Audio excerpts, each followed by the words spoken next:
The Committee on Oversight and Government Reform will come to order. I want to welcome everyone here today. Without objection, the chair may declare a recess at any time. I now recognize myself for the purpose of delivering an opening statement. This morning, we'll explore how we can make the federal government work better for all Americans. President Trump promised he would eliminate Washington waste and reform the unchecked federal bureaucracy. And he is delivering on his promise made to the American people. President Trump created the Department of Government Efficiency, or DOGE, to conduct a government-wide audit to root out waste, fraud, and abuse and ensure we protect taxpayer dollars. At the helm of President Trump's effort is Elon Musk, one of the most successful entrepreneurs ever. For decades and on a bipartisan basis, members of this committee have lamented the inefficiency of the federal bureaucracy. We fought never-ending battles against the waste, fraud, and abuse the bureaucracy generates during both Republican and Democrat administrations. One byproduct of this inefficiency, according to GAO, is the near $250 billion in annual improper payments the government issues. But now that President Trump is taking action to drain the swamp and expose how the federal government is spending taxpayer money, which he was elected to do, Democrats are hyperventilating and sensationalizing it. Over the past few days, we've heard wild claims from Democrats that we are, quote, at the beginning of a dictatorship, end quote, and we are in a constitutional crisis. This kind of theatrical rhetoric is exactly what the American people rejected in November. Americans know that Washington needs reform, and DOGE is taking inventory to bring about change and steward taxpayer dollars entrusted to the federal government. Real innovation is not clean and tidy. It's necessarily disruptive and messy. But that's exactly what Washington needs right now.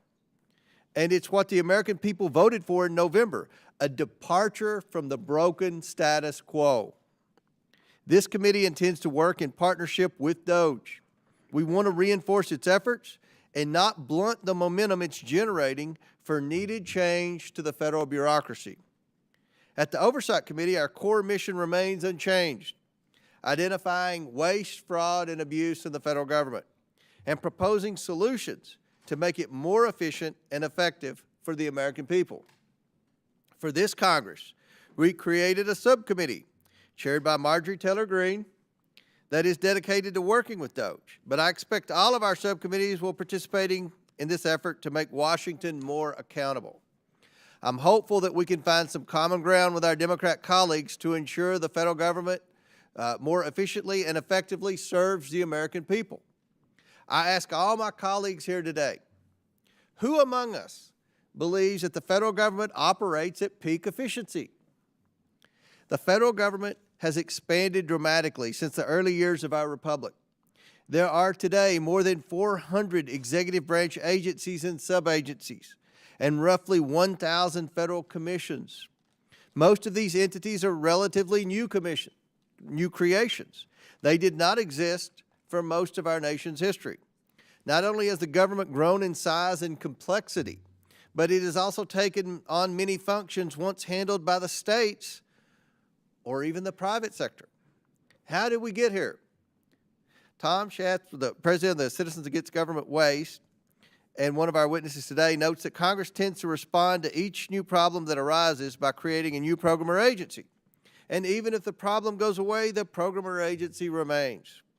Congressional authorizing committees tend to generate these new programs and entities all too often without sufficient regard to similar federal activities occurring outside of their jurisdiction. Over time, the expansion of entities and programs has yielded an increasingly complex bureaucracy with a massive amount of overlap and duplication. For instance, the Government Accountability Office, the GAO, recently found 43 job training programs scattered across 9 different federal agencies. That's just one of dozens of areas of wasteful duplication the GAO has identified across a range of federal activities. I hope we can learn today from Governor Kim Reynolds, who proposed her own wide-ranging reorganization in Iowa, which the state legislature enacted. For example, she will detail how Iowa consolidated a host of state-level job training programs. Iowa's reorganization also eliminated or consolidated a slew of state agencies, commissions, and vacant job positions. Iowa's example shows that the chief executive of any unit of government, federal, state, or local, is well positioned to propose ways to streamline that government. After all, they're the ones who run it on a day-to-day basis. At the federal level, the president has considerable authority within existing law to reorganize certain government offices and functions. That's the case, for instance, with respect to USAID. But some reorganizations do require changes in law. Throughout our nation's history, such reorganization legislation typically originated from the White House.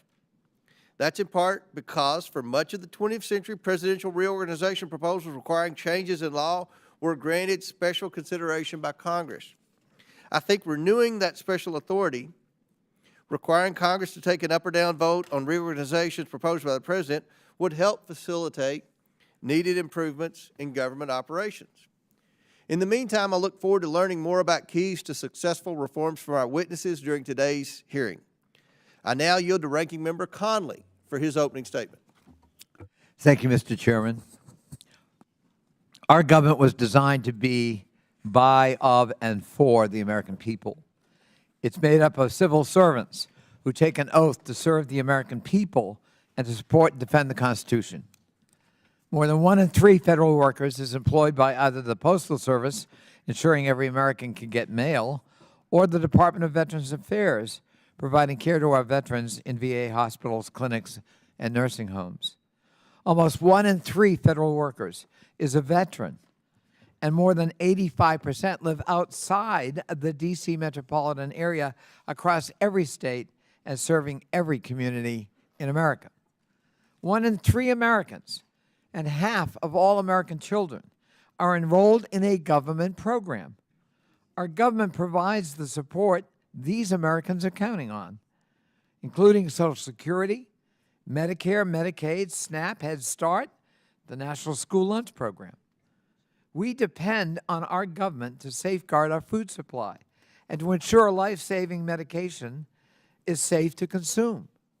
We depend on our government to provide alerts about extreme weather through the National Weather Service, which you know all too well from the tornado that devastated your community, Mr. Chairman, a few years ago, and to provide disaster relief to communities where it's needed, such as in Los Angeles and the devastating fires of the last few weeks. This is the so-called deep state that President Trump and his acolytes continue to demonize, and these are the programs and services sitting on Elon Musk's chopping block right now. Their efforts to, quote, right-size government serve no one but themselves and fellow oligarchs who want to destroy, deregulate, and privatize, leaving everyday Americans to foot the bill with not only their paychecks, but even potentially their well-being and their lives. Just last week, the country watched in horror as a commercial aircraft and a U.S. Army Black Hawk helicopter collided over the Potomac River, killing 67 people, including several of my constituents, including young children. We know that disasters are more likely to happen when the agencies that ensure our safety are unsupported and under-resourced. Our nation's air traffic control facilities were already operating below recommended staffing levels. But one day before the horrific crash, the Trump administration sent an email to more than 2 million federal employees offering them a purported financial incentive to immediately quit their jobs. Can you imagine what might yet happen if our air traffic controllers accept this offer to quit en masse? This is just the tip of the iceberg. In its first 2 weeks, the Trump administration has ordered a hiring freeze on all federal civilian positions, ordered all federal employees back to the office full-time, unless, of course, you take their early retirement offer, and then you don't have to come to work for 8 months. Paved the way to purge more than 100,000 nonpartisan career civil servants and replace them with political loyalists, and wage war on our nation's commitment to civil rights by eviscerating diversity, equity, and inclusion programs. The new administration also ordered the politicization of the senior executive service, forced employees to surveil and report on colleagues, and fired the Democratic commissioners of the National Labor Relations Board and the Equal Opportunity Commission. They administered loyalty tests to career civil servants at the National Security Council, granted security clearances to incoming White House officials without vetting, reportedly violated cybersecurity procurement and privacy laws by recklessly handing federal systems and data, and attempted a late-night purge of 17 nonpartisan inspectors general, a brazenly illegal act that will only provide cover for the corruption that inevitably will ensue. The Trump administration also ordered a freeze of federal grants, loans, and other financial assistance programs immediately after the funding freeze was issued.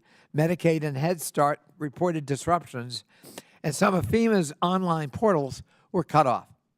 Although the freeze was halted by a judge and then rescinded by the administration, we saw in only 48 hours how willing this administration is to threaten the health, safety, and security of Americans in service of its unlawful and partisan agenda. If these initiatives sound familiar, it's because so many of them are ripped right out of the Project 2025 playbook. Remember that deeply unpopular tone that President Trump, as candidate Trump, desperately tried to distance himself from during the campaign. Many of these executive orders mirror Project 2025 proposals, and at least 4 prominent 2025 authors now have top positions in the administration. Trump's disavowal of Project 2025 was just part of the con. President Trump and Elon Musk are using a wrecking ball to systematically dismember the government piece by piece. The American people deserve better, and we in Congress have a constitutional duty to uphold the laws that we created. We must protect the government, workers, programs, and services that the future of this country depends on, and stop an unconstitutional assault on the government. Mr. Chairman, you correctly cited the role of Elon Musk. It's a puzzling role for many people, certainly on this side of the aisle, and I think for some on yours. Who is this unelected billionaire that he can attempt to dismantle federal agencies, fire people, transfer them, offer them early retirement, and have sweeping changes to agencies without any congressional review, oversight, or concurrence? Therefore, Mr. Chairman, given his prominence and his importance, I move that the committee subpoena Elon Musk to come before it as a witness at the earliest possible moment. And I so move.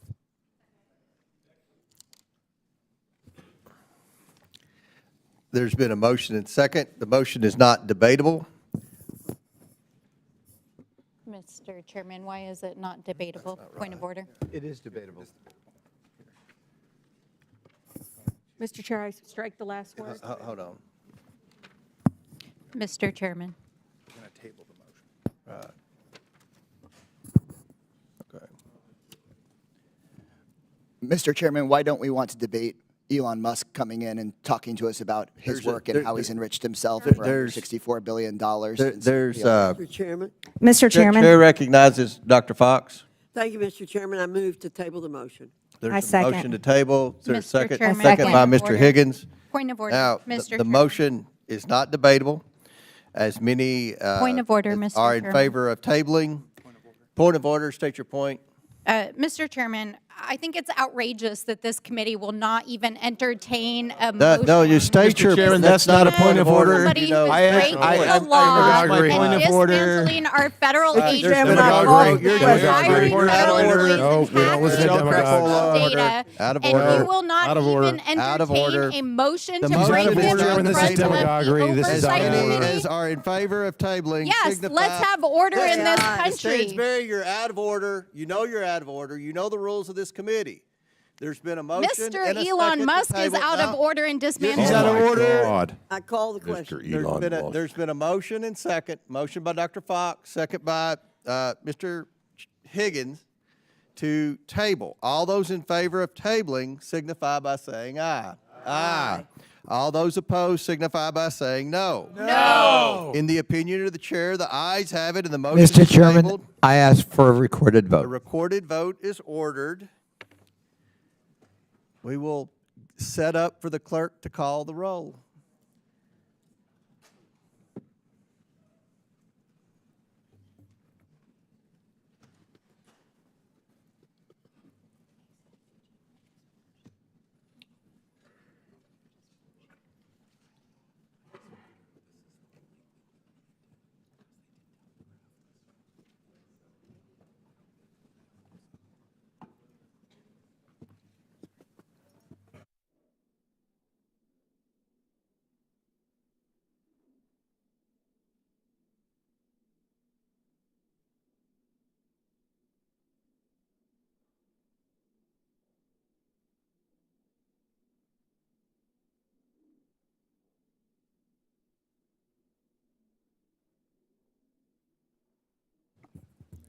We'll stand at ease when we get the staff ready to go for this.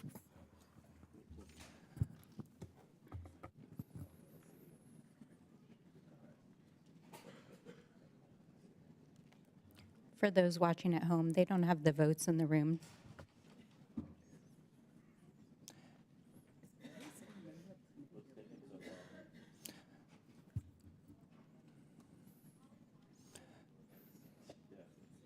Mr. Chairman, speaking of efficiency of our time, since we're just sitting here, I would love to hear from someone why we don't want to have Mr. Musk come testify. Gentleman's not recognized.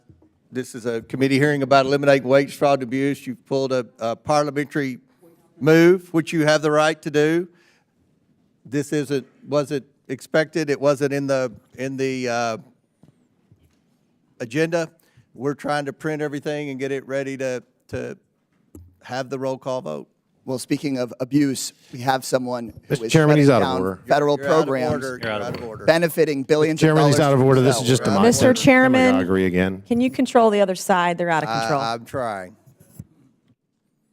Hashtag irony.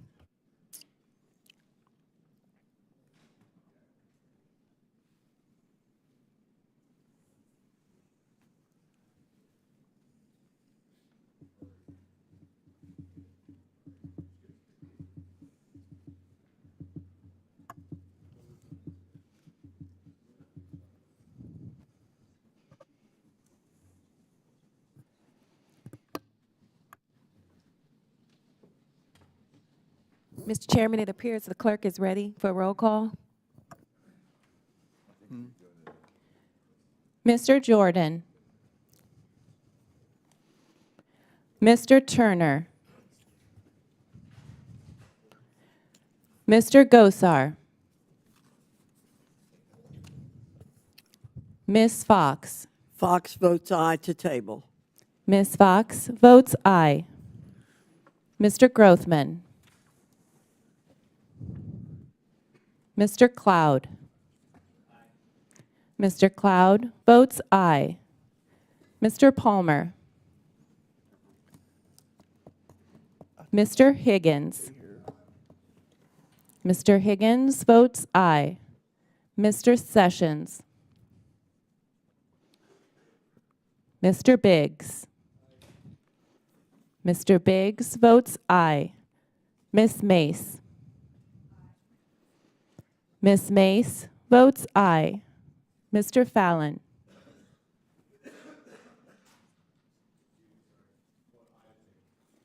Mr. Fallon votes aye. Mr. Donalds. Mr. Perry. Mr. Timmons.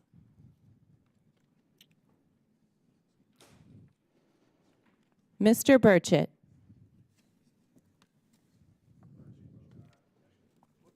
Mr. Burchett votes aye. Ms. Green. Ms. Green votes aye. Ms. Boebert. Ms. Luna. Mr. Langworthy. Mr. Burleson. Mr. Crane. Mr. Crane votes aye. Mr. Jack. Mr. McGuire. Mr. McGuire votes aye. Mr. Gill. Mr. Gill votes aye. Mr. Connolly. Nay. Mr. Connolly votes nay. Ms. Norton. No. Ms. Norton votes no. Mr. Lynch. Mr. Lynch votes no. Mr. Krishnamurthy. Mr. Krishnamurthy votes no. Mr. Khanna. Mr. Mfume. Ms. Brown. Brown votes no. I'm sorry. Yes. Yeah. Yes, voting no to table. Ms. Brown votes no. Ms. Stansbury. I vote no to a motion that would table a subpoena for Elon Musk. More demagoguery. It's out of order to discuss what the motion is? Okay, guys. It's out of order. All right, order. All right, let's go. Keep Ms. Stansbury votes no. Mr. Garcia. Mr. Garcia votes no. Mr. Frost. Mr. Frost votes no. Ms. Lee. Ms. Lee votes no. Mr. Kassar. No on the motion to table our motion to have Elon Musk at this committee. Mr. Kassar votes no. Ms. Crockett. No on giving the American people the transparency that they deserve by bringing this Demagoguery oligarch again. before More of us. this. Nope. Ms. Crockett votes no. Ms. Randall. Ms. Randall votes no. Mr. Subramaniam. No. Mr. Subramaniam votes no. Ms. Ansari. No. Ms. Ansari votes no. Mr. Bell. No. Mr. Bell votes no. Ms. Simon. No. Ms. Simon votes no. Mr. Min. Min is a hard no. Mr. Min votes no. Ms. Presley. Yeah. Ms. Presley votes no. Ms. Tlaib. I decided to put my residents before Elon Musk, and I'm voting no. Ms. Tlaib votes no. Mr. Chairman. I vote yes, and Mr. Chairman votes yes. Mr. How- Chairman, how am I recorded? yeah. Who recognized? Mr. Chairman, how am I recorded? Oh, has Mr. Timmons been recorded? Mr. Timmons is not recorded. Aye. Mr. Timmons votes aye. Mr. Chairman, how am I recorded? Representative Perry? Mr. Perry is not recorded. Representative Perry votes aye. Mr. Chairman, how is Mr. Boebert? Perry votes aye. Mr. Chairman, how is Boebert recorded? Ms. Boebert is not recorded. Boebert votes aye. Ms. Boebert votes aye. Mr. Chairman, how is Burleson recorded? Mr. Burleson is not recorded. Votes aye. Mr. Burleson votes aye. How is Mr. Grothman recorded? Mr. Grothman is not recorded. I'll vote aye. Mr. Grothman votes aye. Mr. Chairman, how is Mr. Gosar recorded? Mr. Gosar is not recorded. Aye. Mr. Gosar votes aye. Mr. Chairman, how is Mr. Donalds recorded? Mr. Donalds is not recorded. Aye. Mr. Donalds votes aye.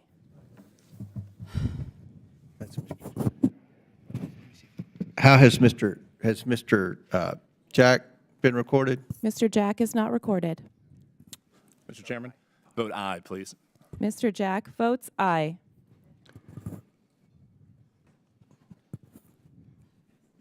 Are there any other members who have not been recorded? Any members who wish to change their votes?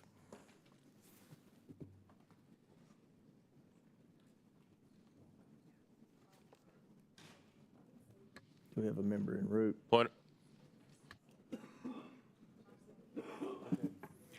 Will the clerk please tally the report? The roll call. Mr. Chairman, on this vote, the ayes are 20, the nays are 19. The ayes have it, and the motion fails. And I might add, Mr. Ranking Member, you all could have invited Mr. Musk to be your minority witness, but you all chose to have a college professor, which is what you normally choose to have as a witness at any hearing, and that's fine. But you all had an opportunity to invite Elon Musk, and you chose not to. So, Mr. Chairman, could I just Yes. respond? Thank you. You make a point, but from our point of view, given the prominence Mr. Musk has been given by President Trump in this administration, sweeping unprecedented powers, from our point of view, he is not a minority witness. He ought to be a full committee witness because of the prominence and the role he's playing, and subject to the oversight and scrutiny of this committee. Thank you. I ask unanimous consent that Representative Nunn from Iowa be waived on to the committee for today's hearing for the purpose of asking questions. Without objection, so ordered. The next order of business is ratifying the subcommittee roster for the 119th Congress. The clerks have distributed the roster electronically. I ask unanimous consent that the committee approve the appointments and assignments as shown on the roster. Without objection, so the subcommittee roster is approved. I'm pleased to welcome an expert panel of witnesses who each bring experience and expertise that will be valuable to today's discussion. I'd first like to welcome the 43rd governor of the great state of Iowa, Governor Kim Reynolds. Since assuming office in 2017, Governor Reynolds has instituted numerous reforms to reorganize state-level operations to better serve the people of Iowa. I'd now like to recognize Representative Nunn from Iowa to welcome the governor here. Well, thank you, Chairman, and thank you very much for this committee for having the governor of Iowa join us today. When President Trump was elected, he asked for three things: secure our community, unleash our natural energy, and make sure that we reform government to put money back in taxpayers' pocket. They need look no further than what Governor Reynolds has done with our state legislature when I served as a senator in Iowa. During Governor Reynolds' time, she has helped lead us out of a massive Democrat-caused debt to be able to balance the state's budget, to be able to provide fiscal responsibility that right-sized our community, and provide tax cuts that put more of Iowans' hard-earned tax dollars right back in their britches. So with this, Iowa is now one of the most well-managed citizen-led democracies, Mr. Chairman, in the world. It has resulted in a balanced budget of over $9 billion in our general fund, as well as a $1 billion rainy day fund, with more tax returns on the way, after she led the 3 largest tax cuts in state history. Governor Reynolds, we want to say thank you very much as a citizen of Iowa. Not only are you a great governor, but your examples help us lead to real solutions that could address a $36 trillion debt right here at the national level. All it takes is one hero from the heartland to be able to come here and show Washington how business can get done. So with that, Governor Reynolds, thank you for making government efficient again in Iowa. It's a best practice we can take in a playbook right here in D.C. We welcome you to the committee. Very good. Next we have Tom Schatz, president of the Citizens Against Government Waste. Tom spent over 36 years at Citizens Against Government Waste, identifying areas of waste, fraud, abuse, and mismanagement in government, and has helped save taxpayers hundreds of billions of dollars.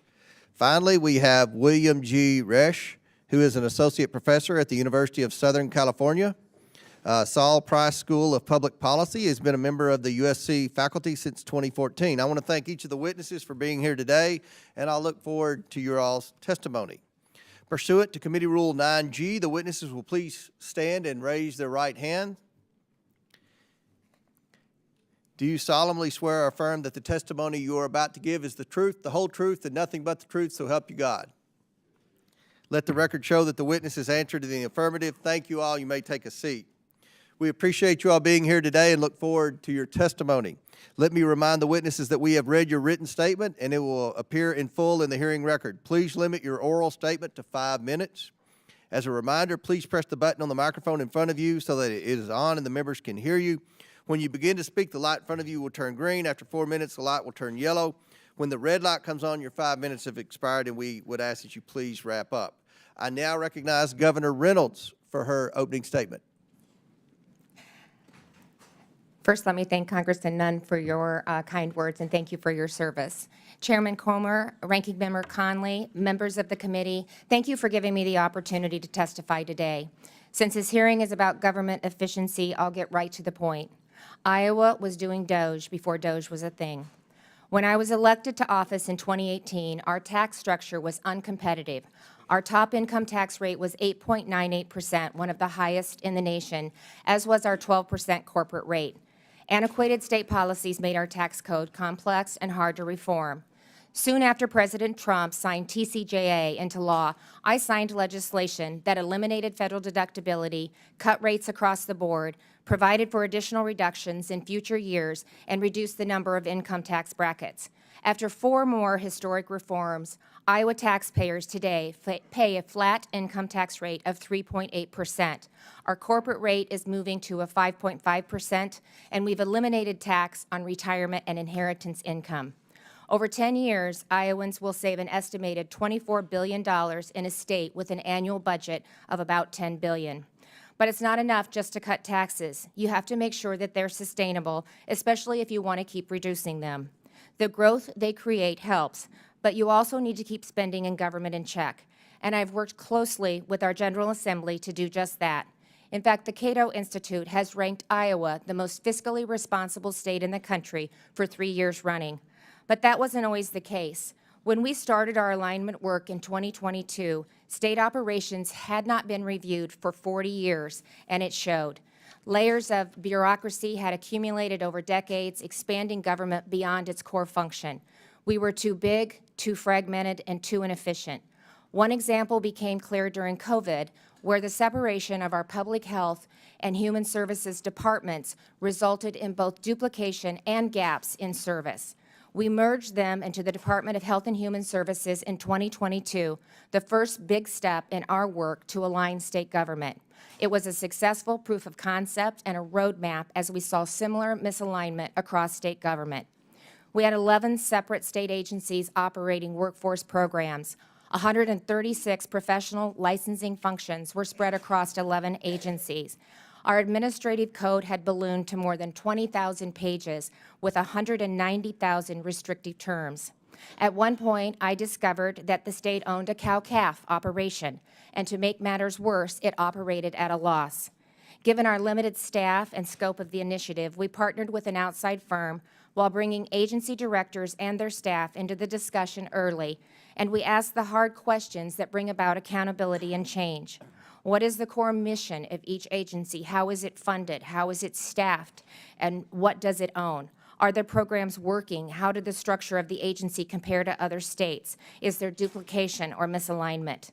Next, we benchmarked Iowa against our neighboring states as well as those with similar populations and budgets. We found that my 37-member cabinet was the most by far, while our expenditures on a per capita basis were the 3rd highest. In 2023, we eliminated we introduced a 1,300-page bill that passed with only 1 technical amendment and took effect less than a year after we began the process. I also initiated a moratorium on new rulemaking and ordered a comprehensive review of all rules already on the books. Together, these actions cut 21 agencies from my cabinet, eliminated 600 open positions, removed 1,200 regulations in year 1, and identified 4,700 acres of state-owned farmland to sell. Nearly all licensing functions are now in one agency, and we're currently in the process of consolidating 6 separate licensing platforms into one. One agency that operated out of 10 buildings now operates out of just 1. Altogether, we've saved taxpayers $217 million in just 18 months, surpassing our initial projections for the first 4 years. And our government isn't just smaller, it's better. Getting your medical license recognized used to take 65 days, now it takes 3. Unemployment case rulings used to take 3 months, now it takes 11 days. Moving our motor vehicle enforcement unit into the Department of Public Safety put 100 more state troopers on the road.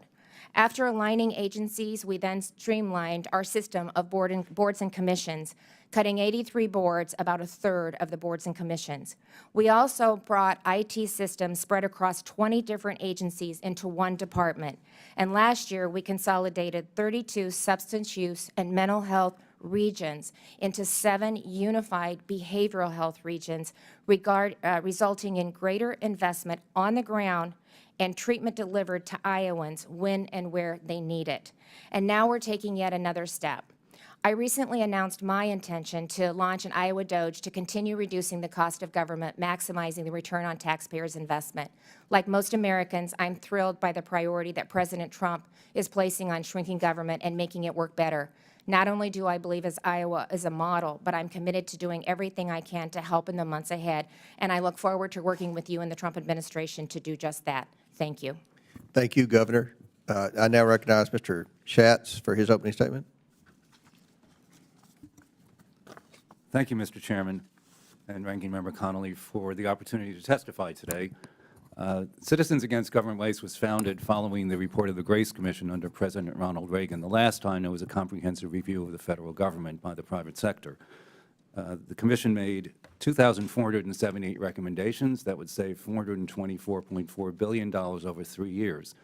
Since CAGW was created to follow up on the Grace Commission recommendations, we have helped save taxpayers $2.4 trillion through the implementation of Grace Commission and other cost-saving recommendations. The taxpayers' hard-earned money should be spent in the most effective manner possible, following the objectives set forth in statutes enacted by Congress and carried out by the executive branch. Success should be measured by whether the intended results are being achieved. If that does not occur, the program should be reevaluated to determine if it needs to be modified, consolidated, or terminated. The solution should not be to spend more money on that program, create another program, or duplicate what the private sector is already doing. The proper size of government can be determined after those actions are taken, but that is unfortunately not how it works now.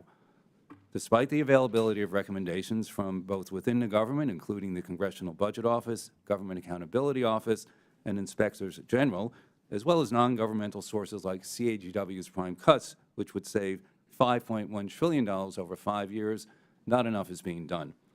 There is no lack of ideas, just a lack of action by Congress to determine which programs are most effective and efficient, leading to the appropriate size and scope of the federal government.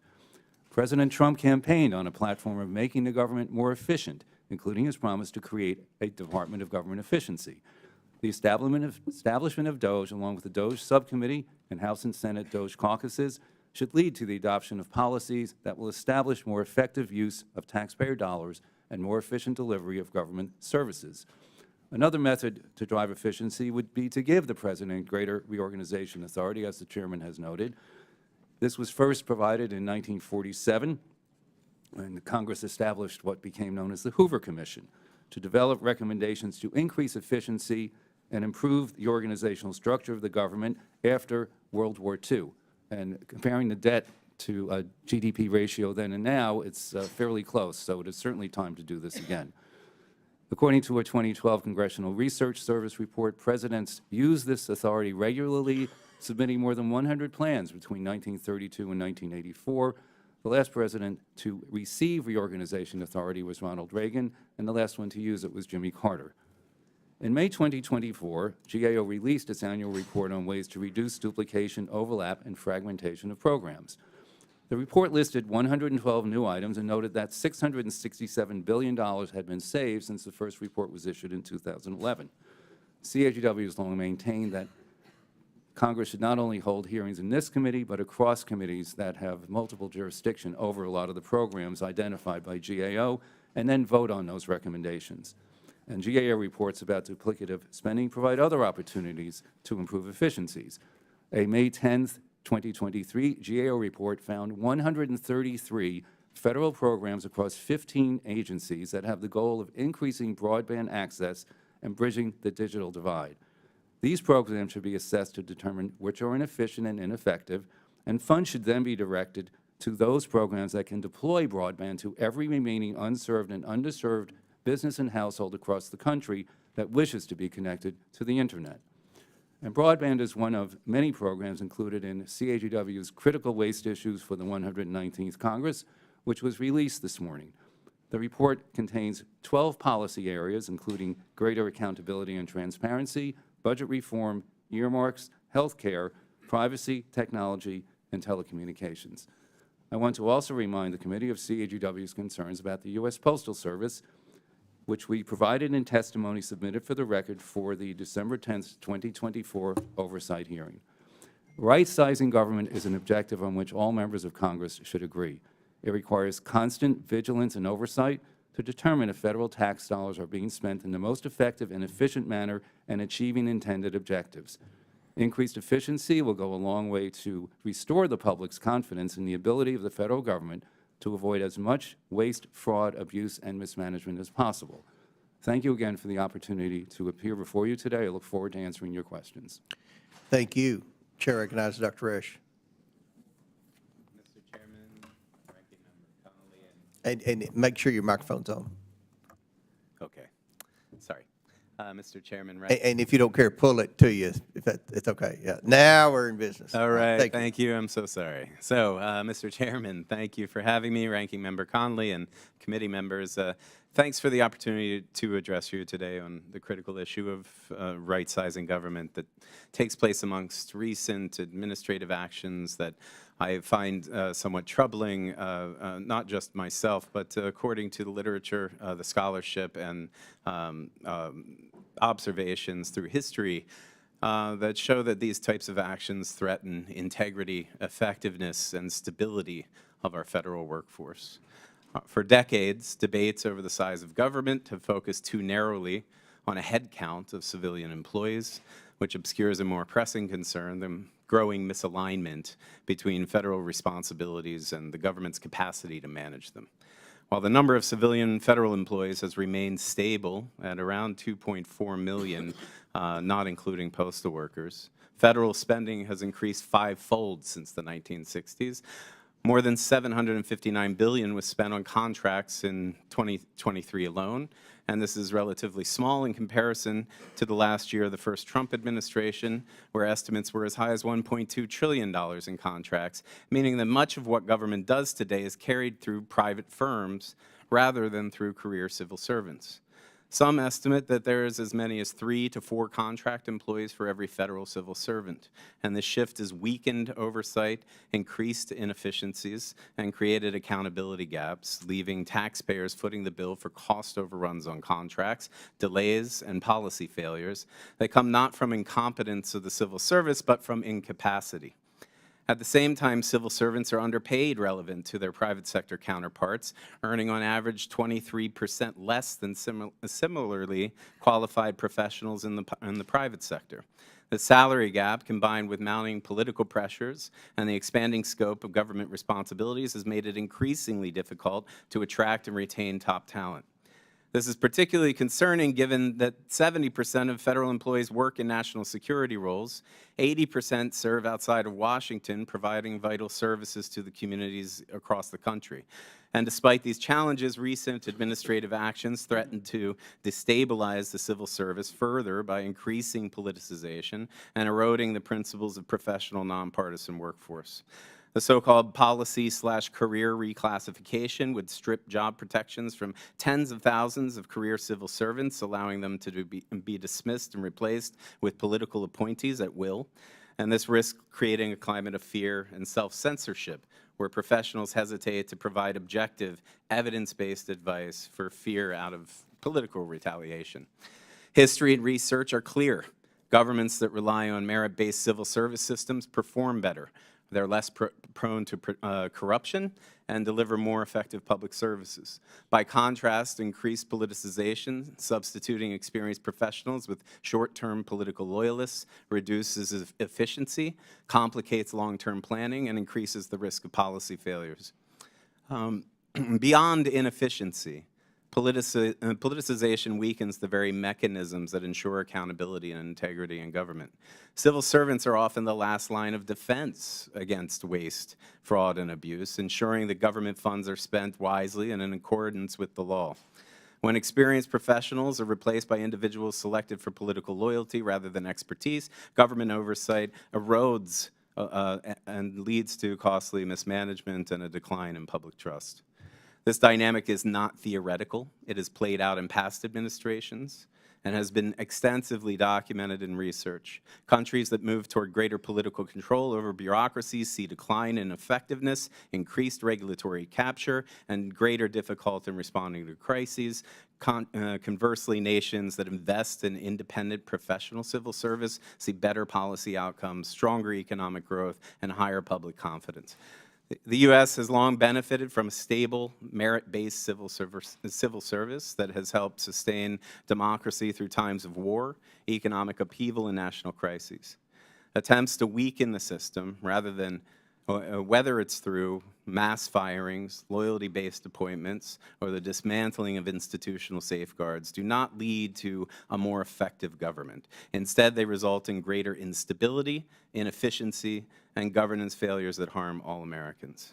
In conclusion, any discussion of right-sizing government must grapple with the structural transformation that has already been underway.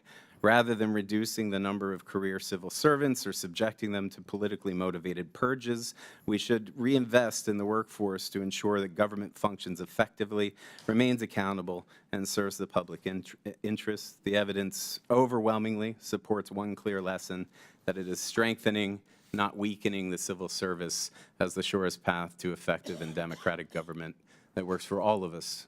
Thank you very much. Thank you. We'll now begin our questions. The chair recognizes Dr. Gosar from Arizona. Thank you, Mr. Chairman. We are here today to tame the labyrinth of the federal bureaucracy. That's why I was elected, and frankly, that's why President Trump was reelected this past November. More responsible government spending means less need for taxation on the American people. My colleagues on the other side of the aisle have claimed cuts to waste, fraud, and abuse will include cuts to Social Security and Medicare. However, promoting efficiency and cutting wasteful spending actually protects Social Security and Medicare by ensuring available and continued funding. And if they have any more doubts, I would invite them to sign on to my Lasso Act that actually puts these decisions out of the public harm and into the public's domain. When Elon Musk acquired Twitter, now X, in 2022, he fired about 6,000 employees, or nearly 80% of his workforce. But there was no lapses in X's management. Well, perhaps only less community notes and less removal of unlawful lawful political speech. Elon Musk trimmed the fat on X, and we have the opportunity to do the same here in Washington. Governor Reynolds, not only did you lead a successful state-level government reorganization, but you did it twice. Congratulations. My question to you is, how did you identify waste, and were members of the state legislature empowered to also identify those areas with you? Well, thank you for the question. It was definitely a collaborative effort. It started with the tax cuts, so we did comprehensive reform there, and as a manner to sustain it, then we needed to look at the overall government. When you coupled COVID on top of that and the inefficiencies that I saw in our response to COVID, it led us to start looking at processes in the state government. And so, you know, we brought, and they were common sense changes too. When we were looking at licensing, when we were looking at IT spread across 20 different agencies. I mean, the list went on and on.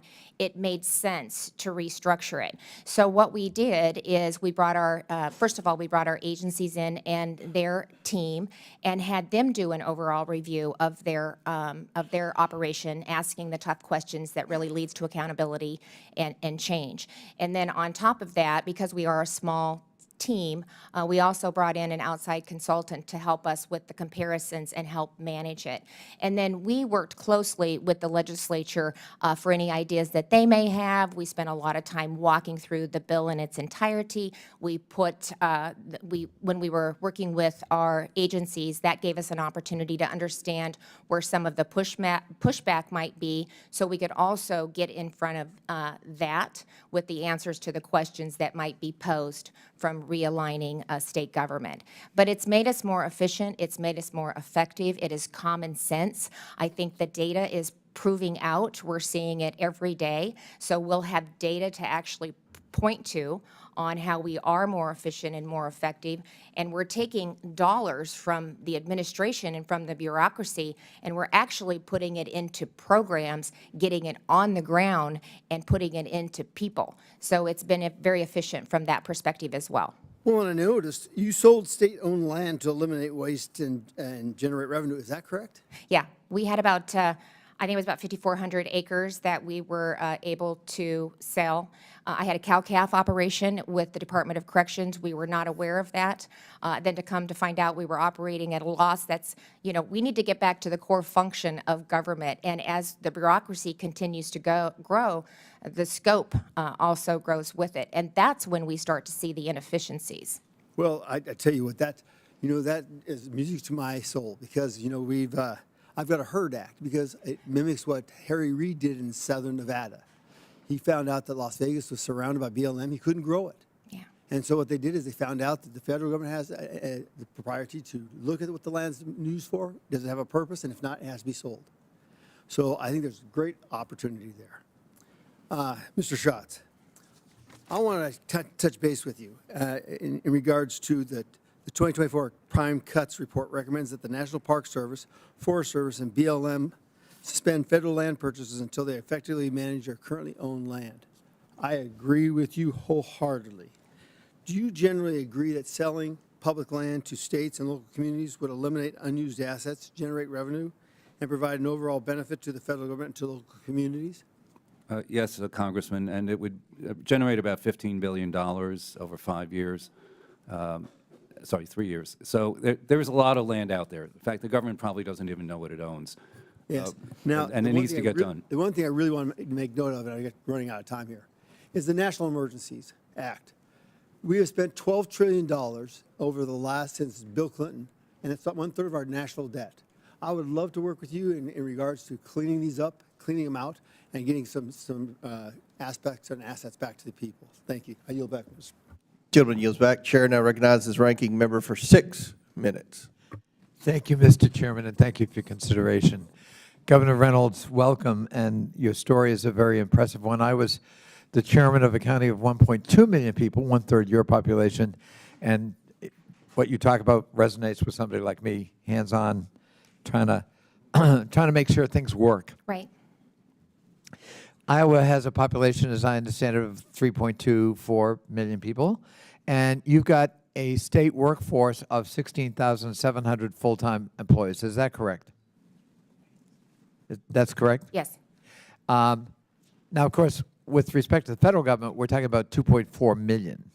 So it's not only a matter of scale. I mean, we're just talking about very different kinds of entities.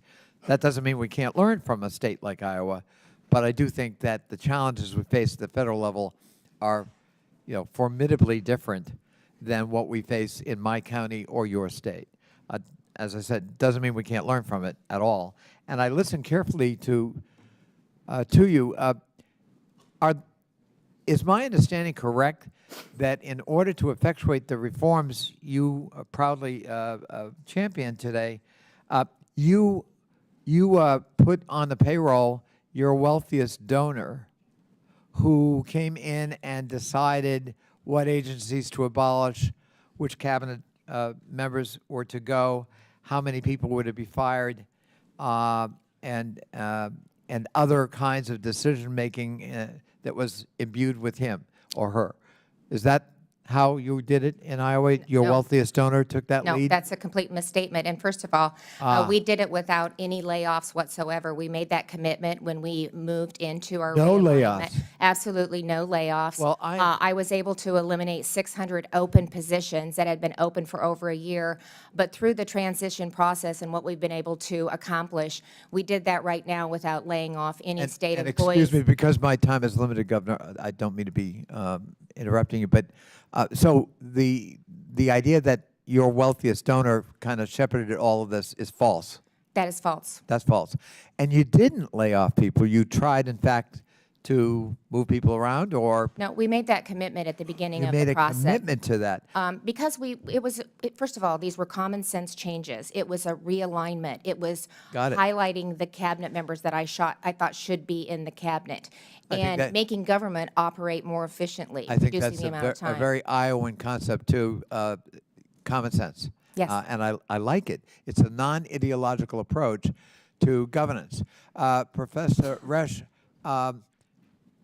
would it be fair to say that what you've heard from Governor Reynolds is distinctly different from what we are experiencing in the first 15 days of the Trump administration with Elon Musk allegedly at the helm? And please speak loudly into that microphone so we can hear you. Yes.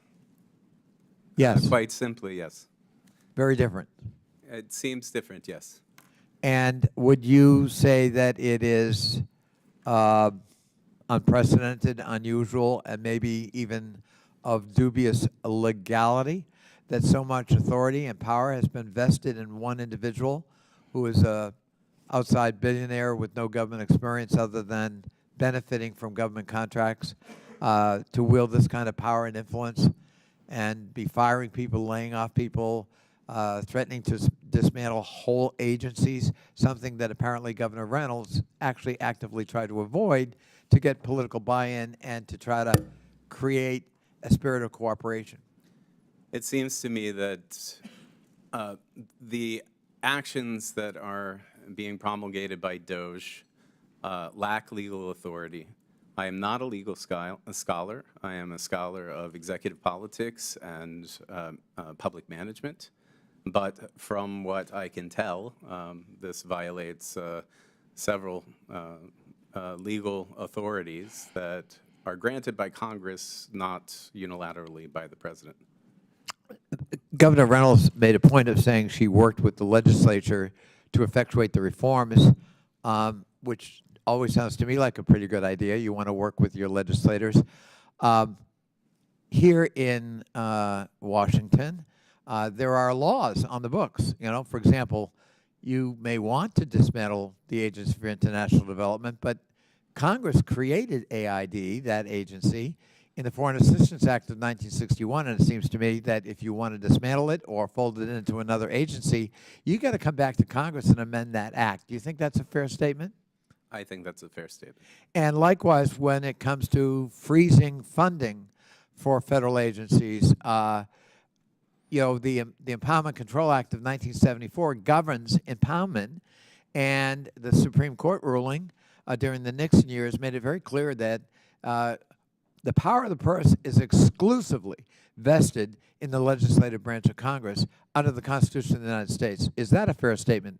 It's a fair statement, and it's the standing position of the I'm court. sorry? I said it's a fair statement, and it's the standing position of the courts. Thank you.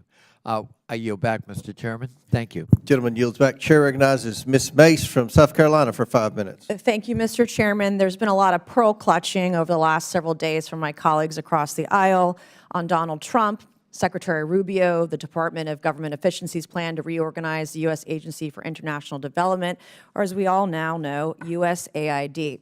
They're screaming about Elon Musk over there, but hey, George Soros and his boy are okay. You know, they scream that we're all a threat to democracy when they've been systematically dismantling democracy before our eyes. They've been caught with their hand in the cookie jar, and there's no going back. So I would tell my colleagues across the other side of the aisle, take your salty tears and sit right back down. USAID has long strayed from its mission to effectively and efficiently administer aid to advance American interests. USAID has become rotten to its core, sacrificing the prudent use of taxpayer dollars at the altar of advancing radical, sinister social and political agendas abroad. From discriminatory DEI initiatives to extreme gender ideology to marginalize real bona fide biological women. For decades, while homeless veterans sleep on our streets, our communities rebuild from natural disasters, and American families struggle to get by, USAID has pillaged and plundered the American treasury, essentially lighting American taxpayer dollars on fire, funding some of the dumbest, I mean stupidest, just dumbest initiatives imaginable, all supported by the left, and that's why their party is crumbling. Today I'm going to expose some of the initiatives USAID has funded over the years and ask each of you a yes or no question. If you believe these expenditures of American taxpayer dollars put America first. So it'll be yes or no. USAID awarded $2 million to strengthen trans-led organizations to deliver gender-affirming health care in Guatemala. So to each of you this morning, does this advance the interests of American citizens paying for trannies in Guatemala to the tune of $2 million? Yes or no? Governor? I have no position. Of course you don't. Okay, USAID awarded over $750,000 to fund alleviating loneliness among migrant garment workers in India. Does this advance America's interests, Governor? No. No. I have no position. USAID awarded $1.5 million for providing a gender-sensitive response to migration at the Venezuelan border. Does this advance America's interests, Governor? No. No. I have no position. Does this advance the interest? Okay, so USAID awarded $4.3 million on October 1st, 2023 to a group to fund comprehensive health services for men having sex with other men in South Africa. Does this advance the interests of American citizens, Governor? No. No. I have no position. I bet you don't. Okay. USAID awarded $1.5 million to advance diversity, equity, and inclusion in Serbia's workplaces and business communities by promoting economic empowerment and opportunity for LGBTQI plus people in Serbia. Does this advance America's interests? No. No. Nope. You have no idea, right? Okay.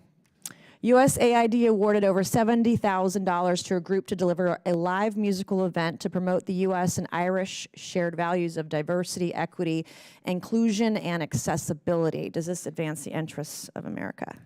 No. No. No position. No position or no clue. Okay, USAID awarded $1.5 million to fund strengthening community support structures to upscale LGBT rights advocacy in Jamaica. Does this advance our interests? No. No. No position. USAID awarded $28 million to a group to facilitate the economic insertion of Venezuelan migrants and refugees in Peru and Ecuador. Does this advance our interests? No. No. No position. Okay, USAID awarded $17.5 million to fund voluntary medical male circumcision overseas. Does this advance America's interests? No. No. No position. I don't know what circumcision overseas has to do with America First either.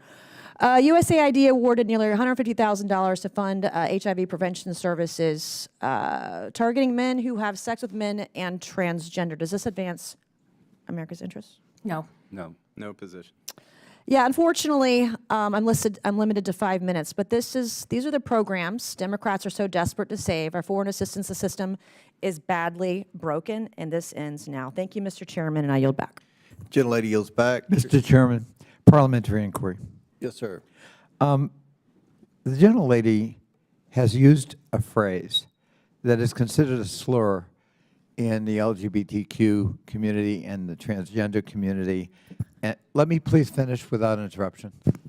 And Tranny. I don't really care. You want penises in women's bathrooms, and I'm not going to have it. Okay. No, thank you. It's Chairman. disgusting. Let the gentleman state his parliamentary inquiry. to me, a slur is a slur. And here in the committee, a level of decorum requires us to try consciously to avoid slurs. You just heard the gentlelady actually actively, robustly repeat it. And I would just ask the chairman that she be counseled that we ought not to be engaged. We can have debate and policy discussion without offending human beings who are our fellow citizens. And so I would ask, as a parliamentary inquiry, whether the use of that phrase is not, in fact, a violation of the decorum rules. Mr. Chairman, I'm not going to be counseled by a man over men and women's spaces or men who have mental health issues dressing as women. I'm not being counseled by some guy. My inquiry is to over the this. chairman, Okay. Mr. Chairman. Order. The inquiry is about decorum. Decorum is at the discretion of the chair. That's I will be mansplaining, honest, Mr. Chairman. with the ranking member. I'm not up to date on my politically correct LGBTQ terminology. We'll look into that and get back with you on that. I don't know what's offensive and what's not. I don't know much about pronouns or I appreciate that, offensive Mr. Chairman. terms. Mr. Chairman, we don't have to anymore. So I thank the chair for his willingness to further engage in this matter. All right. Chair now recognizes Ms. Norton from Washington, D.C. for 5 minutes. Thank you, Mr. Chairman. This is only the second oversight hearing this Congress. The first one was about denigrating federal employees. This one is about denigrating federal employees, too. The Trump administration, including the Trump shadow government, seems intent on dismantling much of the federal government in violation of the Constitution, statutes, and regulations. The administration has relentlessly attacked federal employees, subjecting them to chaos and fear. The administration has imposed a hiring freeze, offered deferred resignation, fired employees, put employees on leave, effectively established Schedule F, and ended telework and remote work. Our 2 hearings so far are designed to lay the predicate to gut the nonpartisan federal civil service and to convert a significant portion of the remaining civil service into political appointees. Federal workers deserve praise for their expertise, dedication, and service, not derision. Thousands of federal servants have given their lives in the line of duty for the country. Instead of attacking federal employees, this committee should be considering bills to support the federal workforce, such as my bill to combat federal pay compression, or my bill to make permanent the free identity protection coverage that Congress required OPM to temporarily provide to individuals whose social service numbers were potentially compromised during the OPM data breaches. As I said at our last hearing, this committee can do better for the American people. And I yield back, Mr. Chairman.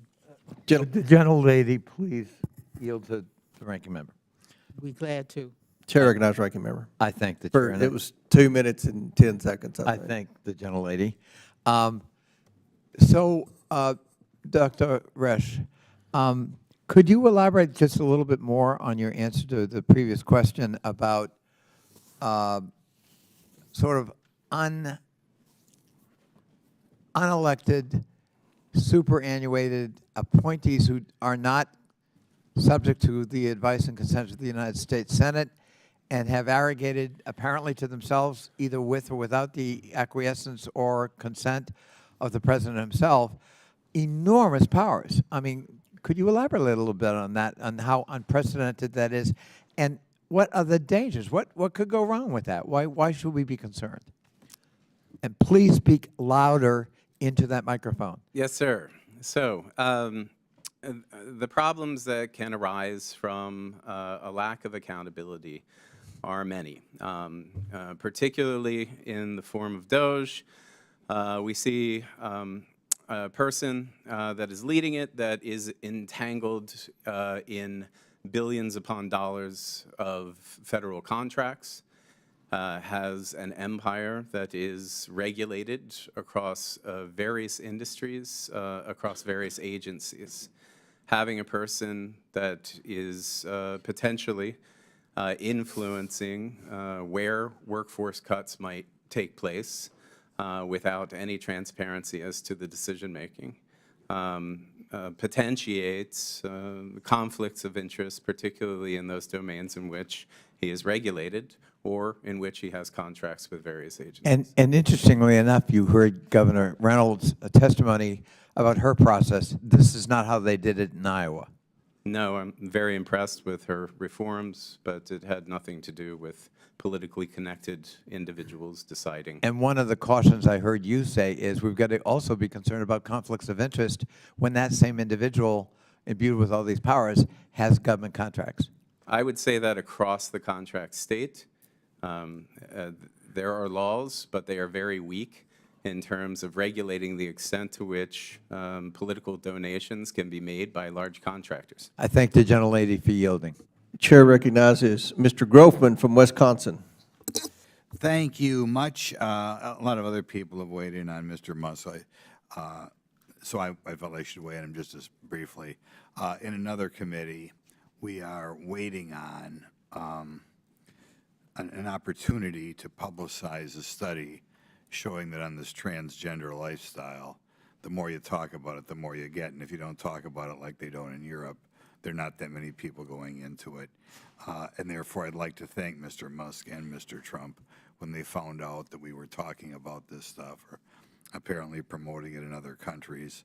They slammed the brakes on that agency really quick, which was, I think, the right and moral thing to do. And it's unfortunate the United States government was apparently engaging in activity that would increase the people choosing that lifestyle. Now, I was in the state legislature for many years before I got here, Governor Reynolds, and quite frankly, one of the reasons I ran for this job is again and again I wanted to do things at the state level and was told I couldn't because it was federal law. I wonder if you can give us some examples of things, and whether it be health care, education, welfare, what have you, where you wish you could do things in Iowa but can't do them because of federal mandates. The list is long, especially as we've aligned government and become more efficient.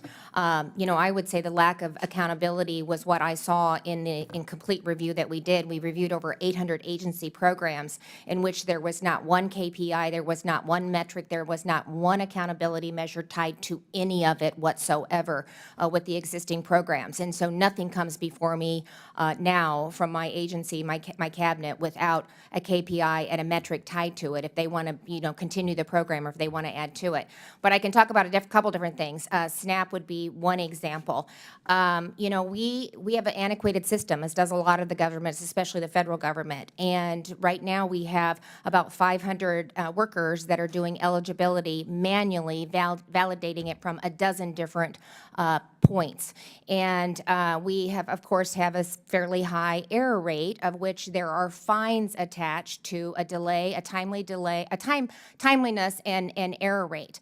I have asked FNS for just the opportunity to issue an RFP so I can get a system that would allow me to use technology to collect all of the different data points, reduce the timeline and the error rate and the fines that my state is being charged.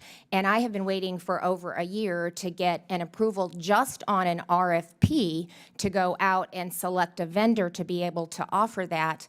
And then it has to go back to them for a sign-off on that. CMS is another nightmare. We've waited up to 3 years to get managed care rate approvals. I have a Thrive platform that I'm trying to put in place, which is a public-private partnership, which would allow faith-based organizations and nonprofits to help Iowans in need to partner with what we're doing at the government, at the state level. And we have, again, waited over a year just to simply get them to sign off on the RFP so that I can implement technology and serve my constituents, especially those in need, in a better manner. And, we see this time and time again, especially with CMS, just the delay in getting the answers. There's a cost of money in that, and we're not able to effectively serve the citizens in our reflective states. If you could, are there ways you change these programs that you feel would reduce dependency, reduce the number of people on the programs, but can't because of federal law? Well, because I can't even move forward. I mean, when I'm getting fined because I can't aggregate the data. We collect a lot of data at the state level, but we can't aggregate it. And I'm trying to stand up a system that would allow us to do that, and they're preventing us from doing that by simply signing off on an RFP so that we can move forward. Okay, I'll give you another. A block grant would be another example. Department of Education is a great example of how we could do things differently with the ESSA funding formula. Every single There's 10 different streams. They all have different funding formulas. They all have different requirements. They all have different outcomes. And if we could streamline those into one formula with consistency across it and block grant that back to the states and give us the flexibility to be innovative and to really meet the various needs in our states, they're all different. Do you think you we get could do people out that. of the special education system quicker if you had more flexibility? Yeah. So that's another example. We could tie the two together, and it could be based on the state plan. I had the AEA, Area Agency Educators, are what run the special education program in our state. It's about $530 million with state and federal funding. Not one person that I talked to, not a school board, not a teacher, not anybody in the AEA system could tell me the cost of providing a service.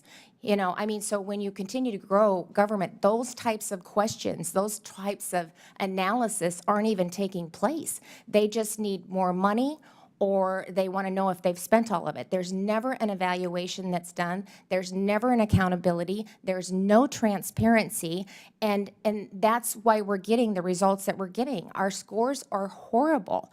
And when I tried to bring some accountability to the system, shut down. I mean, so it's happening at the state and federal level, but if we can work collectively together, I think we can get the results that we're looking for. Thank you very much. A big mistake whenever we do anything on a federal level. Chair now recognizes Mr. Lynch from Massachusetts. Thank you, Mr. Chairman. As former chairman of the Subcommittee on National Security on this committee many years ago, and as a member for many years as well, we had the opportunity to work extensively with members on both sides of the aisle, Mr. Grothman and others, to conduct oversight of our federal security clearance process. We had a very bad instance in the 2018 timeframe where our security clearance process that was conducted at OPM was hacked by the Chinese. And so they were able to get the identities of anybody who had appeared to try to get security clearance. It was a major intelligence failure. So in 2020, members on this committee and others, especially the Intelligence Committee, made an agreement that we shifted that responsibility over to DOD. And so since then, since 2020, the Department of Defense, it's called the Counterintelligence and Security Agency, DCSA, has been conducting those security clearance applications. And they've been doing very, very well compared to what was going on before. The problem is this, that on day one of his new term, President Trump took an end run around our entire national security apparatus by allowing White House counsel to grant new White House officials immediate security clearance at the top secret and sensitive compartmental information level, even though many of those individuals were not treated with the traditional vetting by the FBI. So top secret SCI security clearance allows individuals to access classified intelligence sources and methods. So these are some of our nation's most sensitive pieces of information, which could cause exceptionally grave damage to U.S. national security and to our intelligence personnel and others who cooperate with them if it was exposed. Dr. Resch, to make matters worse, Mr. Trump has now given Elon Musk and his so-called Doge team unfettered access to Treasury Department and Office of Personnel Management and other federal agencies and systems that manage personnel files, confidential payment systems, and highly classified information. What are the risks? What are the risks of sidestepping the existing security clearance process run by DOD that has worked very, very well to protect our intelligence personnel? I think some of the risks are substantial, particularly given the extent to which this data could be used in training foundational models that Mr. Musk and his team could use to do this data analysis. I have no idea, actually no one has any idea exactly what servers are being used with the access to this data. There is privileged information that the DOJ team could use to position themselves or their private interests as players in government contracts for satellite deployment, defense technology, even orbital logistics. He could leverage his ties to Trump to position his own foundational model, XAI, to have exclusive access to protected individual government data to train the models that are really black boxed.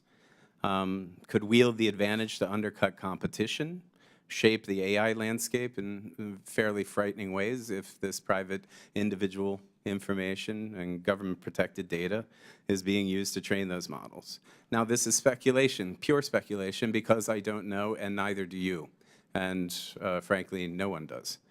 But beyond creating better performing models, exclusive access to government data would give significant edge in securing long-term contracts. But Dr. Resch, yes. Beyond the speculation, why is it important that sensitive information is only handled by those who have been vetted and granted access to that information?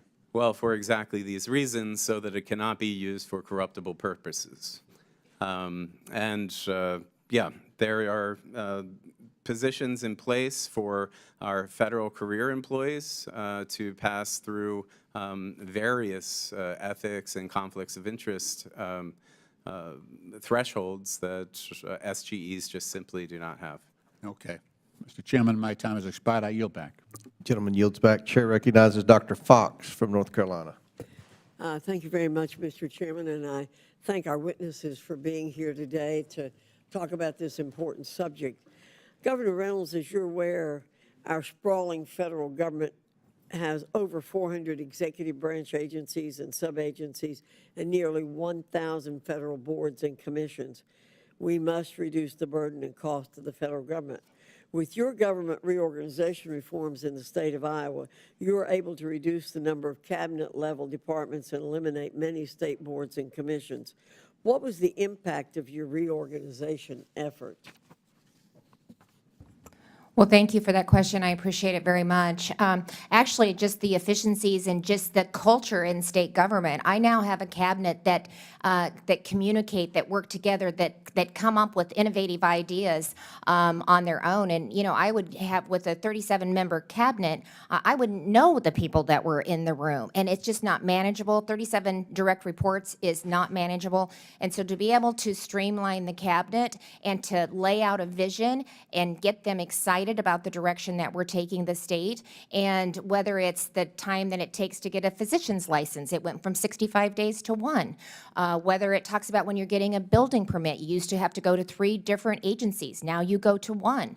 To be able to have IT all in one department, when that cyber attack hit with CrowdStrike, because we had all of our IT in one agency, we were able to get the state of Iowa back up and going shortly after lunch, and some of the states were out for weeks in businesses. So we're more responsive, we're more effective, we're serving citizens better, and again, not only are we returning taxpayer dollars back to our citizens and continuing to reduce the tax burden on them, but we're also utilizing those dollars in a better manner. We're reducing the administrative cost when you add federal administrative cost, and then when you have 3 different agencies that you're running through, each one of them are taking an administrative cost off of the top. And so by consolidating and realigning, that puts that money back into the programs, back into the ground, and back into serving Iowans.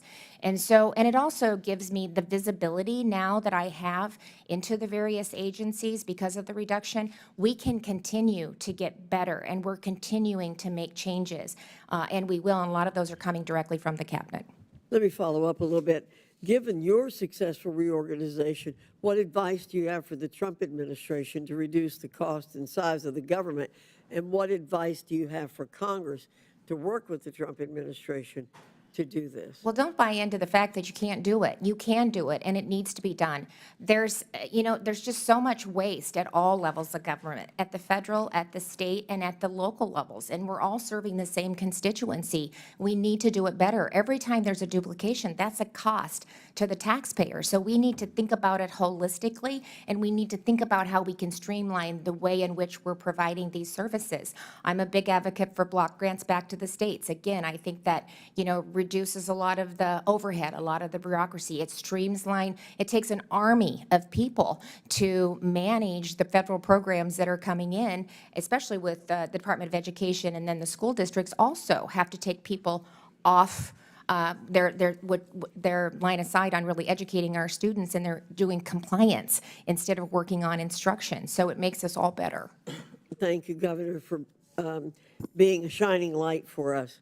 Mr. Schatz, the Grace Commission created by President Reagan in 1982 claimed that if its recommendations were followed, the national debt would have been $1.9 trillion by the year 2000. Its recommendations were not followed. Instead, the debt reached $5.6 trillion in 2000 and skyrocketed to over $36 trillion today. How can President Trump, DOJ, and Congress ensure that today's government reorganization and reform efforts actually get implemented and start reducing our massive debt? Thank you, Representative Fox. The Grace Commission did save money. President Reagan had $100 billion immediately by executive action. In 10 years, $240 billion, and again, over time, $2.4 trillion from the Grace Commission and other cost-saving recommendations by CIGW. It takes Congress and the executive branch working together. 400 agencies, 1,000 commissions, that's far too much. The budget has only been balanced 5 times in the last 50 years. Think about that. If you're a family and you only balance your budget 5 times in 50 years, you're pretty much broke. And whatever and however it gets done, something needs to be done. And it may not be comfortable for a lot of people, but it really is time to move forward quickly, because if we don't, it's our children and grandchildren that will suffer. Social Security is already spending more than it takes in. So a lot of examples of what needs to be fixed, and quickly. Thank you, Mr. Schatz. Thank you, Mr. Chairman. I yield back. Gentlelady yields back. Chair recognizes Mr. Krishnamurti from Illinois. Thank you, Mr. Chair. Good morning, Mr. Schatz. On the campaign trail, Donald Trump said on August 15, 2024, grocery prices have skyrocketed. When I win, I will immediately bring down prices starting on day one. You don't dispute that, right? That was a statement, yes. Unfortunately, the price of groceries and eggs have only risen since Donald Trump took office. According to the USDA, the wholesale cost of a dozen eggs has increased from $6.59 on Inauguration Day until now it's $7.53, a 14% increase. Again, you don't dispute that, right? No. I assume you're not happy with this particular increase either, right? Oh, I wish the bird flu wasn't around, but it is. So well, I'm glad you brought that up. According to PBS and Axios, some of the reasons for high grocery prices and high egg prices are avian flu and recalls related to salmonella and listeria. You don't dispute that, right? Correct. My staff went back and checked the hundreds of executive orders that have been issued by Donald Trump, and yet not a single one has mentioned the words avian flu. You don't dispute that, right? As far as I know, that's correct. And not one has mentioned shutting down salmonella, right? I don't know if you can shut down a salmonella, but Or I guess combating salmonella? Again, if you say And not so. one has mentioned listeria? Again, if you say so. Well, I don't see a single executive order that will do anything to address high grocery prices or egg prices. This hearing is about right-sizing the federal workforce. I think we should right-size the cost of eggs, Mr. Schatz. Governor Reynolds, in your testimony, you said that the state of Iowa hired an, quote, outside firm to assist you with your efforts to modernize Iowa state government, right? Yes. Of course, at no time did you allow this outside firm to ever control Iowa's state payment systems, right? Correct. And of course, you did not at any time give this outside firm access to the private personal information of all Iowans in the state's payment systems, did you? No. Of course not. Let's talk about what has happened with DOJ for a moment. According to this letter, which was sent by the Treasury Department, Jonathan Bloom of the Treasury Department, a Doge affiliate of Elon Musk is now, quote, a special government employee with access to the coded data of the fiscal services payment system. This is the most important federal payment system in the nation, responsible for making $6 trillion in payments every year to hundreds of millions of Americans. And just moments ago, Politico just disclosed that Doge now has access to all Medicare and Medicaid payments as well. Now, Elon Musk is in charge of Doge, Governor Reynolds. He has not been confirmed by the Senate to any position in the federal government, right? No. And he has not been elected by anybody to anything, right? Correct. He has not, to your knowledge, given a financial disclosure to Congress, correct? Not that I'm aware of. Ma'am, I want to bring your attention to something very disturbing that Musk just recently tweeted out. As we see at this visual, he said, the Doge team is rapidly shutting down illegal payments to Lutheran Family Services. Musk retweeted a post from Michael Flynn likening Lutheran Family Services to, quote, a money laundering operation. Governor, you don't believe that the Lutheran Church or Lutheran Family Services is a money laundering operation, correct? Look, I can tell you that in Iowa, the taxpayers of Iowa hold me personally responsible and accountable for state government, just as they hold President Trump accountable The Lutheran for his Church is business as not the a money President of the laundering United operation, States. right? And the election that we Ma'am, just Des went Moines, through, Iowa I is think, the home to the Americans largest Lutheran overwhelmingly- congregation in the United States. Iowans overwhelmingly. Is the Lutheran Church a money laundering operation? Listen, Of course not. first of all, every program should be looked at, Is the- and is the- that's what we're trying to do. Okay, You have the to look Lutheran at. Family I looked Church at has some 800. connection to money laundering? Is that what you're Every, suggesting? I'm not saying Is that, it- but I quick said answer, every. yes or no I am- question. Is it a not yes money or no laundering question. operation? I can't speak to that. You can't speak to that. Oh, my God. Let's go to this USAID issue. The USAID purchases crops from Iowa farmers. Recently, Elon Musk called it a criminal organization. Purchasing crops from Iowa farmers is not a criminal activity, correct? I am the governor of Yes Iowa. or no? I Is that don't a have criminal anything- activity? I am the governor of Iowa, and I don't work with USAID. It is not a position, purchasing and I'm crops not going to from weigh in. Iowa farmers a criminal operation? In general, purchasing crops from Iowans is not. Thank you. I yield back.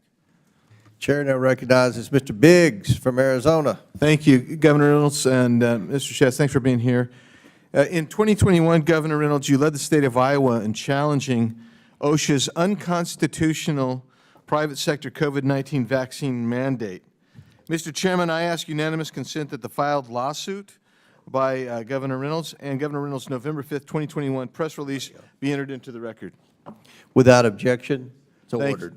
Thank you. In that suit, Iowa, Arizona, my state, and 9 other states argued that the federal government lacks the constitutional authority under its enumerated powers to issue this mandate, and its attempt to do so unconstitutionally infringes on the state powers expressly reserved by the 10th Amendment. That's what the lawsuit said, Governor, and I agree with that. And guess who else agreed with it? The courts agreed with it. And it was the same vaccine mandate that led me to introduce my legislation, which is pending. It's called NOSHA, which would return to the states the authority to regulate workplace health and safety. And I noticed that Iowa and Arizona, along with 20 other states, currently operate under an OSHA state plan. Right. Is it correct that to approve a state plan, OSHA certifies that the state's workplace health and safety plans exceed federal requirements? Yes. And Iowa, like Arizona, has maintained an approved state plan since 1985. Yes.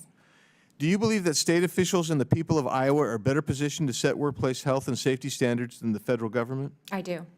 If the power to set these standards were returned fully to the states, would you maintain Iowa's existing high standards for workplace safety, or would you make it your mission to put your constituents at risk of danger in the workplace? I would keep it as exemplar as it is right now. Thank you. Let's go to a different topic, kind of where you've been when my colleague wouldn't let you answer questions, but we'll try to get there here. So our nation's $36 trillion in debt with a structural deficit. That's a structural deficit, not a cyclical deficit, of $2 trillion each year, and it's rising. Just last year, for the first time, payments on interest on our debt alone eclipsed our defense budget. Meanwhile, we're losing hundreds of billions of dollars annually to waste, fraud, abuse, improper payments, etc. Mr. Schatz, thanks for your testimony today. If you're tasked with stopping taxpayers from being defrauded in transfer payment programs, could that be accomplished without a thorough review of how the federal government actually sends money out the door? Absolutely not. In order to determine how the money is being spent, somebody has to see what it looks like. And that's been a big problem for a long time, is no one's looked at it. They just make the payments, and they don't prevent it from being wasted when it goes out of the door. Governor Reynolds, you know, you've done great work in Iowa. I've watched it. Your model for, that you've provided for the country is fantastic. Did your reorganization include reviews and improvements to state systems focused on stopping waste, fraud, and abuse, as Mr. Schatz described? It absolutely did. And with the realignment and the visibility, as I said earlier, that I now have into each agency, it gives us even more opportunities to continue to refine and make our systems better. You know, it's not a matter of, there's money in the system. We're just not using it efficiently and effectively. And there's no accountability, there's no transparency. And this has allowed us to bring that to the forefront. Right. And so I'm going to ask you, Governor Reynolds, and then you, Mr. Schatz, to respond to this. When you get an opportunity to look at line-by-line budgeting, where the expenses go, that allows you to make adjustments to what is really critical on fraud, waste, duplicative programs, et cetera. Yeah, especially the duplicate and the fraud. It allows us to review them line by line and make decisions accordingly. Yeah. Mr. Schatz. That's correct. In fact, the federal government does not have anything online where taxpayers can see exactly how every penny is being spent. Ohio has an Ohio checkbook. You can look it up online. There are so many things that are not done here the way they're done, not just in the private sector, but along the states. And I know there have been efforts to modernize technology with 80% of the IT being legacy systems. Government is far behind in providing the transparency taxpayers need. That's part of what they're trying to do. Yeah, so I'm actually baffled that instead of cheering the administration's efforts to conduct a thorough and necessary review of the systems, they're receiving, you know, these doomsday scenarios, these statements that they want to stop it. And I don't know why you want to stop it. I mean, in my home state of Arizona, we actually do the same thing. You can go online and you can see a line by line. I asked for a line by line, one single agency. I just wanted one agency. Can you give me a line by line budget to look at? They brought me 2 books like this, and none of them were line by line. They didn't cover every program within that agency. They didn't describe everything that was there. This is what we have to correct if we're going to get out of our structural deficit hole. And I'll yield back, Mr. Chairman. Thank you, witnesses. Gentleman yields back. Chair recognizes Mr. Khanna from California. Thank you, Mr. Chair.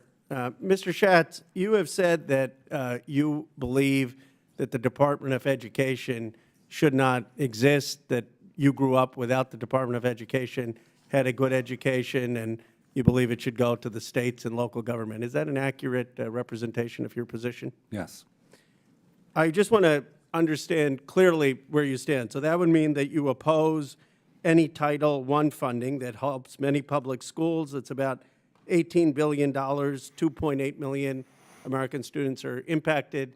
Yes or no, would you be for cutting that $18 billion? I didn't say to eliminate the programs within the Department of Education. I said the department itself should be eliminated. So that money should be where would you stand on the Title I funding? Well, that money should be assessed to determine whether it's being used effectively. Governor Reynolds mentioned how many different ways that money is being spent. For right now, would you want that money paused, or do you think the money should be dispersed, the $18 billion? I think it's something that Congress needs to determine, and the administration The Congress, needs to determine not the... Both. Both. Look. No, but it's a simple question. Do you think the $18 billion that Congress has appropriated and authorized should be dispersed? At the moment, it should be dispersed because that's been the law to disperse it. And you're for examining it and then possibly cutting it?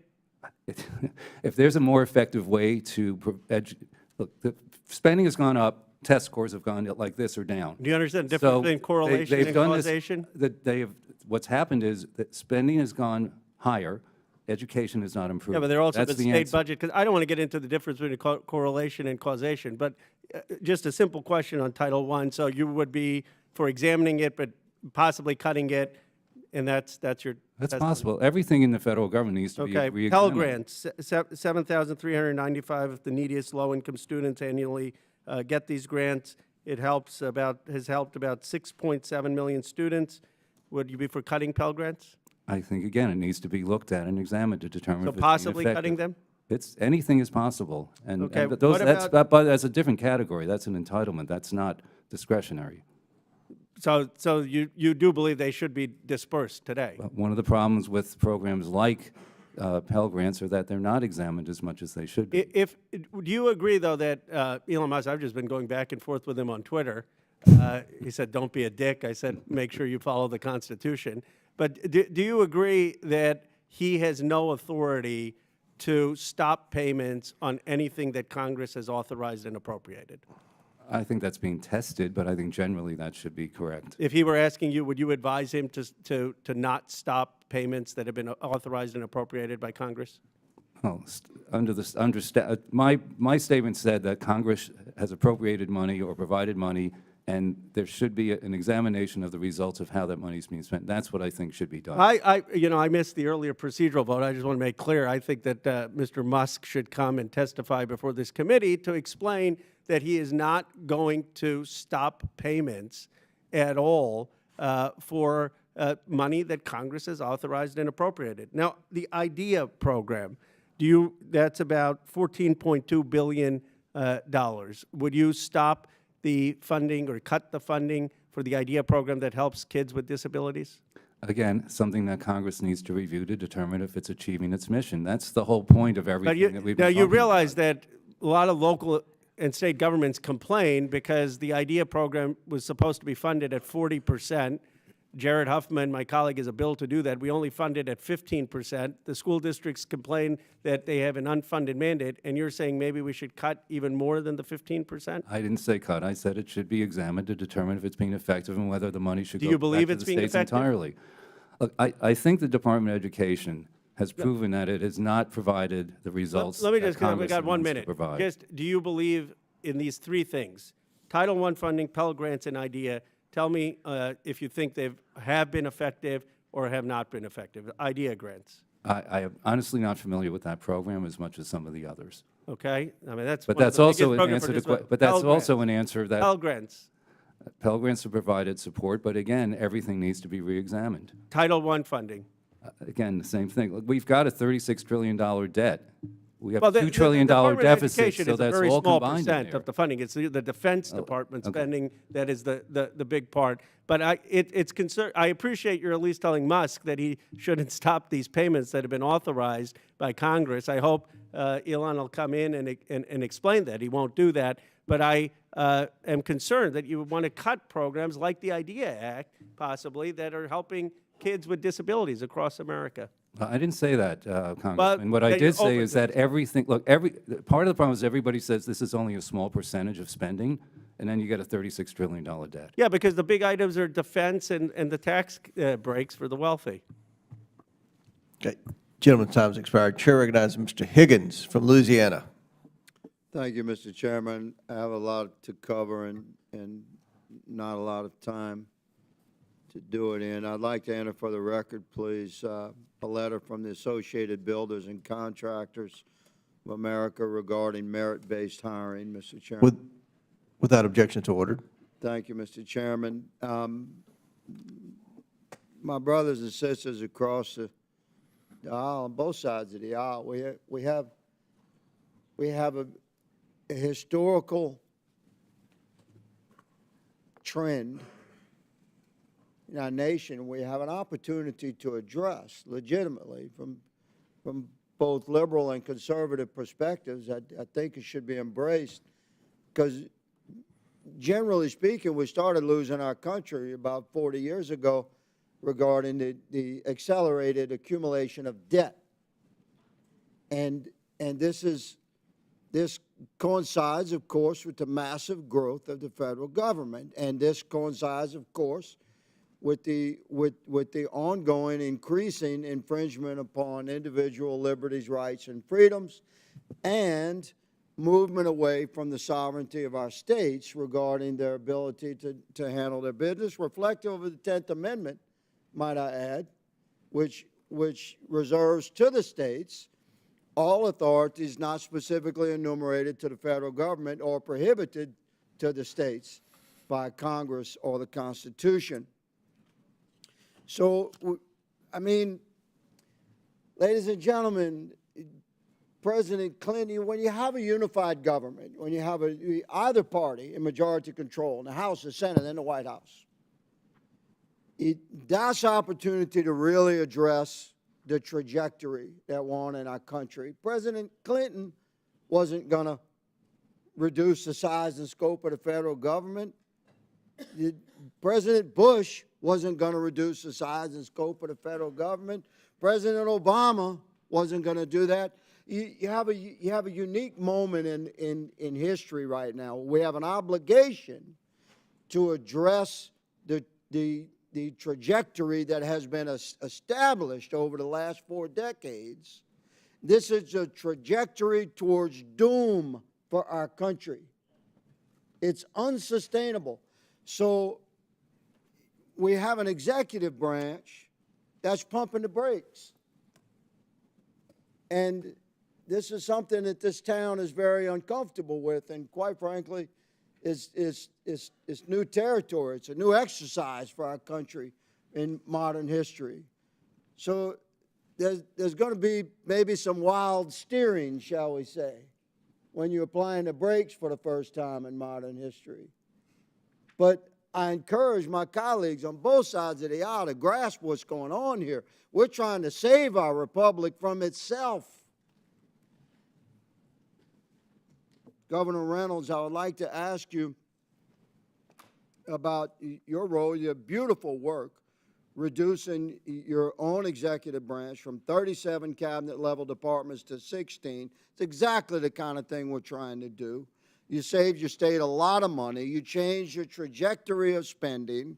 You reestablished financial stability and economic prosperity because of your conservative approach. It's what we're trying to do. And the President Trump and Mr. Musk is as an ambassador of common sense for President Trump to look hard at the practices of our executive branches and to reduce their size and scope. Governor Reynolds, I have a formula essentially that transitions federal service back to the sovereign states. We can save a lot of money doing this. What are your thoughts on shifting federal responsibilities away from the massive federal government to the sovereign states? Generally speaking, agencies like EPA, FEMA, Bureau of Prisons, how would that work in your state, ma'am? Well, we would welcome that, again, and especially with the alignment, I think we're positioned very well to do that. So I appreciate what I see happening with DOGE. As I indicated in my remarks, I'm standing up Iowa DOGE so we can continue to bring the private sector in to examine the way that we're doing business. Government has to operate more like a business. It had been 40 years since we even looked at the structure of government in Iowa. It was ripe for reform. You know, they never eliminate a program. They never do away with one. Once it started, it stays. If it's not working, they think more money is the answer to it, so we keep it. If it doesn't work, there's really no metrics ever tied to anything, but the ongoing thought is if we put a little bit more money into it, eventually it's going to work. So I believe that states are well suited to implement block grants with accountability, with transparency, with metrics, with KPIs, so that we can report back to the federal government the results that we're seeing from the opportunity to take those streamlined dollars and be innovative and be effective, whether it's the Department of Education, FEMA. I had 3 presidential disaster declarations in 2 months this last spring. Thank you. My time has expired, Governor. Thank you for the work that you're doing. Mr. Chairman, I yield. Chair recognizes Ms. Brown from Ohio. Thank you, Mr. Chairman. At this very moment, an unelected, unaccountable billionaire is raiding our government. And instead of raising the alarm, the Oversight Committee, let me repeat that, the Oversight Committee is running cover as their president strips the government for parts. 2 weeks in, here's where we're at. President Trump attempted to freeze funding for vital programs, tried to make it easier to fire tens and thousands of federal workers, pressured more to resign, and has attempted to bust union contracts. Meanwhile, Elon Musk, who has been tasked with running a fake governmental department, now has access to the federal payment system and apparently the personal information of every American. And none of this is happening with congressional approval, and apparently my colleagues, the Republicans on this committee, also want it to happen without any congressional oversight. This is no way to govern, but they know that. Instead, they want to bully and intimidate federal workers into submission. They want to replace experienced workers who are loyal to the country with lackeys loyal to one man. The truth is that the civil service is filled with loyal, dependable, and knowledgeable folks. They are people who sacrifice for our country and keep the government ticking for the American people. They ensure Social Security payments arrive on time, inspect our food and water to keep it safe, care for our veterans, crack down on corporate fraud, and track deadly outbreaks like the bird flu. Cutting these jobs doesn't make government leaner. It makes America weaker, and it makes life harder for everyday people. Look at what happens when the government is stripped down to the bone. In Ohio, Social Security field offices are on the verge of collapse. Recently, a field office in my district had to close its doors due to severe staffing shortages. The Social Security workforce has shrunk in the last 2 decades, but at the same time, its workload has increased by 25%. We have asked Social Security workers to do more with less, and they have somehow managed. Because public servants aren't the enemy. They're the people keeping this country running, and this assault on them is an assault on all of us. So, Governor Reynolds, thank you for joining us today. I want to ask you a series of yes or no questions. In 2023, did you sign a bill to gut the state auditor's ability to hold you and the state government accountable? Yes or no? A bill was signed to restrict the, I'll address take that as a yes. Yes. Iowa law has a provision to hold lawbreakers in government accountable for sexual harassment, but your administration has paid out millions of dollars in settlements for harassment. This has cost the taxpayers in your state. Is that right-sized government, yes or no? Changes have been made to address that, but that Reclaiming was a my previous. time. Mr. Chair, I seek to ask unanimous consent to enter into the record this Iowa Public Radio article entitled, "Iowa Will Pay $4.15 million in Finance Authority Sex Harassment Settlements" into the record. Without objection, it's ordered. Now, during my colleague's question line, you stated that every program should be looked at. However, you signed a school voucher bill that sends $100 million of taxpayer dollars intended for public schools to private schools without any independent oversight of how this money is spent. Yes or no? Is this protecting against waste, fraud, and abuse? They are held accountable. They are Last held question. accountable. Iowa has 10,000 federal workers. Which federal jobs do you think are redundant? Is it the staff providing care to veterans at the VA facilities in Des Moines and Iowa City? The USDA experts supporting your state's farmers? Or the Social Security staff ensuring payments reach seniors? Let's be clear about what's happening here. This isn't about right-sizing the federal government. It's about gutting it. And it's about weakening our government's ability to serve the American people. You want shorter wait times for Social Security, faster disaster responses, safer food and medicine? Then why attack the very workers who make it happen? The House Democrats are fighting to protect and modernize the federal workforce, hire and retain talent, and give federal workers the resources they need to serve the American people. That's what we are doing. And with that, Mr. Chairman, I thank you and I yield back. Chair recognizes Mr. Palmer from Alabama. Thank you, Mr. Chairman, and thank the witnesses for being here. And I want to get to a more constructive dialogue. First of all, in regard to DOGE, as I've pointed out to some of my colleagues, this is not the first time that the federal government has engaged in an effort like this. One time in particular was during the Clinton administration. It was called the National Partnership for Reinventing Government.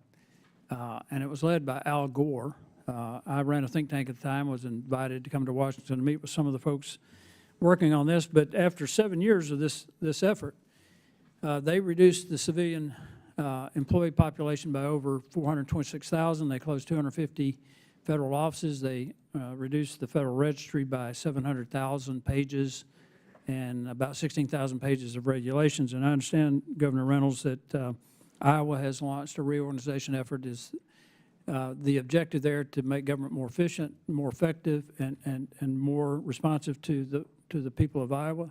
More efficient, more effective, more responsive, more accountable. It's brought transparency to the process. We're better at what we're doing. I would say that, the employees appreciate the environment that we're working in today. They appreciate the culture of innovation that we're creating in the state, and they love being a part of it. Now, did you bring in any outside experts, as the Clinton administration did in that effort for reinventing government back in the 90s? I brought in one consultant to help really do the comparisons in other states so we could see where we were an outliner, where did we align, what had we maybe missed. So we used the consultant from that perspective and just to help us with some of the administration, but otherwise we did it all internally. When I worked for a couple of international engineering companies, and one of the companies I worked for went through a process like this, and they brought in outside consultants because people on the outside can see things that those of us on the inside miss. So it's important that you bring in really the best that you can. In that regard, I really think that we're in another reinventing government phase, and in particular with education. There's a big debate right now going on about the number of H-1B visas that we need to have because we're having to import so many technically trained workers. I don't know if Iowa is experiencing some of this, but you probably have some folks who are educated overseas that are now working in engineering technically trained jobs. Would that be correct? Yes. I think the fact that we're having, Mr. Chairman, to bring so many people in who are engineers and scientists is an indictment of the current education system. We're not able to produce the number of technically trained people that we need to be competitive in our economy, but also in regard to our national security, because we're in a arms race in artificial intelligence with China, and we're going to have a technically trained workforce. So one of the things that I've suggested in this effort in regard to the Department of Education is that we not completely dismantle it, Governor Reynolds, but maybe reimagine it as the Department of Workforce Development and block grant the money to the states with a heavy emphasis on STEM. Would you like to respond to that? I would be very much in favor of that. In fact, we put a proposal together that we'll be submitting to the Department of Education. It gives states the flexibility. We already have a waiver process in place that we could utilize until they could actually get some of that realignment done. But like I said, hold us accountable. We'll meet those expectations, and we can do it at a lower cost. We're going through, I think, an historic phase. There's an historic opportunity here. And I think about disruptive innovation. And I was talking to some folks today about this, and some of you may not be old enough to remember this, when Toyota introduced the Corolla into the automobile market in the United States in the 70s. It forced U.S. automobile manufacturers not only to rethink what they were producing, but they literally retooled to do that. I think we're in that phase now where we're rethinking how government is run, and a lot of the innovation is coming from the state level, such as from Iowa. But I think that we're going to have to go through this phase, and it's disruptive, there's no question about it, but it's for our own good long term, and we need to be thinking 25, 30, 40 years down the road about how we do this, because we are at a point in competition with China that if we don't do this right, we're going to be in a really bad place. Mr. Schatz, you've been very involved in evaluating the complexity and size of government. How would you respond to that we're in this disruptive innovation phase? Well, I think it's essential. What has been going on has not been working. That's why we have a $36 trillion debt, haven't balanced the budget more than 5 times in 50 years. So the changes that need to be made quickly before it gets worse. And thoughtfully. So, yeah, and thoughtfully. And the impact, by the way, all the discussion about individual agencies, what about the impact on taxpayers of this massive debt and the future of this country when the debt goes up, deficit goes up $2 trillion a year, every year for the next 10 years, and the interest on the debt doubles, and it's already bigger than the defense budget and everything else except Social Security. No organization can survive like that. So each discussion really should be discussed with that overall view. Well, I thank the witnesses for the questions. Mr. Chairman, I yield back. Gentleman yields back. Chair now recognizes Ms. Stansberry from New Mexico. Thank you, Mr. Chairman, Ranking Member, Governor, welcome to our witnesses. Thank you for being here today. I've really appreciated your commentary. It's been real, it's been substantive, and I support much of the efficiency work that's being done at the states. But I have to say, once again, welcome to the latest episode of the GOP Oversight Committee, where my colleagues at the beginning of this hearing once again voted to block a good government motion to carry out our most basic constitutional duty. They voted against a motion this morning, just a few moments ago, to bring Elon Musk in front of this committee to discuss what he is doing to supposedly right-size the government, as they are claiming in this hearing. And I have to say to my colleagues, with all due respect, why are you shielding Elon Musk from coming in front of this committee if that is what your intent is with this hearing and the work that you want to do? Why is the GOP in the White House shielding an unelected, unvetted, unqualified private citizen and billionaire who is literally dismantling our agencies while we sit here and is literally breaking the law?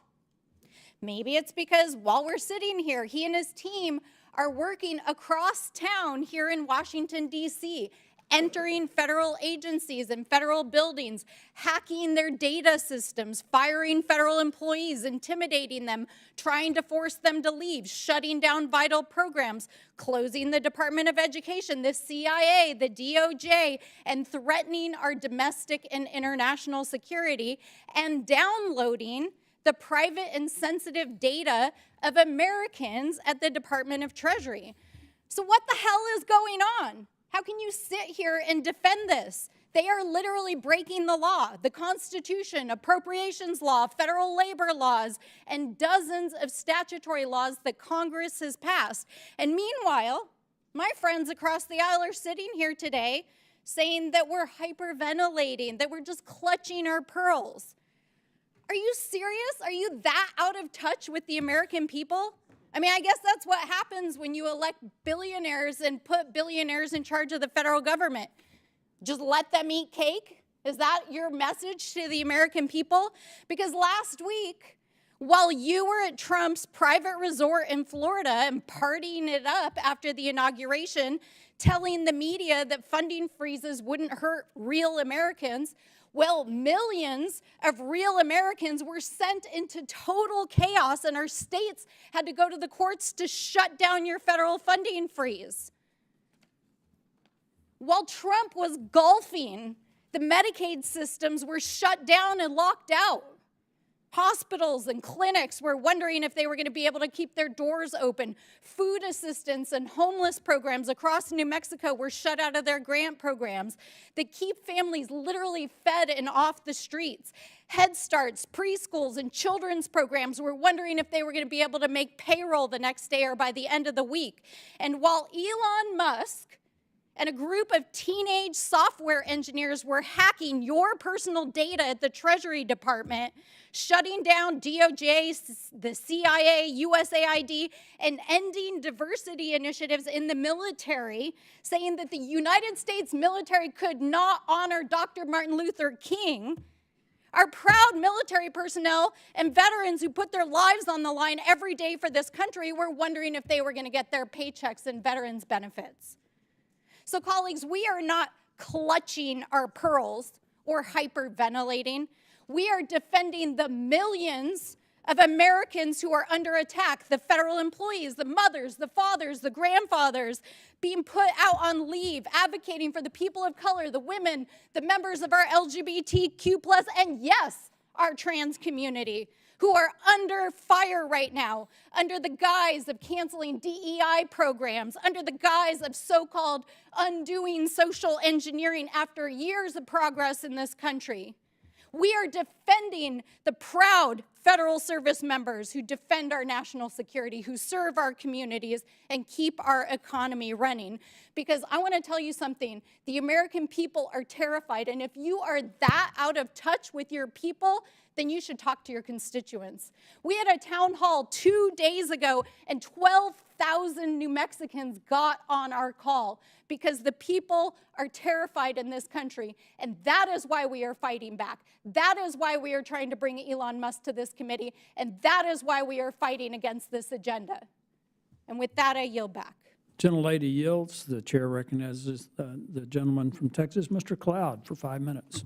Thank you, Chairman, and thank you, witnesses, for being here. And I apologize that you have to sit here and listen to the same sort of ideological rants that lost our friends across the aisle the election in a public survey just a couple months ago, where the hearts and minds of the American people spoke very loud and clearly for what they wanted.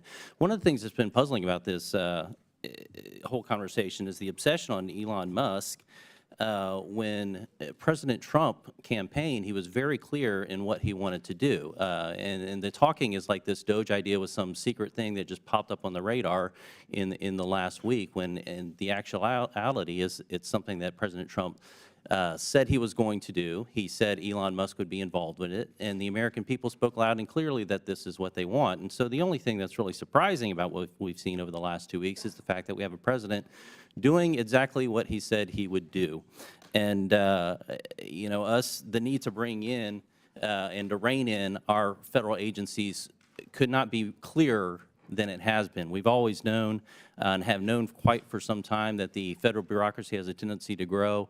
Ronald Reagan once said the closest thing to eternal life we have on earth is a federal agency. And we've seen time and time again throughout our oversight capacities the attitude among much of our federal agencies that they're here permanently and we as elected officials are here temporarily, and that they will do whatever they feel, and if they don't like the policies handed down by the elected executive, that they will ignore it, obfuscate, do everything they can, even to shield data from us. And so it's been refreshing that many of the suspicions we've seen have become quite transparent as we brought transparency tools to the table over the last several weeks. But, you know, there's this idea in Washington that anytime we have an agency who's underperforming, they'll come before us, and the thing that they'll always ask for is more money, more power to fix the problem, oftentimes that they created. This is a paradigm that we have to change. It's been said that you can't solve problems with the same kind of thinking you used when you created them. And so this is really what DOGE is about. And to name a couple points, we can point to the CDC, which has tremendous mission creep since it was started. It was originally purposed to help control malaria, kind of to be a center for data and a hub of information to help people tackle those sort of things. It ended up expanding to the Communicable Disease Center, and eventually became the Center for Disease Control, and now the Center for Disease Control and Prevention, which it has not done a good job at, as we've seen over the last few years through COVID. And now it's trying to embrace such things as climate change and alleged gun violence and systemic racism as Centers for Disease Control. Meanwhile, their basic core function of being able to collect and share data to help the American people, they epically failed at during COVID, when a first-year PhD student from Johns Hopkins created a better tool than the CDC could provide. We could also look at the Department of Education, which has gotten a lot of discussion lately and interest in looking at what's going on, because our schools are failing our kids. That's just the status quo of where we're at in America. And what we can see here is this education funding from the federal government has gone up, student performance has been flat, and compared to other nations has actually gone down. Meanwhile, employment of the education workforce has gone up. So we end up having less people actually teaching teaching in the classroom, and more people administrating, and so we've created an education bureaucracy. Now, Mr. Schatz, did I pronounce that right? You talked about the importance of understanding and looking at the intended results. Are they happening? And that's one of the things that I think we're addressing in DOGE. Could you speak to the importance of making sure that we're addressing the intended results as opposed to just sending money at it? The example of the difference between helping students, perhaps, and helping school systems. Well, the test scores and the higher costs are exactly what I was discussing earlier. If you're spending more on something, you're supposed to get results that match what you're spending the money on. Otherwise, you shouldn't be spending it, whether it's in the government or the private sector. And again, as Congressman Connor pointed out, I did grow up without a Department of Education, as did my whole generation. It's a little office, health, education, and welfare. The state spent the money. We think they could do a great job. They're competitive with each other. And some programs obviously should be retained, and some should be turned back down to where they can do a much better job and be closer to the people. Governor Reynolds, you talked about, I'm curious, because you've done a good job of streamlining the government, and I'm curious about your ideas on how you hold government employees accountable, how you hold agencies accountable. What are the tools necessary to do so? One of the big challenges here is getting the information necessary in order to do that. You can think about the grants that are going out. We've seen USAID over the last, I mean, the stuff that they were spending money on is crazy. We're finding out that our federal government's actually a money laundering scheme to help support leftist ideologies across the world and here at home. It's crazy. But yet, finding that accountability piece, we're able to hold the individuals who are sending these checks out, for example. How do you bring that kind of accountability? Well, we have our state expenditures online too, so our checkbook is online, so taxpayers in Iowa can check and see what is going out from the state. But in addition to that, remember I talked about we reviewed 800 programs across my cabinet, and not a one of them had a KPI, any type of a metric, any type of expectation for outcomes, zero. So my cabinet knows now that if they want to stand up a new program or they want to extend an existing program, then it needs to have, first of all, a KPI. They need to have data that they're going to be reviewing. They need to do a review of what the program had done, what were the metrics, what were the outcomes from the existing program to justify putting additional money into it. I also had them, they had never put all the programs together. They themselves had not even taken a look at it. So that's how it just continues to grow and bloat and just be unmanageable. So I had them rank the programs that they have. Now, to their defense, sometimes the legislature hangs a program on them, but we're working with the legislature too to just say, you know, this is not something that we believe can really move the needle and go in the direction that we believe the state can head. But it's a conversation with our legislators. So it's holding them accountable, making them report back to the chief executive on what they currently are doing and what they're doing going forward. But just simply putting key performance indicators as part of a program and then monitoring the outcome and basing decisions on data, which is never happening. And it takes the emotion out of the equation. And that's what we need to do. We need to look at programs, we need to look at the outcomes, and if they're not working, then we have to let them go and figure out an innovative and better way that we can get the results that we believe that we can accomplish. Very good. Gentleman's time's expired. Chair recognizes Mr. Garcia from California. Thank you, Mr. Chairman. And I wanted to start by thanking our witnesses for being here. Thank you for hosting this hearing as well.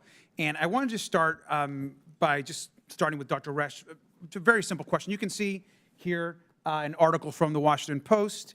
Can you just quickly, so we can take one step back, just mention how much did Elon Musk donate to Republicans in the 2024 election?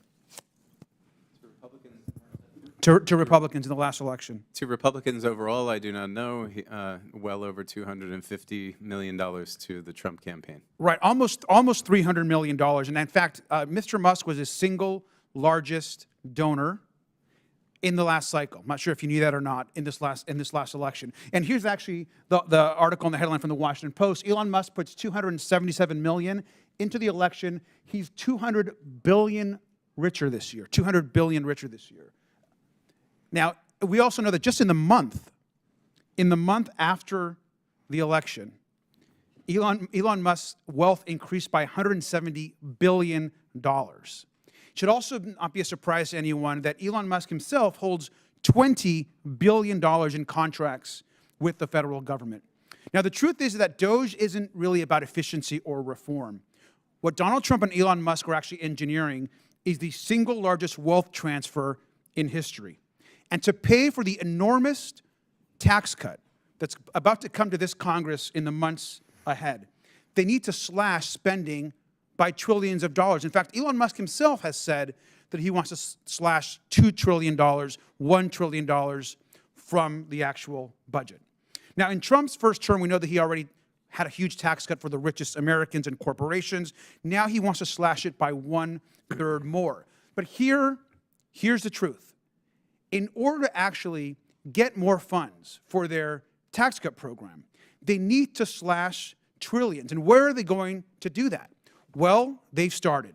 The Department of Education, the Department of Labor, Veterans Benefits, USAID, and eventually Social Security, Medicare, and Medicaid. Right now, as we know, Elon Musk, the richest man on the planet, is trying to destroy USAID with his Doge team. Now, this is the agency we know that distributes foreign aid, but that's just step one of their plan. Now, of course, we know they're going after the Department of Education. And here's an article from the Washington Post as well. Trump preps order to dismantle the Department of Education as Doge probes data. Now, let me just begin by saying that their mission is to destroy federal agencies like the Department of Ed, to then save money and then transfer that wealth to Elon Musk, his companies, and their billionaire friends through a massive tax cut.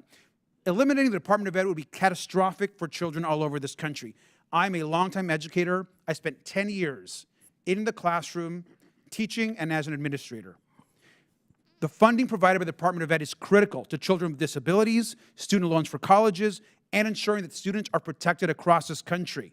The Department of Ed has $160 billion to help kids pay for college, $18 billion for low-income kids at K-12 schools, $15 billion for kids with disabilities, and in most cases, most schools are reliant on the Department of Ed to ensure that students with disabilities or that have additional needs get the education that they deserve. And now all of that is on the line because billionaires and corporations in this country need and want a larger tax cut. So let's be crystal clear about what Elon Musk is actually doing right now. It's a wealth transfer to himself and his billionaire friends. I also just want to note that just recently, and yesterday, in fact, the New York Times reported that now they are accessing the control centers for Medicare and Medicaid services. This can be catastrophic to people across this country. And so this committee, rightly so, has asked and demanded that Elon Musk testify under oath in front of this committee. We know that the law is on the side. We know that what he's doing is unconstitutional. And we demand that he come here and provide answers not just to us, but to the American public. And with that, I yield back. Thank you. Gentleman yields back. Chair recognizes Mr. Crane from Arizona. Thank you, Mr. Chairman. Mr. Chairman, would it be possible to get some therapy dogs in here for my colleagues on the other side of the aisle? We could ask Mr. Raskin's shrink to... I'm worried about their mental stability. You know, I think it's funny, Mr. Chairman, when I hear my colleagues on the other side of the aisle whining and complaining. I mean, those are insults, to be clear. Elon Musk. Excuse me, this is my time, thanks. Elon Musk and, you know, how much money he donated to President Trump, yet I don't recall the same outrage when, you know, billionaires on their side of the aisle like Mark Zuckerberg, George Soros, you know, or any of the other ones that were donating massive sums of money to their side of the aisle. Mr. Resch, I want to start with you real quick. I read something you stated in your testimony. You said, rather than a bloated bureaucracy, we face a workforce stretched too thin, forced to oversee an increasingly complex web of outsourced operation with limited personnel and resources. Is that correct? Did you say that in your testimony, sir? Yes, sir. I'd like to read you a list of priorities over at USAID right now, one of the agencies that Elon Musk, who's triggered my colleagues on the left so much, the Agency for International Development, which had a budget of over $40 billion in fiscal year 2023. This is not a exhaustive list. It's a very small list, but $1.5 million to advance diversity, equity, and inclusion in Serbia's workplaces and business communities. $2.5 million for electric vehicles in Vietnam. $2 million for sex changes and LGBT activism in Guatemala. $6 million to fund tourism in Egypt. Hundreds of thousands of dollars for a nonprofit linked to designated terror organizations, even after an inspector general launched an investigation. Do you still stand by your comments, sir? Yes, my comments were in regards to the ability of administrators to adequately oversee the funds that Congress has appropriated to them for these programs. Yeah, so you don't think this is a bloated workforce when we're spending money overseas like that? Sir, are you aware that we're over $36 trillion in debt, Mr. Resch? Yes, I certainly am. Okay, so you still stand by your comments that this isn't a bloated federal workforce? The federal workforce represents 4% of the entire budget. For every Sir, do you know how much? Do you know what the annual deficit is every year? Please.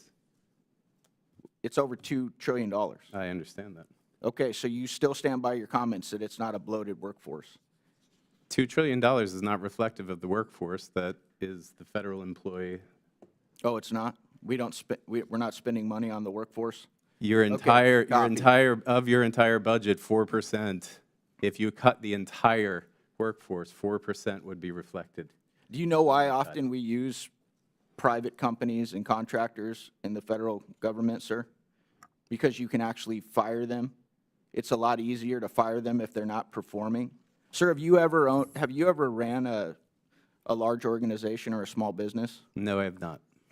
I just find it interesting that we bring in a governor of one of the United States who has actually run a state to talk about all the cuts, the elimination of fraud, waste, and abuse, and how she's got her state high-performing and made a bunch of changes so that they actually have a surplus. And my Democrat colleagues bring in a professor who's never run a large organization, never run a small business, and therefore has really no idea what it's like to deal with the consequences of out-of-control spending and inefficiencies. Does that strike anybody else in the room as odd? What about you, Mr. Schatz? Who are you going to take advice from on efficiency? Somebody who's actually run a large organization or business or maybe a state? And I'm not trying to throw shade at Dr. Resch and his profession. There's been a lot of professors in my life that have brought me a lot of value. But when we're talking about trying to add efficiencies to the largest government in the history of the world that's operating at $36 trillion national debt, $2 trillion annual deficit, Mr. Schatz, who are you going to take counsel and advice from? Well, I think anyone who has an idea about how to cut spending should be welcome, and that could include academics, it can include nonprofit groups, governors. So the point is to get the job done, not to keep talking about it. That's right. And the last thing I'll say is, because my Democrat colleagues are losing their mind with Elon Musk, don't forget that Elon Musk campaigned with the president. The American people were very excited about Elon Musk using all of the tools and experience that he has and that he's used in the private sector to come in and streamline this federal government. Thank you, Mr. Chairman. I yield back. Thank you. Chair recognizes Mr. Frost from Florida. Thank you. Governor Reynolds, thank you so much for being here today. I've been to Iowa. I've spent a lot of time in Iowa. It's a beautiful state. So thank you for being here. Medicaid covers almost 700,000 Iowans, over a third of Iowa's children. In 2013, I believe, Iowa expanded Medicaid. I have a few questions for you. If Medicaid funding were to disappear, what would that mean for the people of Iowa? Well, I don't think it will disappear. Simply looking at a system and seeing if we can enhance it and make it better doesn't. That's not my question, though, Governor. My question is, if it were to disappear, what would that mean for your Well, I don't think that's the intent of anybody, but we need to do it better, and we need to help these If it kids were to be disappear, successful. Governor, what would that mean for the Well, I people? can't speculate on that because I don't believe that that would happen. So you, as the governor of your state, can't say what it would mean to lose Medicaid for your people? Okay, we'll move on. How would people across Iowa react to rural and community health centers having to suddenly close? Well, we're, as I talked about in my opening remarks, we're actually working on maternal health and working on health care in rural Iowa. And that means, again, looking at regions. I took, 30 2 fragmented substance abuse, and mental health regions and unified them into 7 behavioral health regions. That's And great we're to hear, putting in Governor. place a Yeah. hub and spoke model, which That's they will great be a to hear, part Governor. of. I'm sure you're doing But great again, work. I it's want the to focus on duplication that you the don't want to questions I lose. have. I have limited time. I'm sorry, Governor. Okay. I'm sure you're doing great work on this. My question is about rural and community health centers. Yep. Community health centers that receive a huge amount of federal funding, including programs that help Iowans afford medication and prescription drugs. What would that mean for And rural they're a part of our solution, and we're taking that to account. But we don't That's want good to hear. duplication Community health we centers don't are want part of the duplication of solution. services so That's that we good to can hear. get I'm those going to move on, dollars on Governor. the I'm going to ground. move on. That's Yep. good to hear. Some Republicans on this committee are calling Trump's careless assault on essential federal services, including his freezing of Medicaid payment system, rightsizing. What is the right size for health care? Well, that's going to vary from state to state. So, you know, I mean, Would you be okay with Elon Musk or Trump right-sizing Medicaid in Iowa? I don't think we should be afraid of having the private sector step in and take a look at how we're providing these services. We can No learn one's from just them. taking a look, Governor. It's both. Decisions are being made. Well, they're looking at the system and making recommendations, freezing and the we Medicaid shouldn't payment system? We shouldn't be afraid of that. So I think that No one, Governor, no one is afraid. we Governor, had to sorry, I'm going to look at- reclaim my time. Okay, thank No one is afraid of opening, taking a look at what's going on. But what we are afraid of is our services, the things that people depend on being ripped away from us. I'm worried about Iowans losing the Medicaid that they voted to expand. 700,000 Iowans are on Medicaid. But that's why we made the changes that we made. That's why we realigned, we eliminated the duplication, and by doing that, it put more money into the program to actually meet the needs Well, of let's our talk about what you constituents. did, because we were just talking about what you did. You came to office, you made some changes to help with efficiency. I respect that. But there's something that was brought up even by the chair that I want to bring up that shows the difference between what you did and what's happening right now at the federal government. You worked with the legislature and passed legislation in your state legislature to make the broadest changes you wanted to make.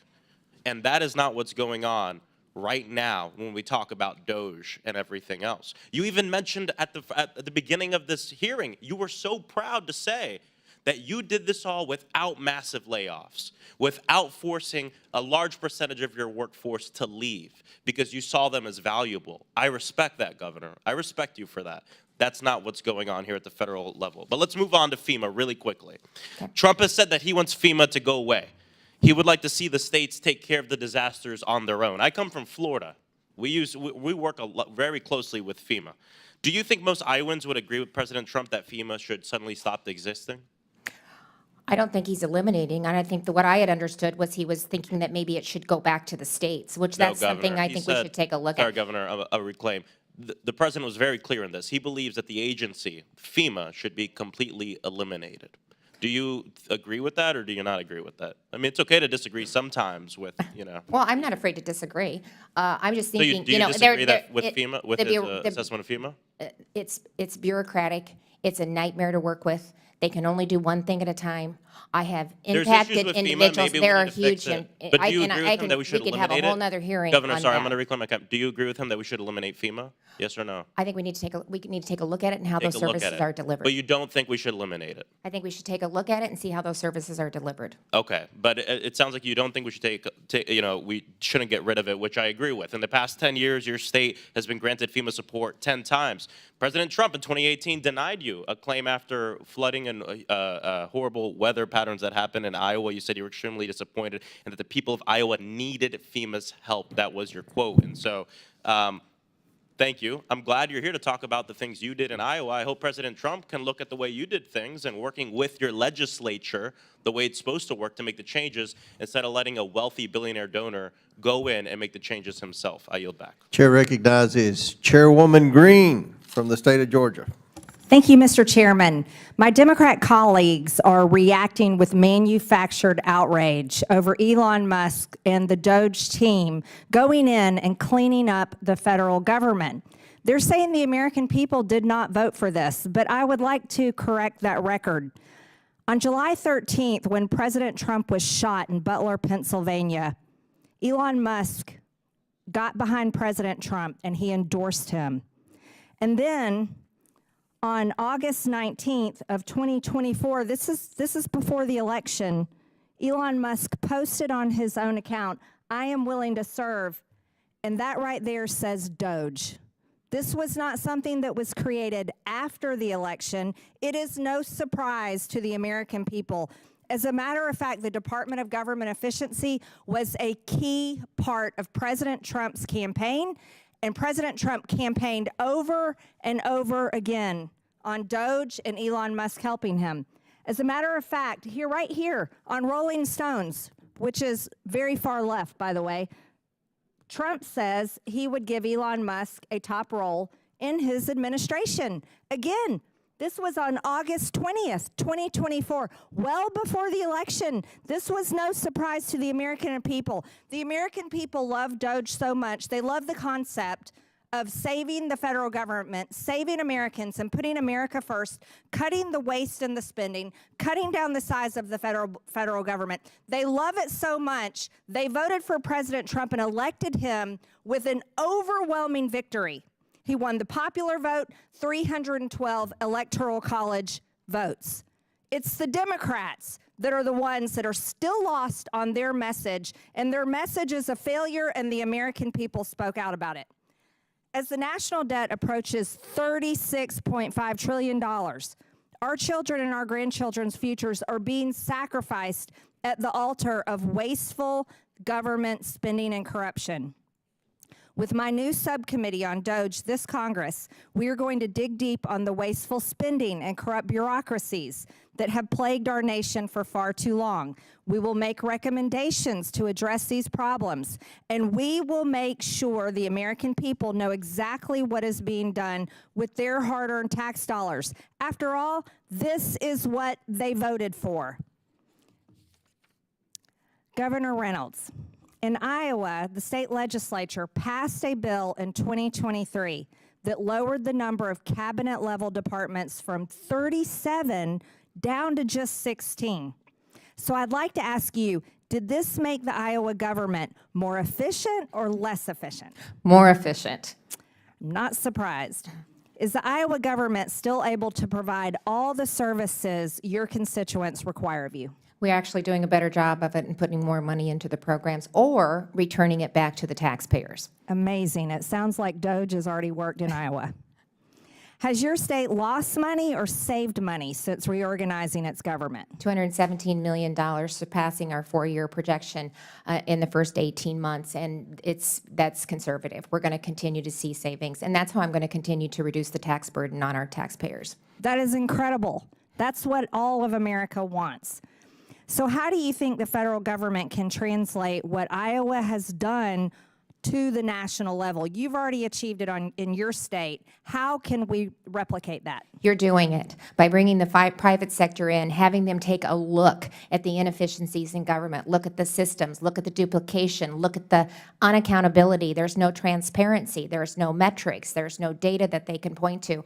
We're standing up Iowa Doge. We want to be a partner in that because I think it's really important that the federal government and the state government and the local governments work together to really implement transformational change. This is an incredible opportunity. I have so much respect for President Trump to put this initiative forward. He received an undeniable mandate in this last election, as did we. We now have supermajorities in both the House and the Senate, the governor's office, and an entire Republican delegation that we've sent out to Washington, D.C. We did just what President Trump does. We told Iowans what we were going to do, and we followed through with it. And that is what Americans expect, and that is why 77 million people said that President Trump is who we want to restore America's greatness. I absolutely agree with you, Governor Reynolds. Thank you. Mr. Schatz, in all your years at your organization, can you give some of the most egregious examples of government spending you've seen? And I know that's hard to come up with a few because there's a lot. I talked earlier about broadband programs. It's not necessarily a wasteful expenditure, meaning something isn't trying to be. There were 133 broadband programs in 15 agencies. There are people that are still not connected, I am sure, also in Iowa. $42 billion for the BEAD program. Not a penny has been spent. We want people to be connected to the internet. It's critical for our future.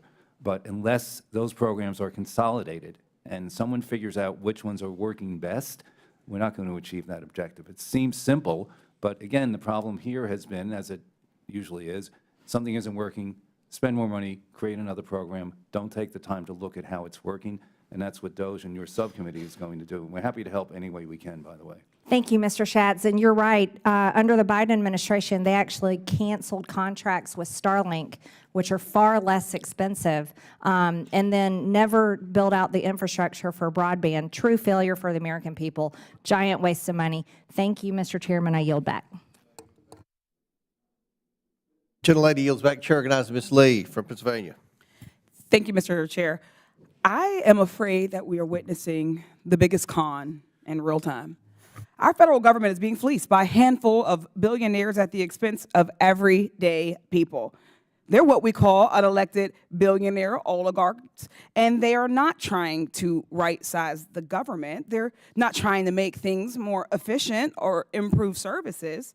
They want to eliminate their competition and grow their private coffers.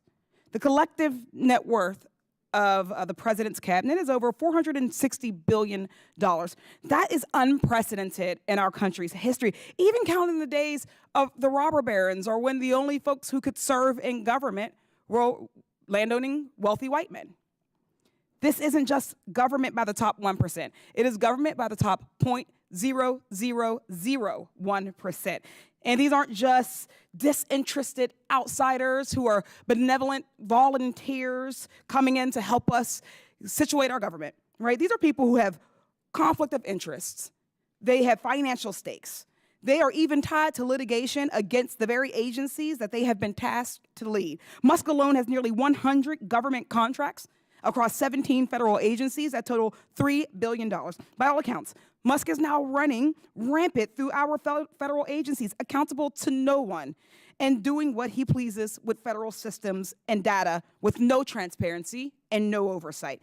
It's still unclear if he has security clearance or if he's passed a background check.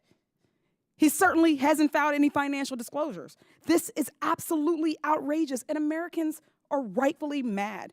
This is the Committee on Oversight, one of the most important committees, particularly in this era, yet Republicans did not bring Elon Musk, the private citizen, given access to all other private citizens' data, and the one leading all of this chaos. And just this morning, they blocked our efforts to bring him in.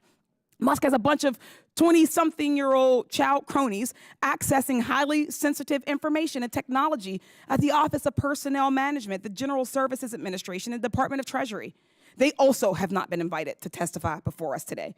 So I think we need to ask ourselves, why does an unelected billionaire need access to Americans' Social Security numbers and the $6 trillion payment system? And if this operation is so legit, why is there no transparency? Why are we pretending this is about right-sizing?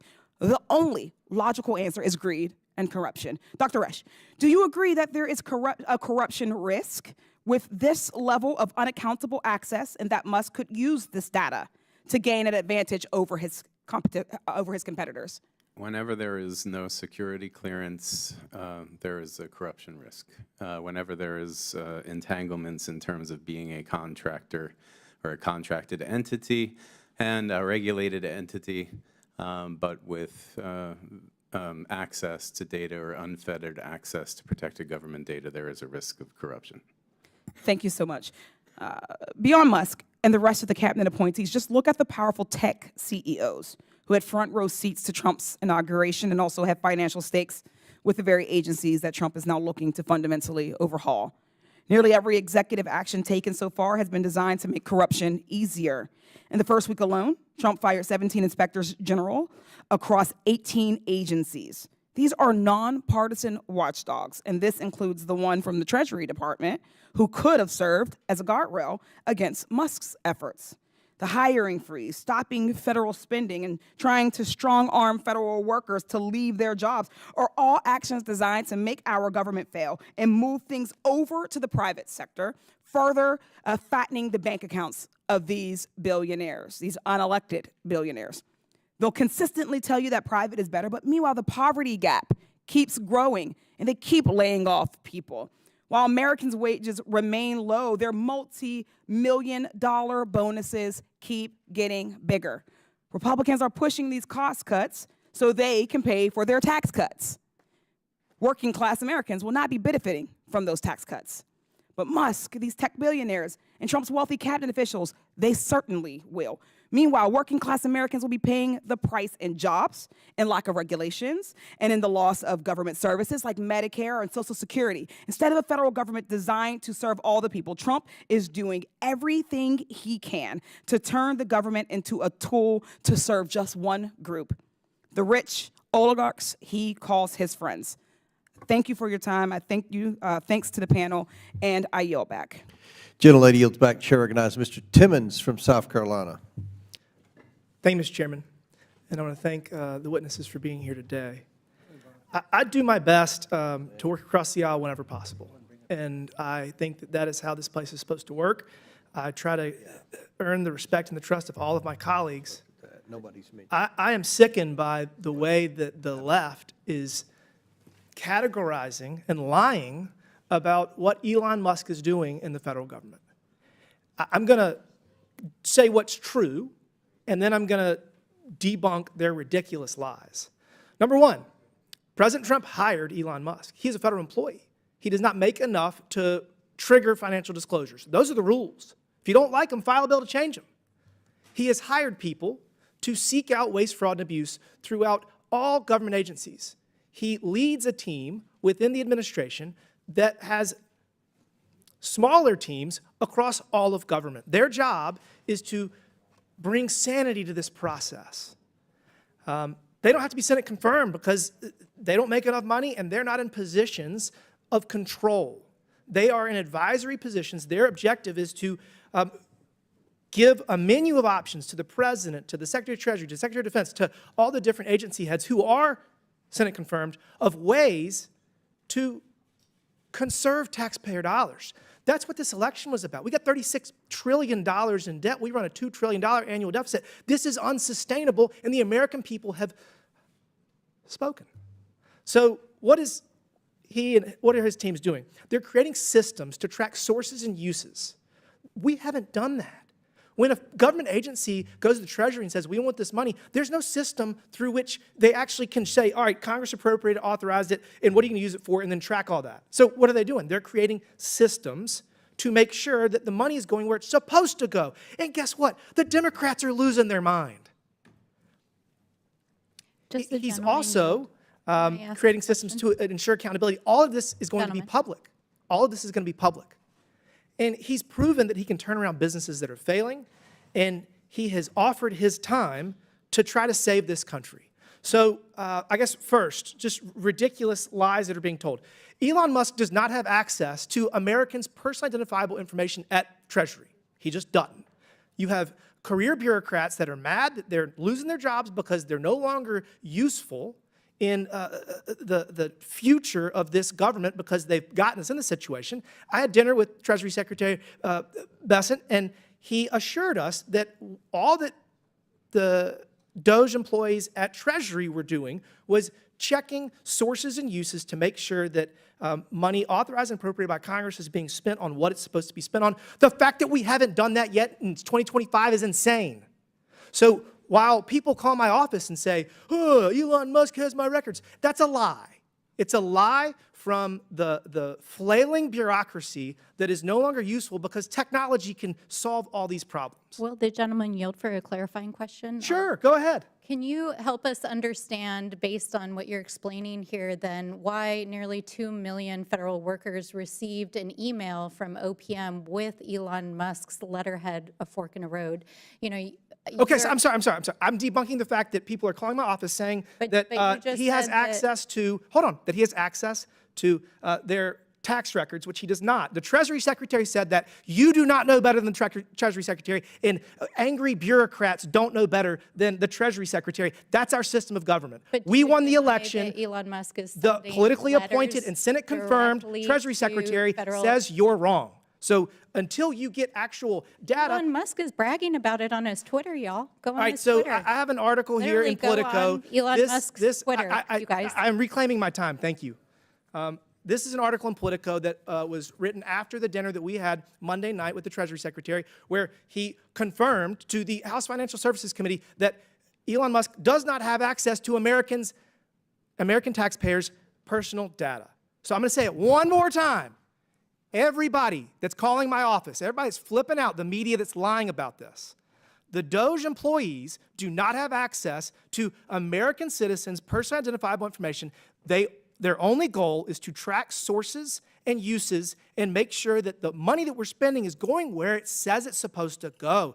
This is shocking. It hasn't been done yet, but they're doing it now, and this is just the beginning. Again, I'd say buckle up, because this is going to keep going, and we're going to save this country, and we're going to get out of this ridiculous financial situation we're in. With that, Mr. Chairman, I yield back. Gentleman yields back. Chair recognizes Ms. Crockett. Thank you so much, Mr. Chair. It's the faux outrage for me. It's as faux news that I'm hearing, because somehow you guys, and when I say you guys, I am referring to my Republican colleagues, pretend as if you are the heroes of the story. But let me remind you who set the House on fire. It was y'all. So let me go ahead and handle these receipts, because I know that I always have to have proof, even though I guess our education system is failing us, because it seems like facts don't seem to faze people that vote for y'all.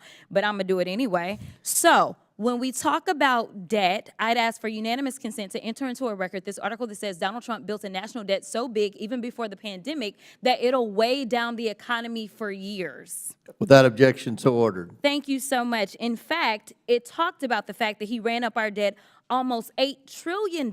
It was estimated to be $7.8 trillion at that time. And this is it's actually the third biggest increase ever under any presidential administration. So I don't understand how y'all gonna play the heroes. I also want to just kind of be clear about some basic level setting of civics, because it seems like civics is evading us. And listen, Governor, I actually appreciate you. I know that in today's times, for whatever reason, if you got a D or an R in front of your name, it has to be all hostile. Listen, I am a former business owner. If I was not sitting in this seat, I would still have my law firm, but you know, we have rules, right? So I'm not allowed to practice law. I'm not allowed to do a lot of other things, because ethics decides that that's not really a good thing, to make sure that the American people can trust that I don't have any divided interest. In fact, we do that for people that run our treasury typically. So I'm curious to know if you have an elected treasurer in your state. And you do, actually. We do. I know you do, because I looked him up. And I'm curious to know. So it's my guess that he's the one that actually controls all of the treasury systems that you have, correct? Some of the investments. He controls some of the investments, but also monies that need to be disseminated by the state, that's done by him, correct? Department of Management and the Treasurer's Office. Okay. In the Treasurer's Office. Two separate agencies. Okay. But you have an agency that does that, correct? Yes. Okay. And as you are having this agency do that, these are people that have some sort of ethics that they have to follow, I'm sure. I'm going out on a limb, because I don't know how anything works in Iowa. I'm just being honest with you. Yes. Okay. Here is the deal. I want the American people to understand that Democrats are not against efficiency. In fact, the last time that this country actually ran to the extent that there was a balanced budget and actually there was a surplus, it was a Democrat in the White House. His name was President Clinton. So we are not against this. What we are against is this idea that we will evade the Constitution, or we will evade our own constitutional. In fact, it's not even an invasion. At this point, it feels as if y'all have just decided that y'all are going to castrate your constitutional duty and hand it over to someone who is unelected. It doesn't matter how many cheerleaders he had on the fields campaigning for him. That doesn't mean that he gets to go in and sit atop any of our agencies. And the fact that we had a vote today and we asked to bring him in because we have a constitutional duty, we all took our oath, and maybe some of y'all just don't take it seriously. But I take it seriously when I take an oath oath to do a job, and my job is to look out and make sure that we don't have any kings or queens in this country. But it seems like y'all have decided that it's going to be Mr. King and his queen, and y'all can pick which one is which.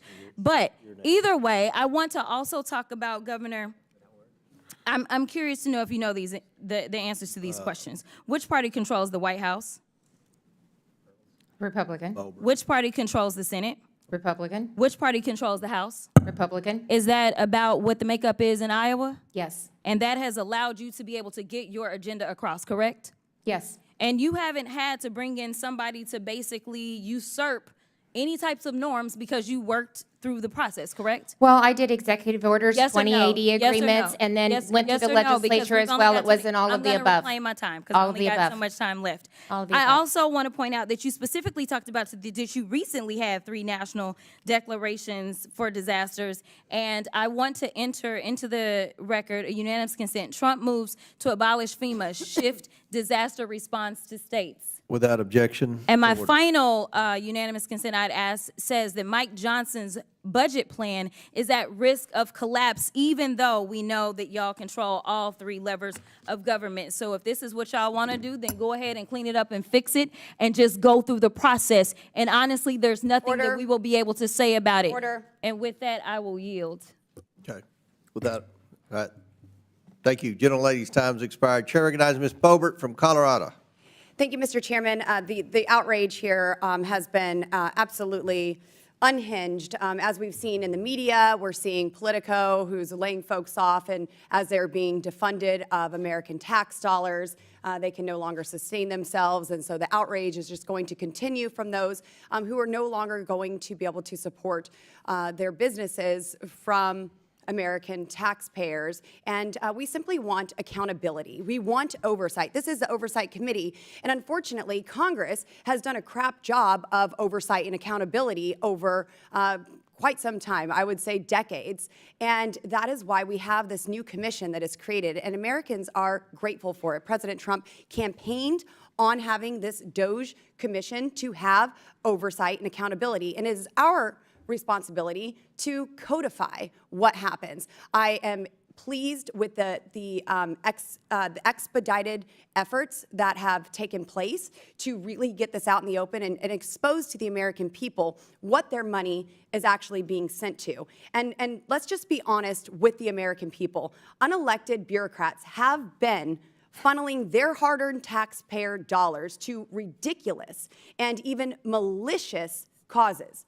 DOJ is doing the hard work to uncover the truth and make our government work for the people rather than funding policies that are actively hurting them. For example, Dr. Resch, in your testimony, you state that the recommendations from the Department of Government Efficiency will exacerbate public health crises. How is that the case when DOJ is advocating to defund EcoHealth Alliance, which was involved in the research in the Wuhan lab that created coronavirus, that created this global pandemic that killed people and ended the livelihoods of many others?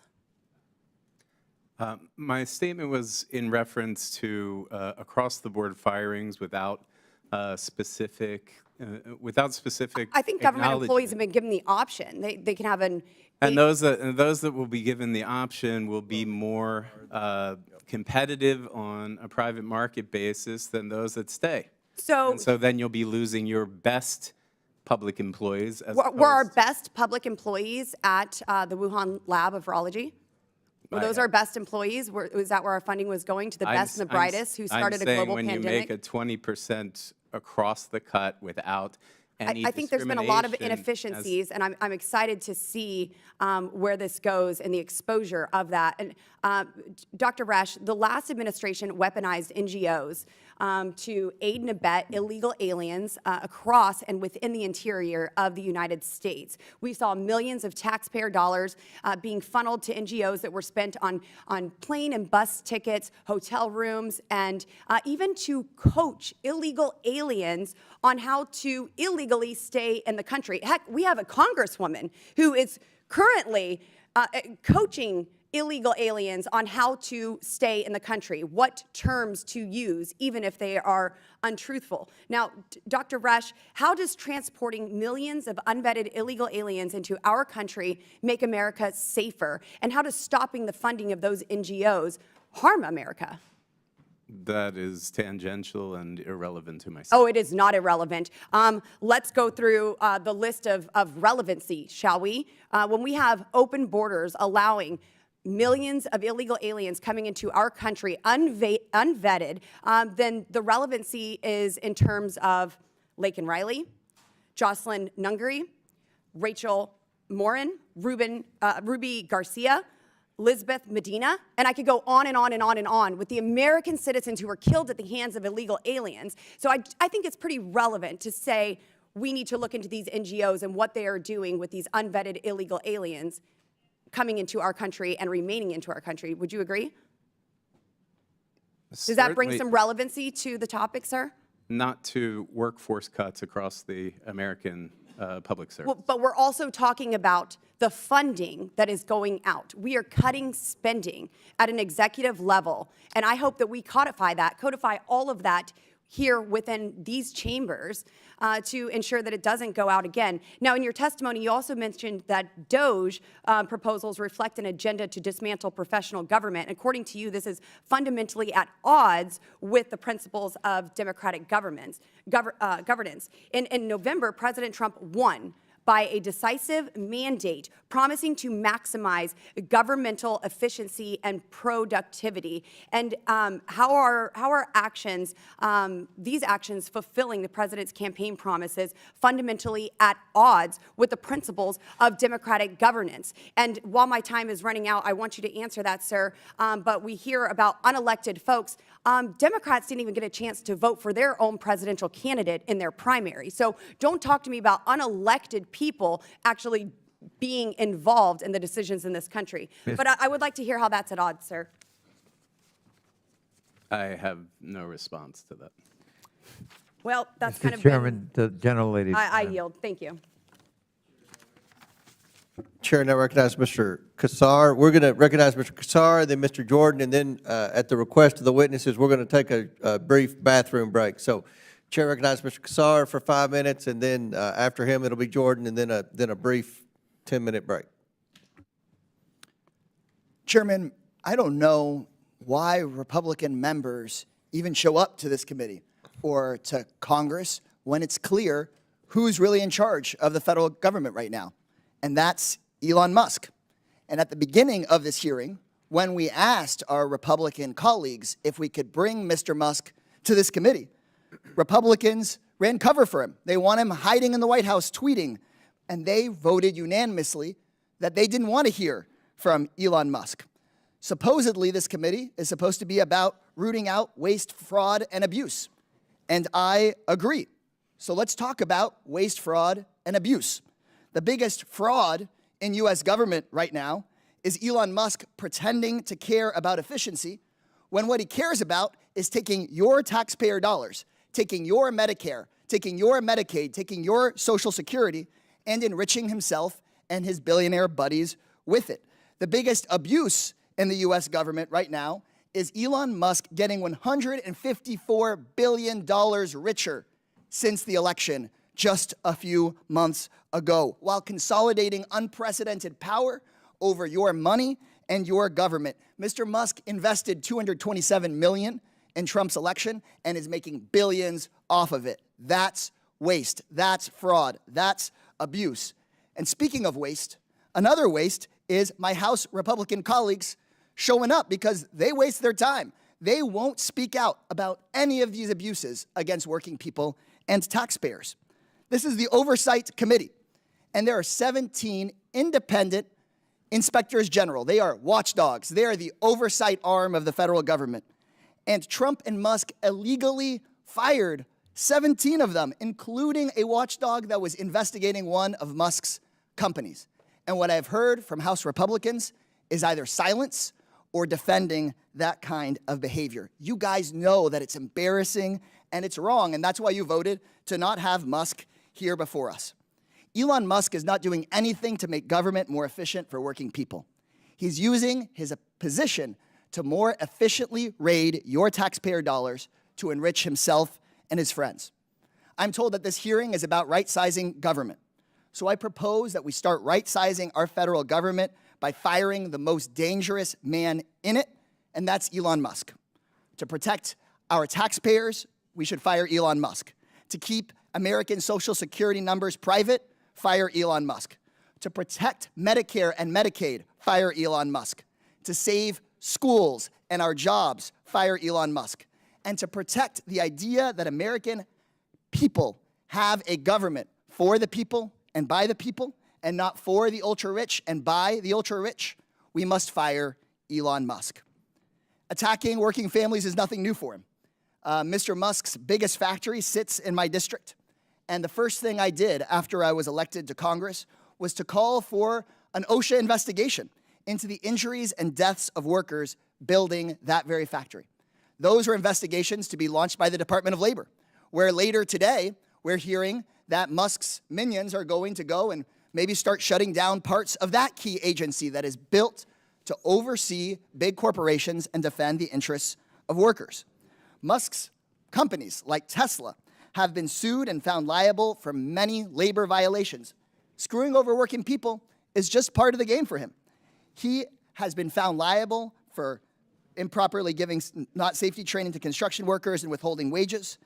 OSHA fined Tesla for exposing workers to hazardous chemicals without proper training and monitoring. OSHA opened up investigation into deaths of workers at the Tesla Gigafactory in 2024. SpaceX, another one of Musk's companies, was found responsible for the deaths of one of their workers, Lonnie LeBlanc, due to head trauma that he got on the job. So now Musk has seemingly unlimited power to take advantage not just of his own employees, not just of American consumers, but of all Americans. Unlimited power to Americans' data. Unlimited power to choke off funding meant for Americans and the programs that people count on. Enough is enough. But thankfully, our country isn't one of Musk's companies. Our country is ours. A billionaire whose career is built on the abuse and exploitation of workers should not have unlimited power in this country. He should be before this committee, and when he comes before this committee, if somebody wants to do the right thing, all you got to do is turn on your mic and say, fire Elon Musk. Thank you, Mr. Chairman. Now yield back. Gentleman yields back. Before I recognize Mr. Jordan, Ms. Boebert, did you have a Yes, Mr. Chairman, I have a document I'd like to submit for the record. proceed? So this is a press release from the White House at USAID. Waste and abuse runs deep, and just some examples: $2.5 million for electric vehicles in Vietnam, $47,000 for a transgender opera in Colombia, $32,000 for transgender comic books in Peru, $2 million for sex changes and LGBT activism in Guatemala, $6 million to fund tourism in Egypt, and these are just some of the many, many examples. And I would like to submit that to the record. Without objection? Thank you. So ordered. Chair now recognizes the chairman of the House Judiciary Committee for 5 minutes. Thank you, Chairman. Mr. Schatz, is the federal government too big?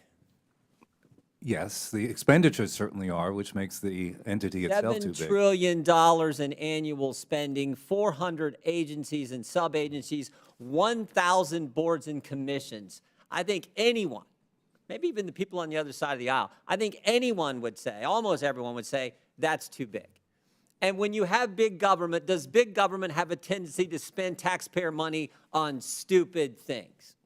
That's part of the reason that we're here, and it's one of the things that Citizens Against Government Waste has been documenting for many, many years. You've been highlighting this for like 100 years. I mean, I've known you for a long time. Organization, God bless you for persisting. Organization, 41 years. I've been there 39. And when you spend money, when you're the person spending money on something stupid, you just assume, you would just kind of hope that people don't really notice that, right?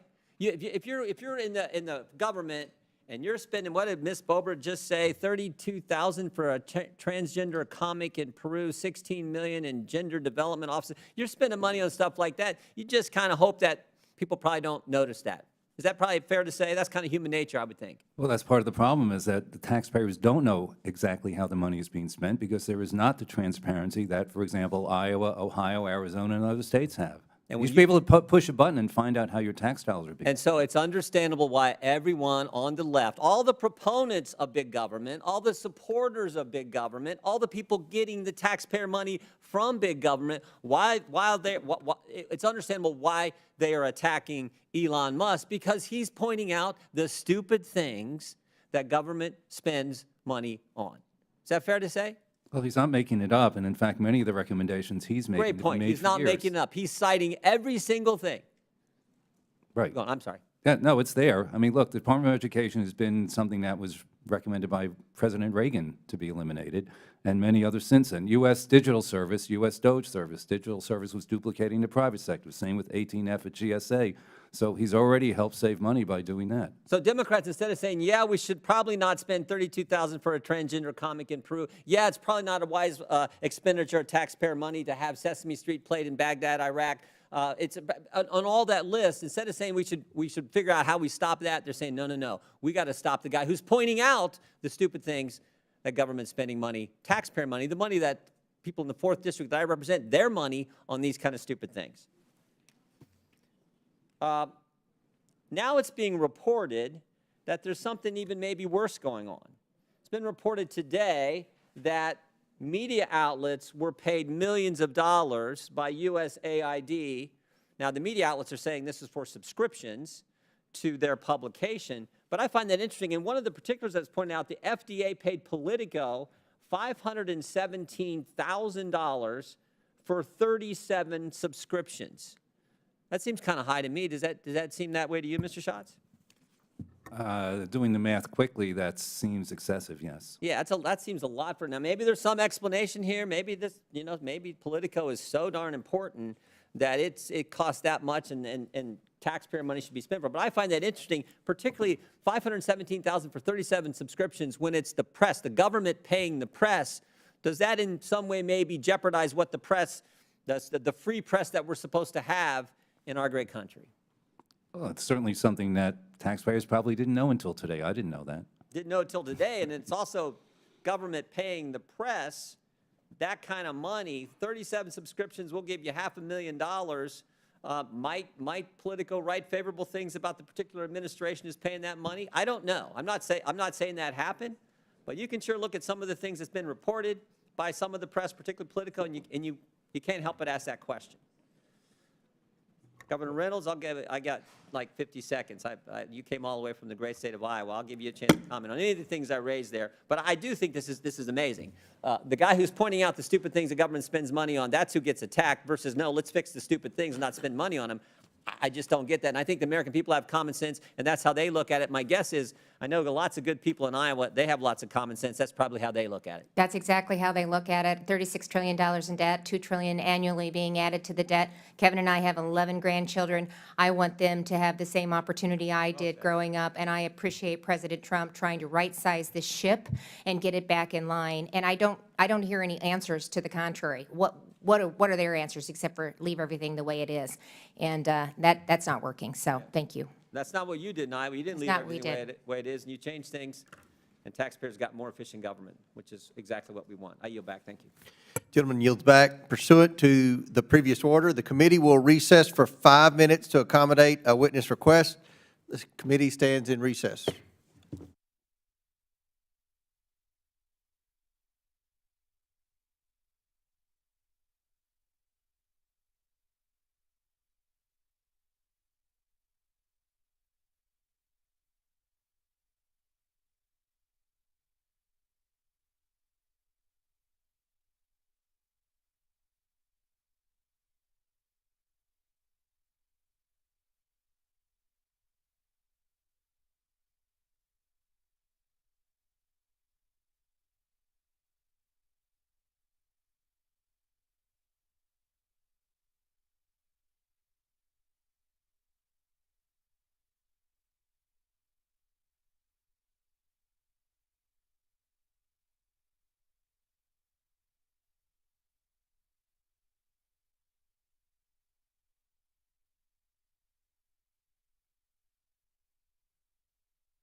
right, the committee will come back to order.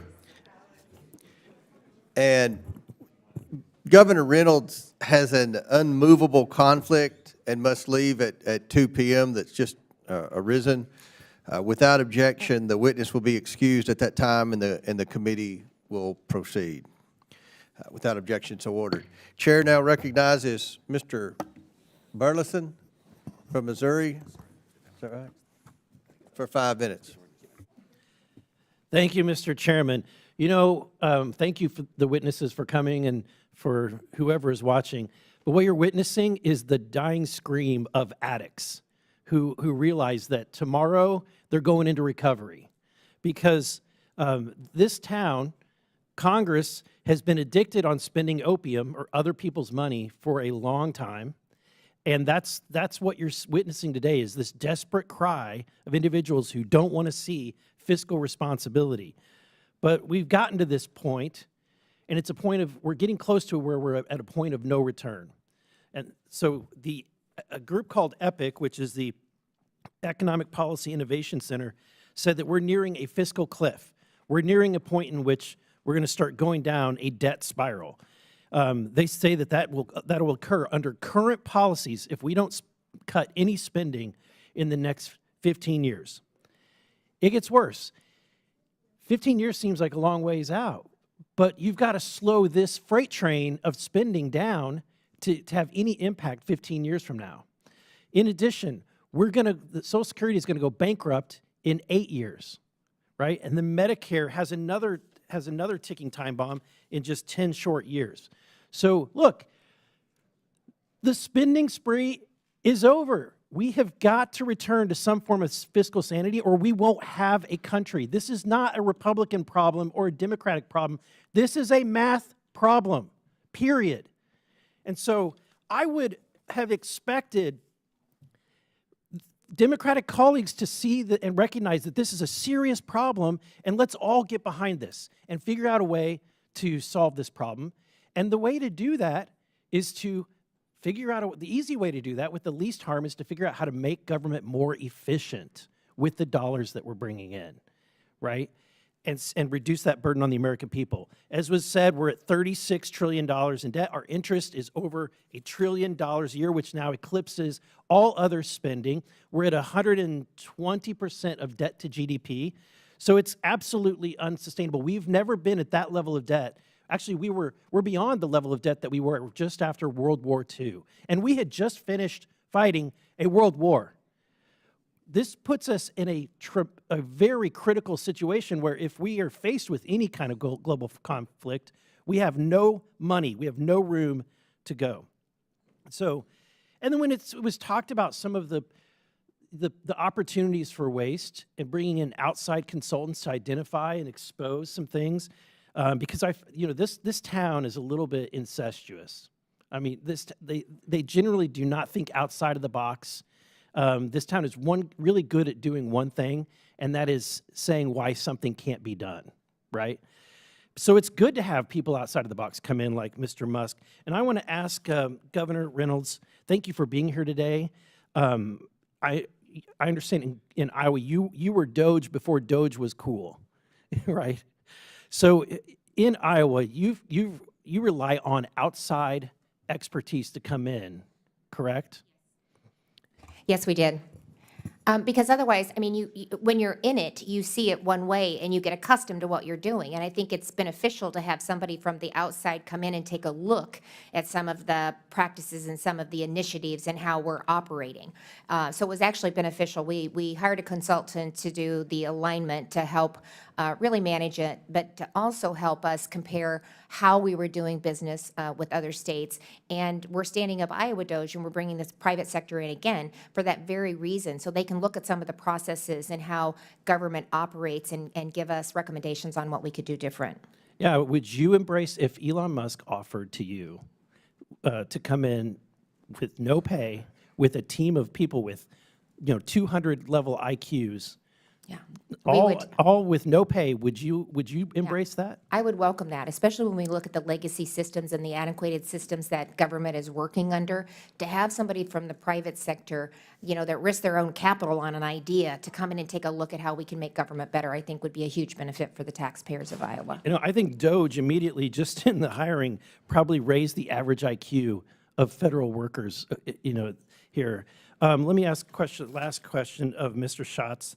I understand that the Citizens Against Government Waste publishes an annual report called Prime Cuts, which makes recommendations. Could you tell us about some of the latest versions of this report and what kind of savings taxpayers, might be able to find, what DOGE might be able to find? We have a Prime Cuts comes out annually. We're working on the report for 2024, but 2023 is $5.1 trillion over 5 years. It addresses things I've discussed already, technology, telecommunications, broadband consolidation, sale of federal property, which saves $15 billion over 5 years. Some of them make perfect sense, and a lot of them are common sense, and that's something that I think is also in short supply in Washington, D.C. Thank you. Thank you. My time has expired. Chair now recognizes Ms. Presley from Massachusetts. Thank you, Mr. Chair. By the hour, Donald Trump, Elon Musk, and his enablers advance their extremist, anti-equity, un-American agenda, dismantling decades of civil rights progress, upending livelihoods, incomes, and lives, and adversely affecting something they claim to care about, the GDP. Because all data supports that diversity, equity, and inclusion is actually good business. Governor Reynolds, my Republican colleagues invited you here today to promote what they see as a model of governance. Simply put, Republicans' vision of America is to be more like Iowa. Governor Reynolds, let's learn more about the state. Do you know what percentage of Iowans are white and what percentage are black? I don't know the exact percentages, no. We're by far a larger percentage of white population. That's correct. Iowa is 90% white and only 4.5% black. So that is drastically different from the national population. So when Republicans suggest Iowa should be a national model, they're advocating for a government that doesn't reflect our country. So let's talk about what this model of governance actually means in practice. In Iowa, you signed State Senate Bill 2385 to eliminate more than 80 state boards and commissions, including those representing Black Iowans, Latinos, women, people with disabilities, and Asian, Pacific Islanders, communities that are marginalized and vulnerable and have fought for decades to have a seat at the table. Now, Republicans call this fiscal responsibility. I just call it erasure. Governor Reynolds, the Iowa Legislative Services Agency conducted a nonpartisan analysis of that bill. Do you know how much money was saved when you eliminated those commissions? Actually, it was not about saving money. It was about putting more resources behind the Department of Human Rights so that we could actually provide them more resources for minority communities. Reclaiming my time. Let me help you with the math. Roughly $112,000 in your state budget was saved. So that is 0.001%, barely a rounding error. So honestly, given your current salary, Iowans would have saved more money just by eliminating your salary. Mr. Chair, I ask unanimous consent to enter the LSA fiscal note into the record. Without objection, it's ordered. In addition to cutting boards and commissions, Iowa started closing government agencies. Now, this is the same thing that Elon Musk and Donald Trump are trying to do at the national level. Now, Governor Reynolds, let's be clear. I have no problem with Iowans, but I do with your leadership. So let's look at the results, shall we? In Iowa, there have been skyrocketing maternal mortality rates. Mr. Chair, I ask unanimous consent to enter into the record this article titled, "Iowa's Maternal Death Rates Rise as Birthing Units Close." Without objection, it's ordered. In Iowa, students' test scores have been declining. Mr. Chair, I ask unanimous consent to enter into the record this article titled, "Iowa Scores in 50 State Education Rankings Declined from Years Past." Without objection, it's ordered. In Iowa, more kids are going hungry. Is this the kind of government efficiency y'all are talking about? Mr. Chair, I ask unanimous consent to enter into the record this article titled, Iowa's Food Pantries Hit Record High Numbers This Summer. Without objection to order. So let's be clear about what Republicans are actually doing. You are making people poorer. You are making people hungrier, more vulnerable, and gutting their civil rights. These attacks on diversity, equity, and inclusion, they were never about efficiency. They certainly were never about merit. It's just a deliberate, calculated attempt to erase marginalized communities from government while eliminating essential services for workers, families, and the people that we are actually elected to protect. They want a country for and by millionaires that advances white supremacy, and that is the real agenda. And I will do everything I can to speak truth to power and to stand in the way of that. I yield back. Gentleman yields back. Chair and we've got to go to two Democrats now. Chair recognizes Mr. Randall. Thank you. Ms. Randall. Thank you so much, Mr. Chair, and thank you for our panelists for taking the time to come before committee and testify today. I think we have heard a lot of frustration from my Democratic colleagues in this committee today. And, you know, on my part, it is frustration that is reflected in the calls and the emails that we are getting from our neighbors who are scared at the attempts to come after programs that keep them alive. You know, a colleague, Republican colleague, equated this work to recovering from addiction. And I think it is important to point out that many government programs are funding, with Medicaid dollars and others, addiction and recovery support that is literally saving people's lives. So if we are going to spend time dismissing those important life-saving programs, the important lives of the people we represent, I feel like we are doing a disservice to our neighbors. I want to talk about some of my neighbors in the 6th Congressional District, a district that I have mentioned before, includes many federal workers, many federal employees, 27,000 in the 6th Congressional District, making up almost 8% of our workforce. And these employees are doing lots of different jobs, you know, making sure that we get our mail, providing healthcare service to veterans, and also ensuring that our national defense is well-staffed and ready to protect our country when necessary. I got an email from one such employee who works for Naval Base Kitsap, who had served for 6 years aboard the USS Jimmy Carter, carrying out missions critical to our national security. And after transitioning to the federal government, he finds himself subjected to daily harassment, despite the only goal being to provide for his family. He hasn't had a day off in 2 weeks because he is supporting the PSNS and IMF mission, and is rated 70% disabled by the VA, but refuses to let that stop him from doing his job to protect our country.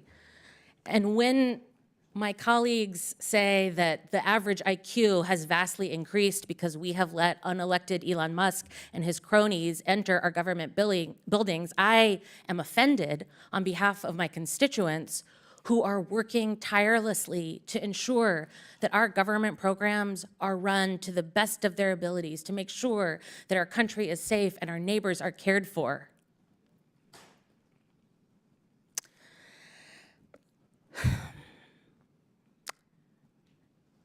I believe in government accountability.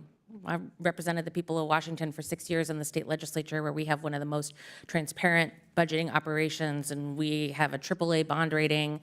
We have good budgeting practices and good programs that invest in community. I believe that government can do both, can invest in our neighbors and be accountable.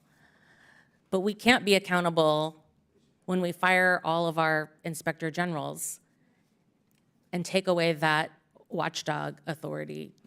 Dr. Resch, our veterans have sacrificed so much for us, and a 2024 report by the VA Inspector General noted that 86% of Veterans Health Administration facilities reported severe occupational staff shortages for medical officers, 82% had shortages for nurses, and yet we are seeing an unelected billionaire striving to immediately decrease 5 to 10% across the board cuts to our government's workforce, including the VA. What would happen to agencies and departments like the VA if 5% of their employees suddenly left their jobs? Well, again, when you're making broad cuts indiscriminately, you're not choosing, per se, poor performers, you're just making blanket cuts. Again, it's going to create an environment of fear, an environment of uncertainty, and you're certainly not going to be attracting the best people to public service under those conditions. Okay. And so what I would say to you is that what it will do is diminish the very capacity that you're looking for in government. It's almost as if by losing the best people that work for you, being a corporation, firing your accountants and expecting profits. Gentle Lake's time's expired. Chair recognizes Mr. Fallon from Texas.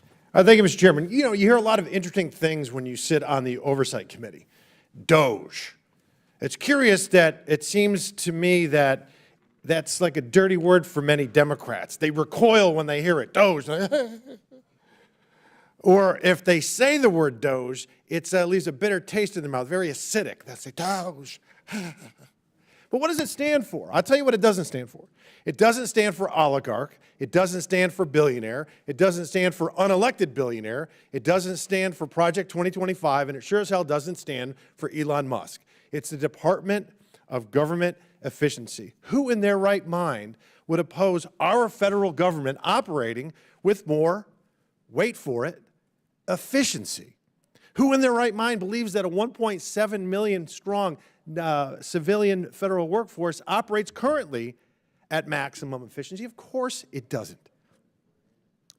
But I figured I'd hear certain things, and our colleagues across the aisle didn't disappoint. They went to the tact of venerating the flawless federal worker without whom we would all see our lives disintegrate before our very eyes. How dare we even question these benevolent public servants? In far too many instances, federal bureaucrats have become not the public servants, but they've evolved into public masters. Now, do some federal workers do a fabulous job? Absolutely. Do some federal agencies provide critical services for Americans? Of course. But not all. And where there isn't value being provided, we need to trim the excess, we need to eliminate waste, we need to expose the abuse, and we need to streamline efficiency. Take, for instance, the Department of Education. When you say you want to eliminate the Department of Education, liberals' heads will explode. But it was formed in 1979. And when you look at the proficiency in math and reading from 1979 to current day, it's stagnant. It's a rounding error. It goes up a little, goes down a little bit. But when you look at adjusted for inflation, the spending per pupil on education, it was $9,615 in 1979. It's now just under $20,000. So we spent double the money, but it's not reaching classroom performance. Block grants would be a far better way rather than spending $79 billion on a Department of Education at the federal level. We went to the moon without a Department of Education.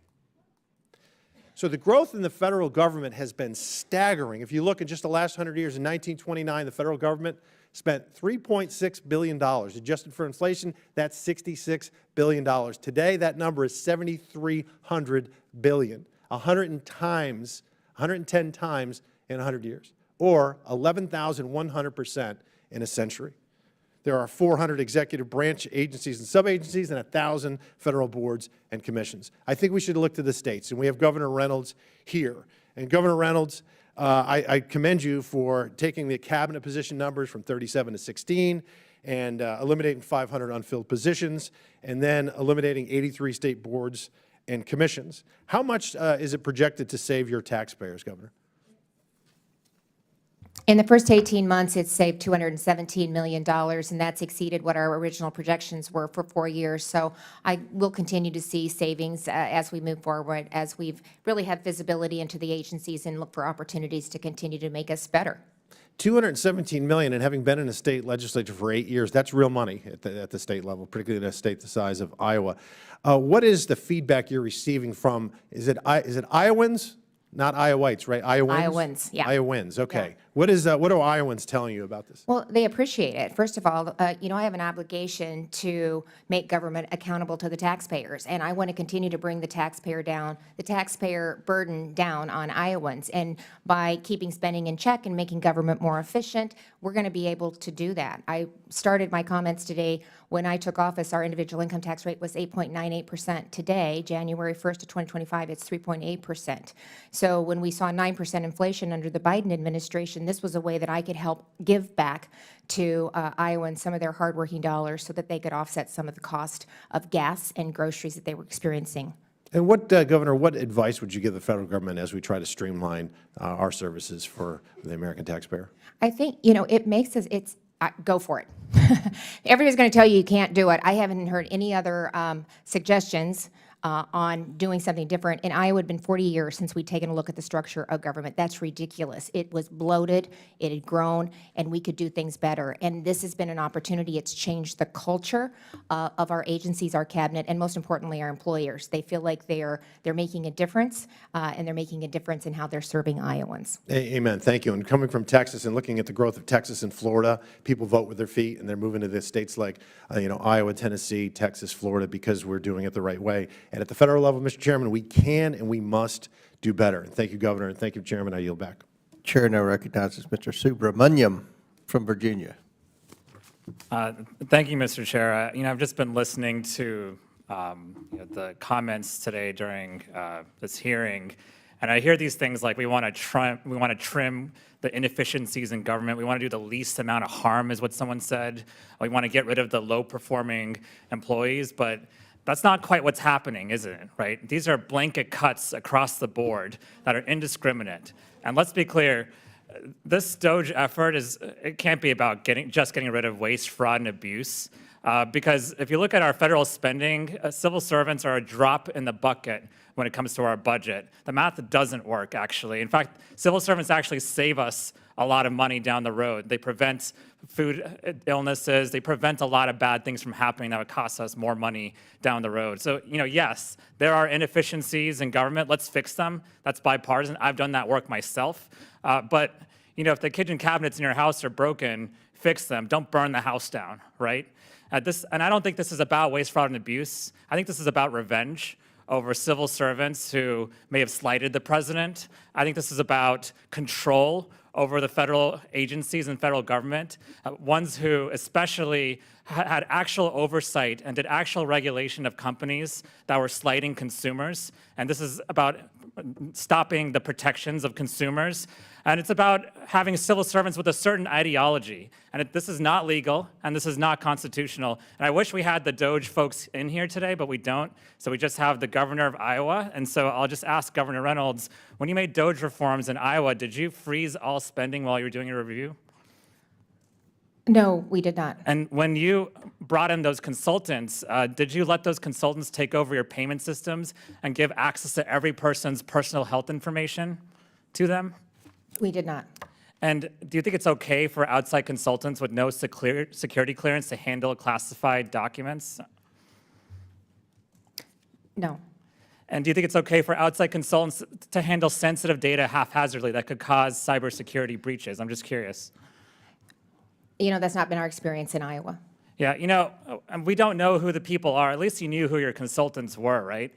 We even tried to go into the Treasury building and meet with them. We tried to go into USAID and meet with them, and we were turned away, us, members of Congress. But the reason I know what's going on inside those buildings is because I have constituents who actually work in those buildings. And let me just tell you some of the stories I'm hearing. One at USDA said that they've frozen funding to control invasive species protections, which would cost us hundreds of millions of dollars if these pests get into our country and devastate crops and livestock in states like Iowa. Or at one agency, they actually just came in, one of the DOGE employees came in and said, just cut 50% of the employees indiscriminately. And then the Doge employee actually started living inside the building. So our federal agencies are now Airbnbs, apparently. And now we have nuclear scientists that are resigning. We have PhDs. They're not dumb people. They may not have 200 IQs, but it doesn't seem like the Doge people do either.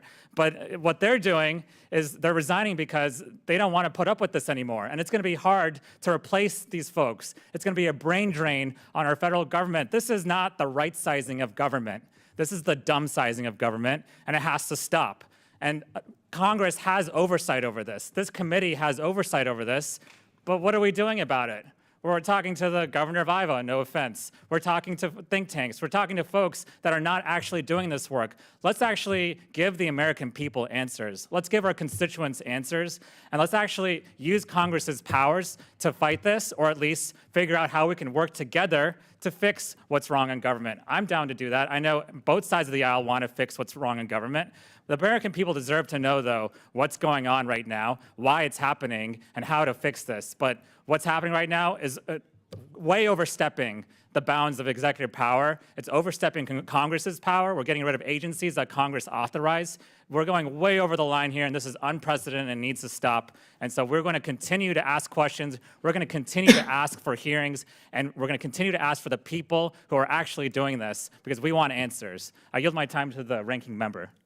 And I would just ask the gentleman from Virginia, and we want to add to that, we want Elon Musk to come here since he's an unelected, unaccountable, major player in all of this, unlike the process in Iowa, which was transparent and accountable, in order to answer to this committee in our legitimate oversight functions. Is that not correct? Absolutely, that's correct. I thank the gentleman. Chair, now recognizes myself for the purpose of asking questions. Governor Reynolds, again, thank you for being here. You're a role model for government efficiency. That's why we asked you to come in, and you've done a tremendous job explaining what you did in Iowa as we work, at least on this side of the aisle, to sincerely try to reform government and reduce unnecessary spending in Washington. I understand you were asked a question that mischaracterized a bill you signed a couple of years ago that addressed the Iowa State Auditor. Can you talk about why the legislature passed the bill?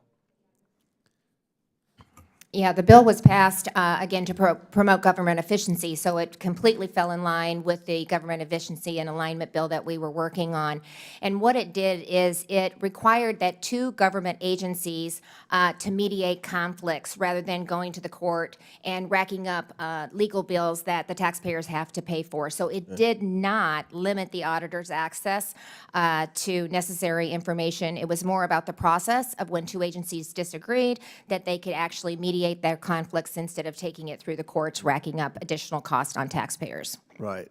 Like you worked with your legislature to amend laws that needed change to complete your alignment. President Trump has said he will work with Congress where he needs to, but he will take executive action where he can. You did that too, correct? I did the same thing. When we started, I did it through 2080 agreements. I had one director acting for both public health and human services. We did it through a 28E or an MOU. We did a proof of concept, and then we took it through the legislature. I also did executive orders with the rules moratorium.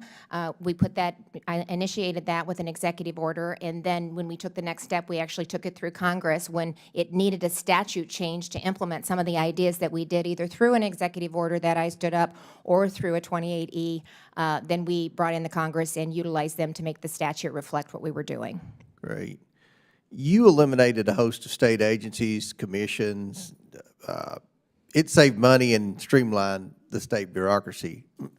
I wonder, did you encounter opposition from entrenched interest when you did that? You know, we really didn't, but I will say we did a lot of the homework on the front end. And these were common sense changes, as I talked about. You can't have different functions spread about across multiple agencies and expect to be efficient. So we brought in the directors early, we brought in the leaders, we brought in the chairs, we reached out to stakeholders, but no. And the few incidents where there were some concerns that were raised, it never came to bear. So it sounds like people in Iowa were serious about reforming government. I don't get that feeling in Washington, D.C., at least with half of the Congress. What sort of blowback did these proposals get when they were first announced? Well, again, I mean, we hadn't looked at the government structure for 40 years, so I don't think they were surprised. I had done a complete tax overhaul. Again, I started with the merger between public health and with human services, and so I had a great proof of concept. So as we worked with the directors, we were also able to anticipate what some of the arguments might be, what some of the opposition would be, so we could do the research on the front end to be able to provide the answers to the individuals about why we were doing what we did, and it was very, very effective. But it's hard to argue that it doesn't make sense to not have licensing spread across 11 agencies, or to put 100 troopers back on the road by putting your motor vehicle enforcement unit in with the Department of Public Safety. That's 100 troopers that we were able to put on the road.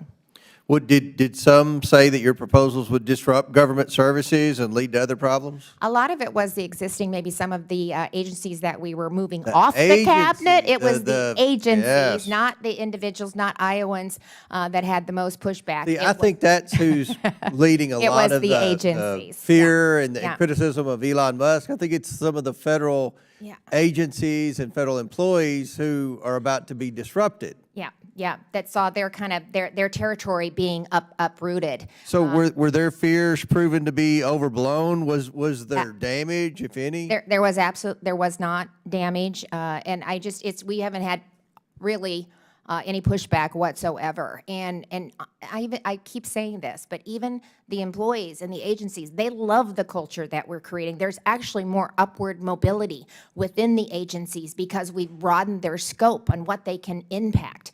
And they love that. They like being a part of that. Were people in Iowa ever allowed to work from home for years after COVID? No, not for years. See, that's part of the problem. I think that's what set the ball rolling of fear and opposition among a lot of the federal employees. There's so many in this town that are still working from home because of COVID years later. So they've been brought back to work, and now we're talking about bringing agencies in and letting them justify their existence, and cutting agencies and cutting wasteful spending and eliminating duplicative services and eliminating duplicative agencies.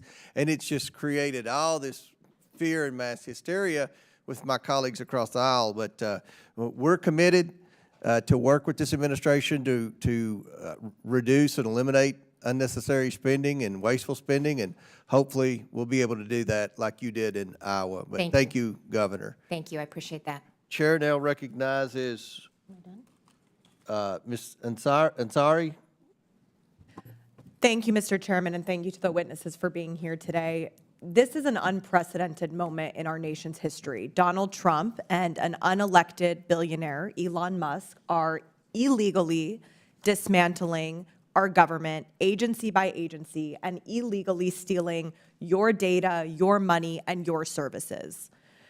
I would love for Mr. Musk to come here and testify before this committee so we can understand his qualifications to do this, because last I checked, running a social media platform does not qualify you for understanding how the U.S. government works and making sure that it can operate and serve the American people.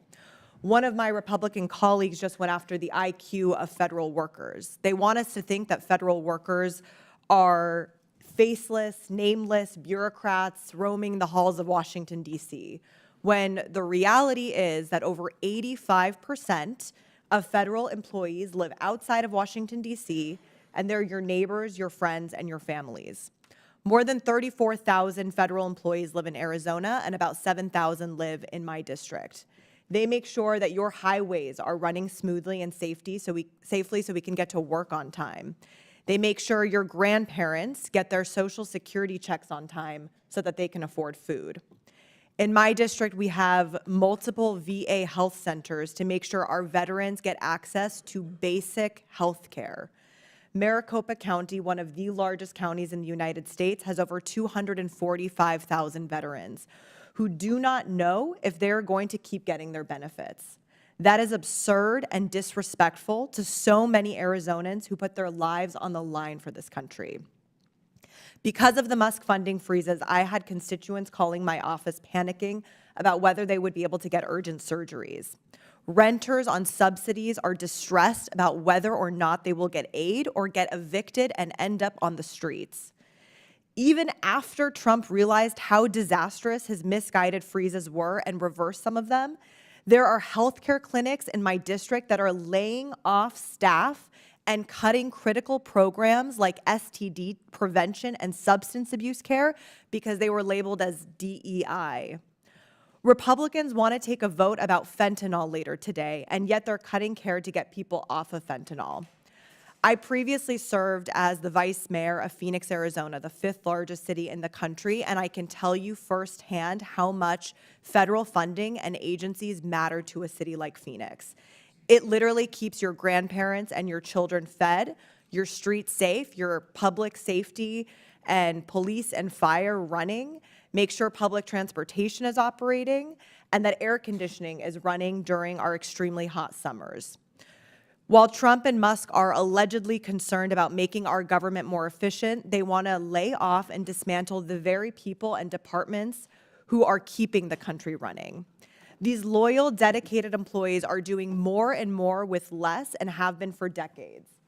This graph shows the federal workforce. It has remained at nearly the same level for 50 years, while the U.S. population has grown by 100 million people. The bottom line is that Donald Trump and Elon Musk are lying to you, they're lying to the American people under the guise of efficiency. They are dismantling every department. That's not efficiency. They are breaking down the government illegally, from USAID, that's vital for national security, to the Department of Education, to the Department of Labor, to the Environmental Protection Agency. They are going after your healthcare, your schools, your safety, your data, illegally and unvetted. And what is the ultimate aim for all of this? To distract the American people, to cut a little bit of money so that they can gift their billionaire buddies with massive tax cuts. Just watch them. Thank you. I yield back. Would you yield to the ranking member? I yield back to the ranking member. No, thank you. Just real quickly, does Elon Musk bring some specialty or some expertise in terms of ameliorating or cutting back or pruning or making qualitative judgments about the value of the programs you described that are being hurt right now? Does he bring some special expertise to that task? He does not. He has not shown any interest in the issues that affect Phoenix or any other city that I've heard of. And that would be quite different than the process that we saw unfold in the reform effort in Iowa, would it not?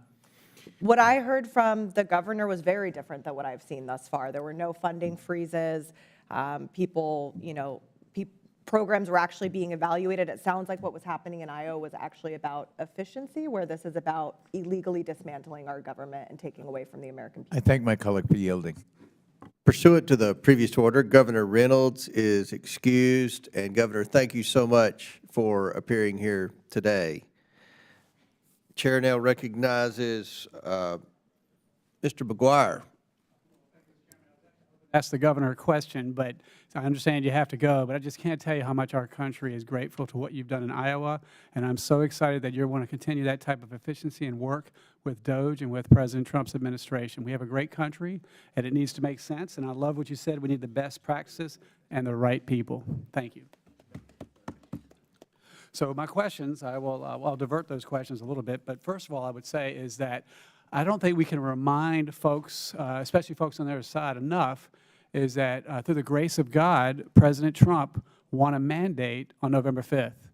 He won the popular vote, the Electoral College, and the American people have spoken. And I don't understand why every time he puts in an executive order or makes a decision, it surprises folks, because every decision I'm seeing is what he campaigned on, and that's what the American people voted for. I would tell you this, there is a war on common sense, and it's really an effort for all of us to bring our country back to common sense. We have to have a meritocracy. We have to have the right people in the right place, or people get killed. And we don't have time to go over all the examples. I would say, as a small business owner, if the government was a business, the government would be out of business. We are spending more per day than we bring in per day, and that is not sustainable.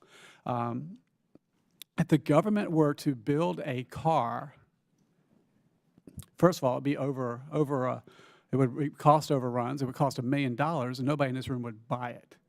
It is amazing what the free market can do and how innovative it is. We probably saw Elon Musk created this rocket for 10 times cheaper what it would cost the government to do the same thing.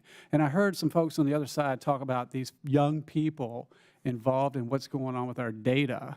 But I want to remind them that young people are very capable. You ought to research the ages of our founding fathers like Thomas Jefferson when they created this amazing country.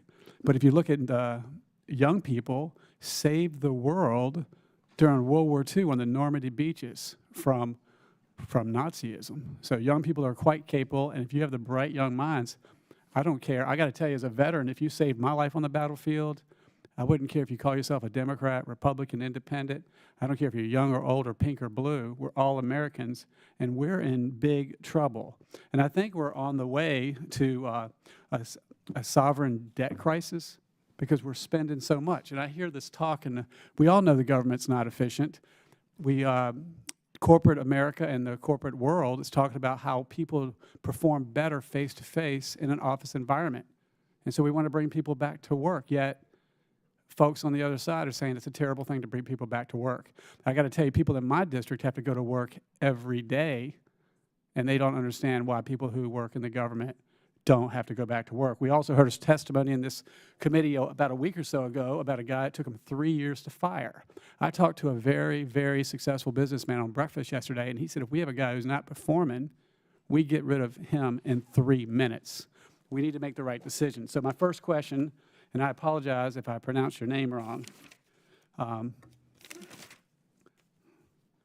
Mr. Schatz. Yes, sir.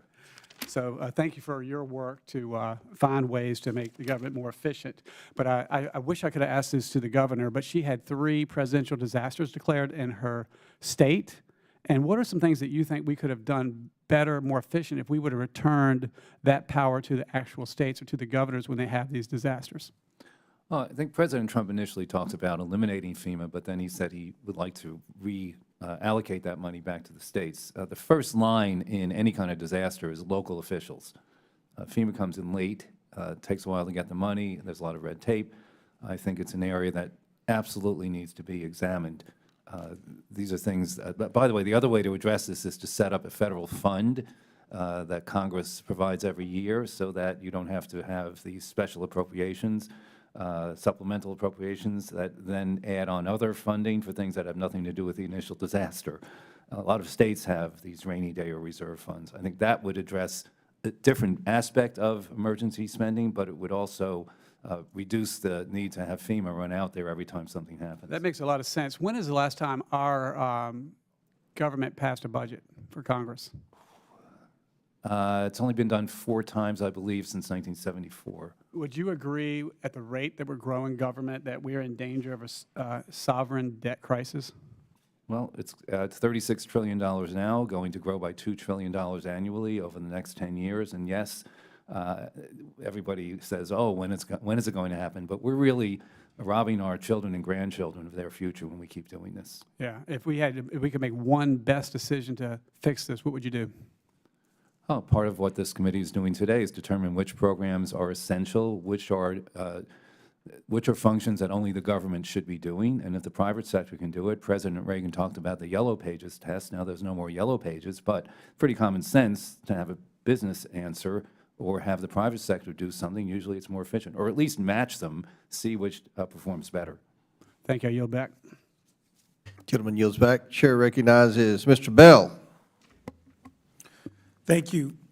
Today marks just over 2 weeks since the Trump administration took office. In the last 16 days, we have witnessed an unprecedented, full-blown attack on federal workers and the services they provide to people at home in our districts, a power grab by the DOJ and unelected officials like Elon Musk that have the ear of the president. So to my colleagues, I'm not surprised by the president's executive orders, but as a prosecutor, the rule of law matters. I hear about telework and we need to get people back to work, but several of my colleagues and myself went to USAID and the administration had told them to telework and to stay home. So I'm a bit confused on the value or of these arguments or what have you. The president has instituted a hiring freeze, slapped federal workplaces with hostile and counterproductive policy changes, took action to potentially purge large swaths of the federal workforce and weaponized career professionals by threatening involuntary reassignments. Trump also sent federal employees an email offering them free pay and benefits until September 2025 if they agree to resign by February 6th. Dr. Resch, will this approach lead to the retention of our best and brightest federal workers? No, it will not. When they have blanket fires, again, the people who stay are likely to be the poorest performers. The ones that go under those conditions are likely to be those that are more competitive on an occupational job market. And so therefore, it will likely lead to brain drain as opposed to the retention of the best employees. And let me ask you this. What would accepting this offer mean for federal workers across the country, including the nearly 13,000 federal workers in my district? Well, first of all, I'm not sure that accepting it is legal in terms of saying that if you don't do it by February 6th, but if you do it, that you will be put on administrative leave and paid through September 30th. I believe the cap on any type of action like that is $20,000. That would not meet the several months that most employees are using. Trump also took the making. Sorry. That's okay. Trump also took the unprecedented and illegal move of freezing trillions of dollars in federal funding, throwing the entire country into chaos. I spoke with Dr. Kendra Holmes, head of Affinia Healthcare, who feared that this would impact their ability to provide essential and critical care at their community health centers. I spoke with Dwayne Butler, the CEO of People's Health Centers in St. Louis, who said the action would have a significant adverse impact on not only healthcare centers, but so many other federally funded companies and programs. The Missouri Department of Elementary and Secondary Education had to pause payments to daycare providers, and school districts in St. Louis County were concerned about their ability to feed and support their students. Dr. Resch, do the administration's actions reflect standard operating procedure for right-sizing our government? No, they do not. In fact, they increase inefficiencies.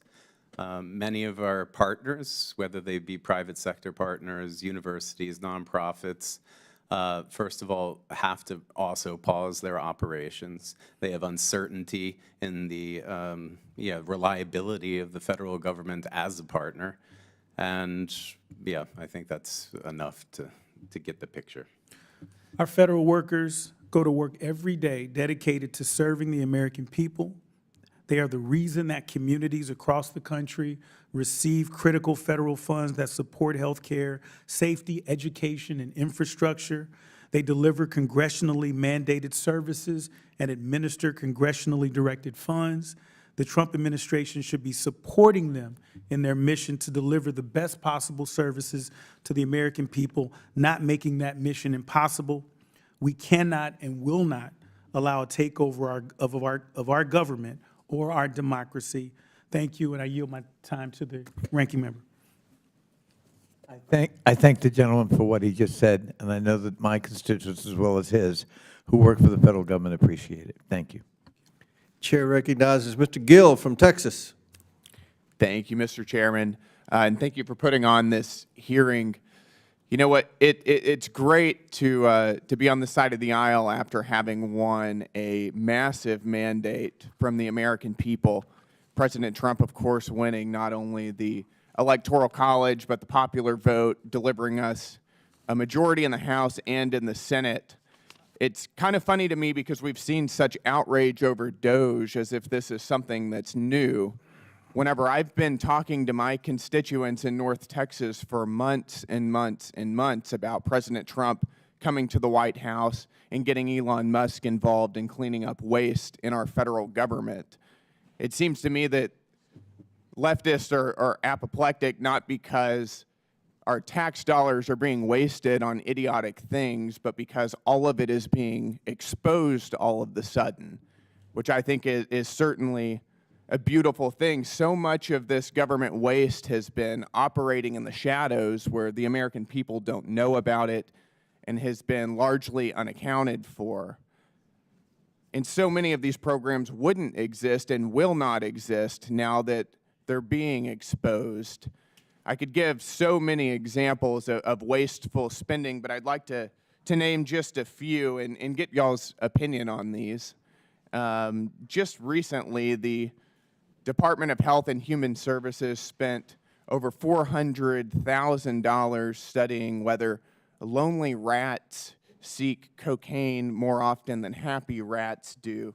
Mr. Schatz, thank you for being here. I'd like to ask you, do you think that that's a responsible use of taxpayer dollars? No, it's not. And those are the examples that get people interested in doing more about wasteful spending. They're silly, but it's where their money is going. That's exactly right. And Mr. Resch, let me ask you, do you think that it is responsible for the federal government to tax working class American citizens to pay for studies that cost over $400,000 asking whether lonely rats seek cocaine more often than happy rats do? I have no position on that particular policy. I would need to know more. You have no position on whether we should be spending taxpayer dollars getting rats high on cocaine? I know that addiction is an important problem, and if it leads to insights that lead to reductions in addiction, I'm sure that it has a multiplying effect. If that's the case, you would have to see the indicator. I agree, and I'm going to reclaim my time here. I agree that addiction is a very serious problem, but I doubt that the plumbers and electricians and working class citizens of North Texas that I represent are going to be very happy whenever they find out that they're paying to get rats high. Let me give you another example. We've recently spent $123,000 to teach youth in Kyrgyzstan how to go viral. Mr. Schatz, do you think that that's a good use of taxpayer dollars? No, I don't. I don't either. What about you, Mr. Resch? No position. No position. Okay. Got it. Let's do another one then. We've recently spent over $3 million from the Department of State for girl-centered climate action. Mr. Schatz, is that an appropriate use of our tax dollars? I don't think so. Mr. Resch? No position. No position. Got it. What about, over the past 4 years, the United States has had a grotesque border crisis that was created by the federal government in the Biden administration. Nevertheless, we spent over $2 million for border security in Paraguay. Mr. Schatz, let me ask you, do you think that that is an appropriate use given the context of American taxpayer dollars? Well, only if it impacted immigrants or whatever you want to call them, people coming to the United States illegally. That might have some merit, but depends on the purpose. I agree. What about you, Mr. Resch? Again, depends on the purpose and the outcome. Got it. I think that that's incredibly enlightening. Over the past couple weeks, really, we have seen all of the nonsensical areas that our tax dollars have gone to. We found that our taxpayer dollars, we just found out today, are being sent to left-wing media outlets like Politico and the BBC. We've known for a long time that our tax dollars are funding NPR and PBS. We've seen our tax dollars go to left-wing NGOs, and I think that the takeaway is that large portions of the left's institutional ecosystem are dependent upon taxpayer subsidies, and I think that that's a problem. I'm thrilled DOGE is here because we're going to get rid of it. Thank you, Mr. Chairman. I yield my time. Gentleman yields back. Chair recognizes Ms. Simon. Good afternoon, Mr. Chair and Ranking Member, and thank you, witnesses, for coming to speak with us today.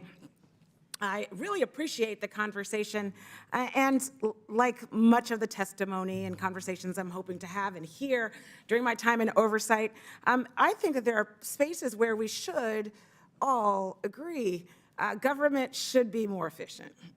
Absolutely. As someone who went through college and had to bring my baby to childcare. I get it. I understand. And I remember when that childcare was shut down. I couldn't go to class. I couldn't go to my night job. I get it. I am right there with so much of the conversation. What's interesting, though, to me is last week when I returned to district, I went to go visit, like many members, organizations that are providing work on the ground for almost vulnerable populations.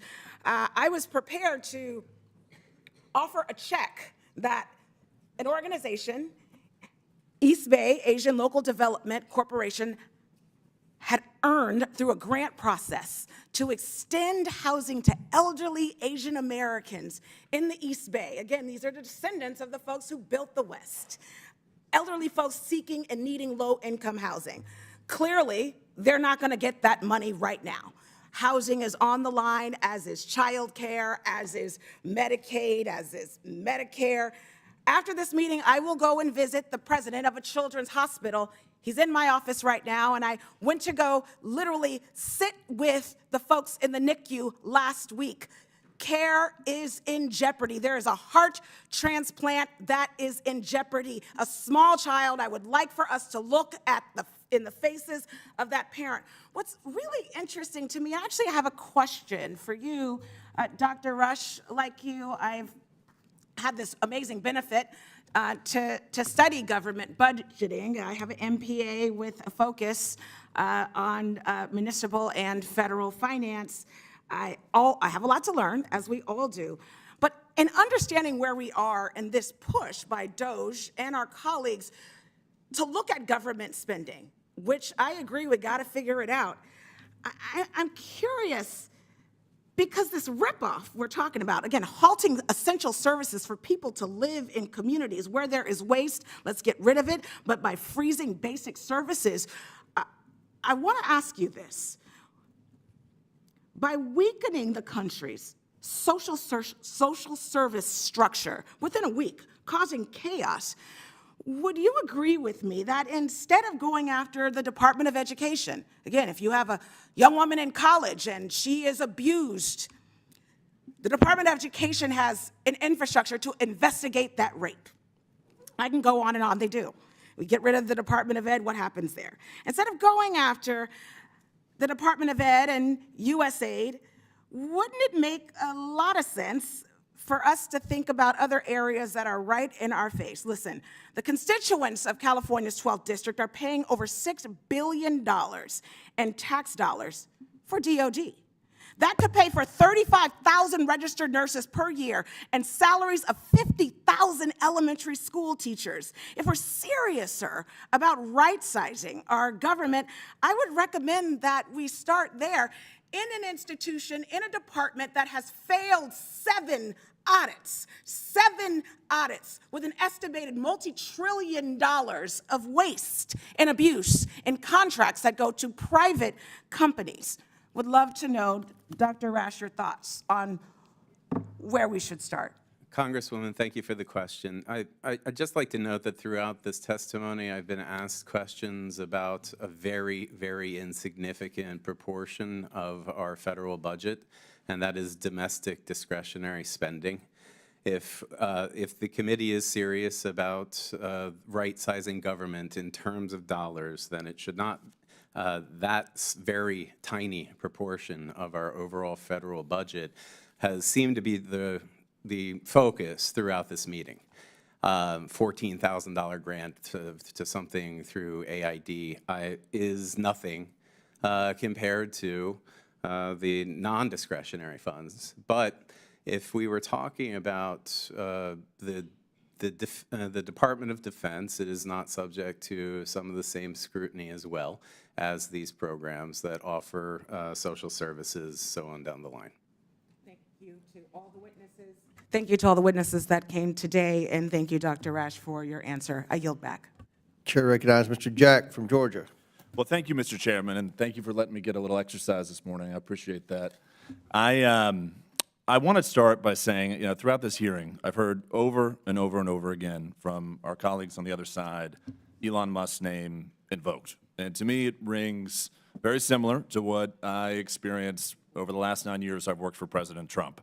It seems like the Democrat playbook from 2015 through 2025 has been to singularly target one individual and over repeat talking points against that individual. And some pre-political advice, in 2016 it didn't work. In 2020, House Republicans gained seats. In 22, we gained seats. In 24, Donald Trump delivered one of the most impressive historic landslide victories we've ever seen. And it's because he offers solutions to the American people, and that's exactly what we House Republicans are doing. I want to spend my time today engaging with Mr. Schatz, talking about a solution that I campaigned on, something that really resonated with the constituents across my district. And I'll predicate by noting I'm probably one of the few members on this committee who actually was a federal employee. From 2017 to 2021, I served in the Executive Office of the President as the President's White House political director. And one of the things that I was tasked with while working for the President was helping move departments and agencies outside of Washington, D.C. so that they could be headquartered in areas that are more reflective of the people they're targeting to, or designed to serve. And Mr. Schatz, in your testimony, I very much appreciated you noting that 17 of the 24 agencies only use an average of 25% of agency headquarters office space. The American taxpayer is paying for office space that is not being used. And it's one of the things that I'm very passionate about. In 2019, we relocated large agencies within the Department of the Interior to Colorado, and we found a lot of success in doing so. So I just would love to get your thoughts and comments on that. I think that's an innovative solution that this Congress can move forward, and something President Trump campaigned on, and I'm so proud the American people gave him the victory and affirmation for that. Well, thank you, Congressman, and we completely agree with that concept because it would enable the federal government to work more closely with state agencies that in many cases perform a lot of the same functions. And that's another form of duplication. That isn't necessarily turning those functions over to the states, but it is determining where it might be more effective and more efficient and deliver those services. And just briefly, the objective of an agency should be to deliver a service to someone, period, right? And then determine how that gets done, and then determine how much it costs. And the reverse is true. It's spend the money. If that doesn't work, spend more money. Don't take the time to figure out what works. This would be very helpful to reaching that conclusion.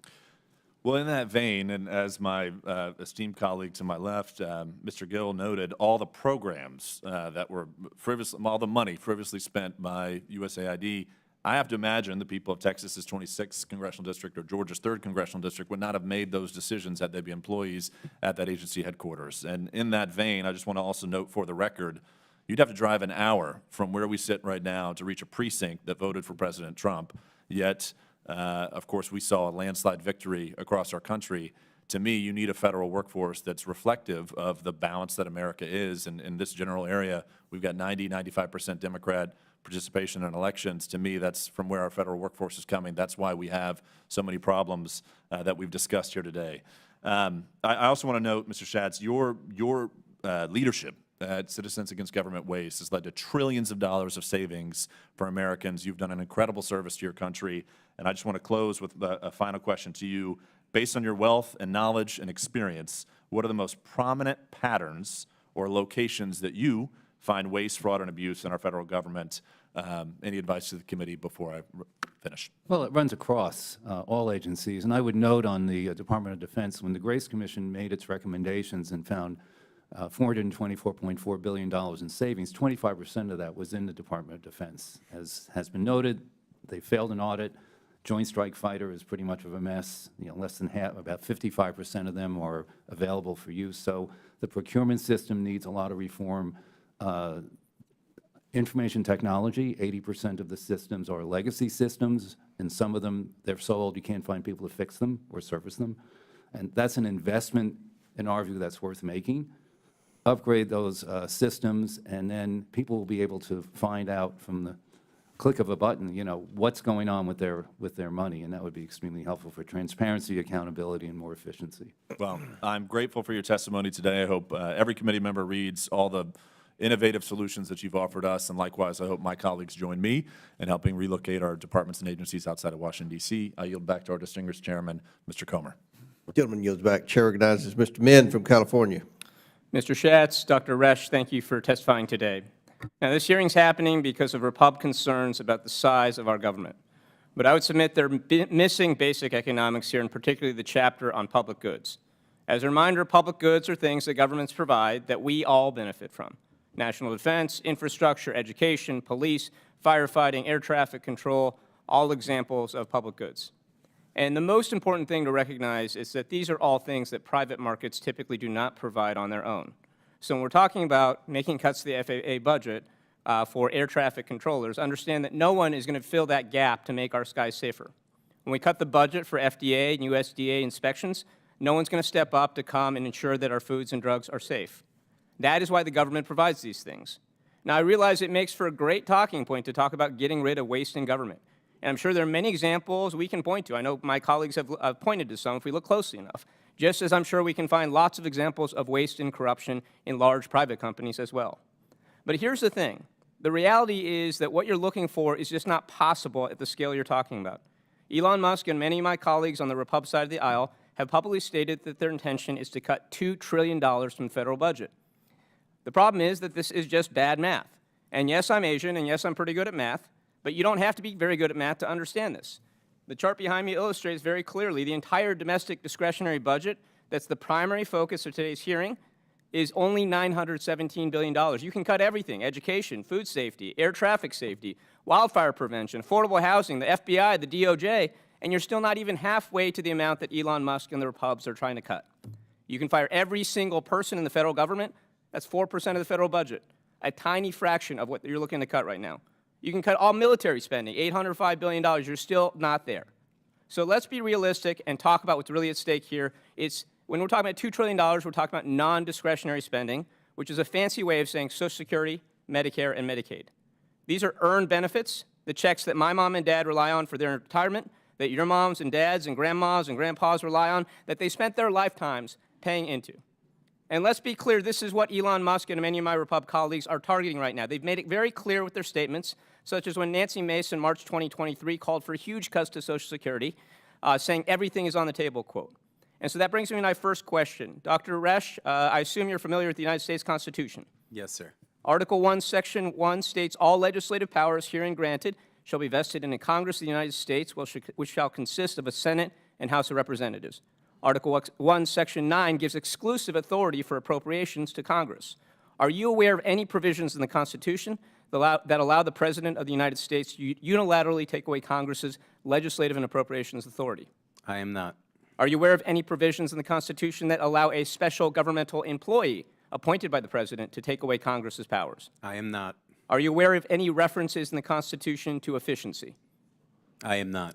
That's right, because they do not exist. Because efficiency, while important, is not something that the founders thought was a constitutional priority. Founders were very aware that democracy was a messy and inefficient way of running a government.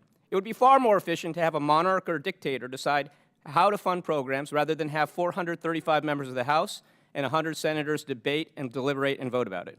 But this country was not founded as a monarchy, not founded as a dictatorship, because we expressly decided that democratic representation, as inefficient as it might be, was more important than pure efficiency.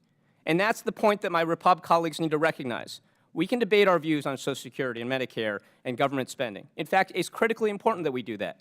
But those debates belong here in Congress. And we should not lose sight of the fact that Elon Musk, an unelected billionaire, is playing God with the federal government, deciding at a whim which programs and agencies he wants to, quote, delete at the flip of a switch. Elmo has gained control over our federal payment systems. He's universally declared that certain agencies we've created here in Congress are terminated. He's locked federal employees out of their systems, and he's threatening to end federal disbursements that he does not like. This is all illegal and grossly unconstitutional. The United States of America is not a monarchy, it is not a dictatorship, and Elon Musk is breaking the law repeatedly by taking Congress's legislative authority. So to my Repub colleagues, I want to plead with you, this is not a partisan issue. It is your authority here in Congress that is being stolen by Elon Musk right now. If you do not speak up, you are going to permanently lose your legislative authority. We all swore an oath to support and defend the Constitution of the United States, and that is what I'm asking you all to do. We have an obligation to uphold the rule of law and defend the Constitution against this unprecedented assault. I yield to the ranking member. I have 3 seconds, so thank you. I thank the gentleman for his observations and for his cogent points. I also would like to request unanimous consent to enter into the record a New York Times article titled U.S. Agencies Fund and fight with Elon Musk. A Trump presidency could give him Without power over them, objection to order. which describes how Elon Musk's were, quote, promised $3 billion across nearly 100 different contracts last Without year objection with to 17 order. federal agencies. You got it. Thank you, Mr. Chair. I also have a unanimous consent request, Mr. Chairman. I ask unanimous consent that the statements of the American Federation of Government Employees and National Active and Retired Federal Employees be entered into the record. Without objection to order. And I further ask unanimous consent that the article Doge Aid Search Medicare Agency also be entered into the record. Without objection to order. I thank the chair. Chair recognizes Ms. Tlaib. Thank you so much, Mr. Chair. Since we're entering items to the record, it's really important, as I do a lot of these question lines, to center it around my constituents and my residents who very much feel like there's so much instability and chaos right now.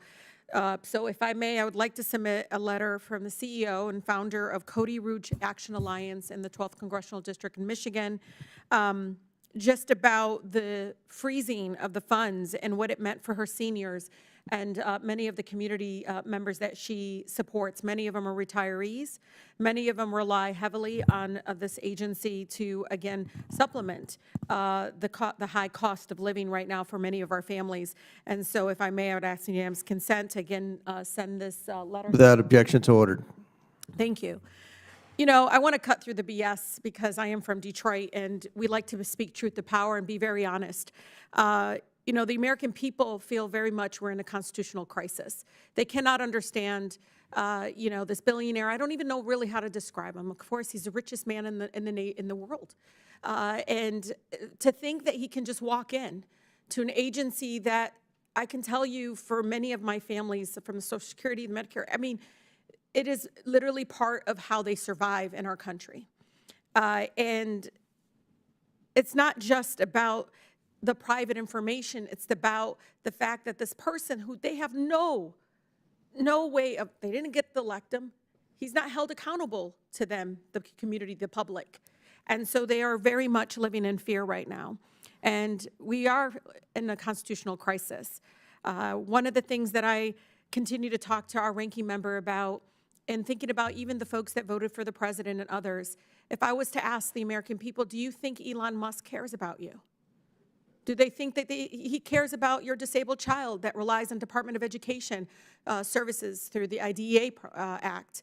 Do you think he cares for any of our families right now? No matter how hard they work, they're still in survivor mode, not thriving in our country.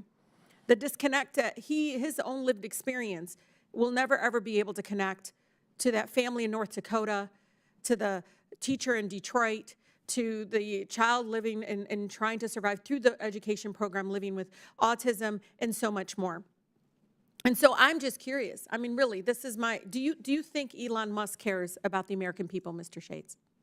I don't think that's the issue. I think the question is what is going to be done about the $36 trillion debt and the $2 trillion So you want to talk about the annually. debt, but the Congress, they're in control. Why not go through the public process? If you want to make cuts, then vote to cut it. Why are you having this person do it? Are you giving him your power as an elected person representing 750,000 people?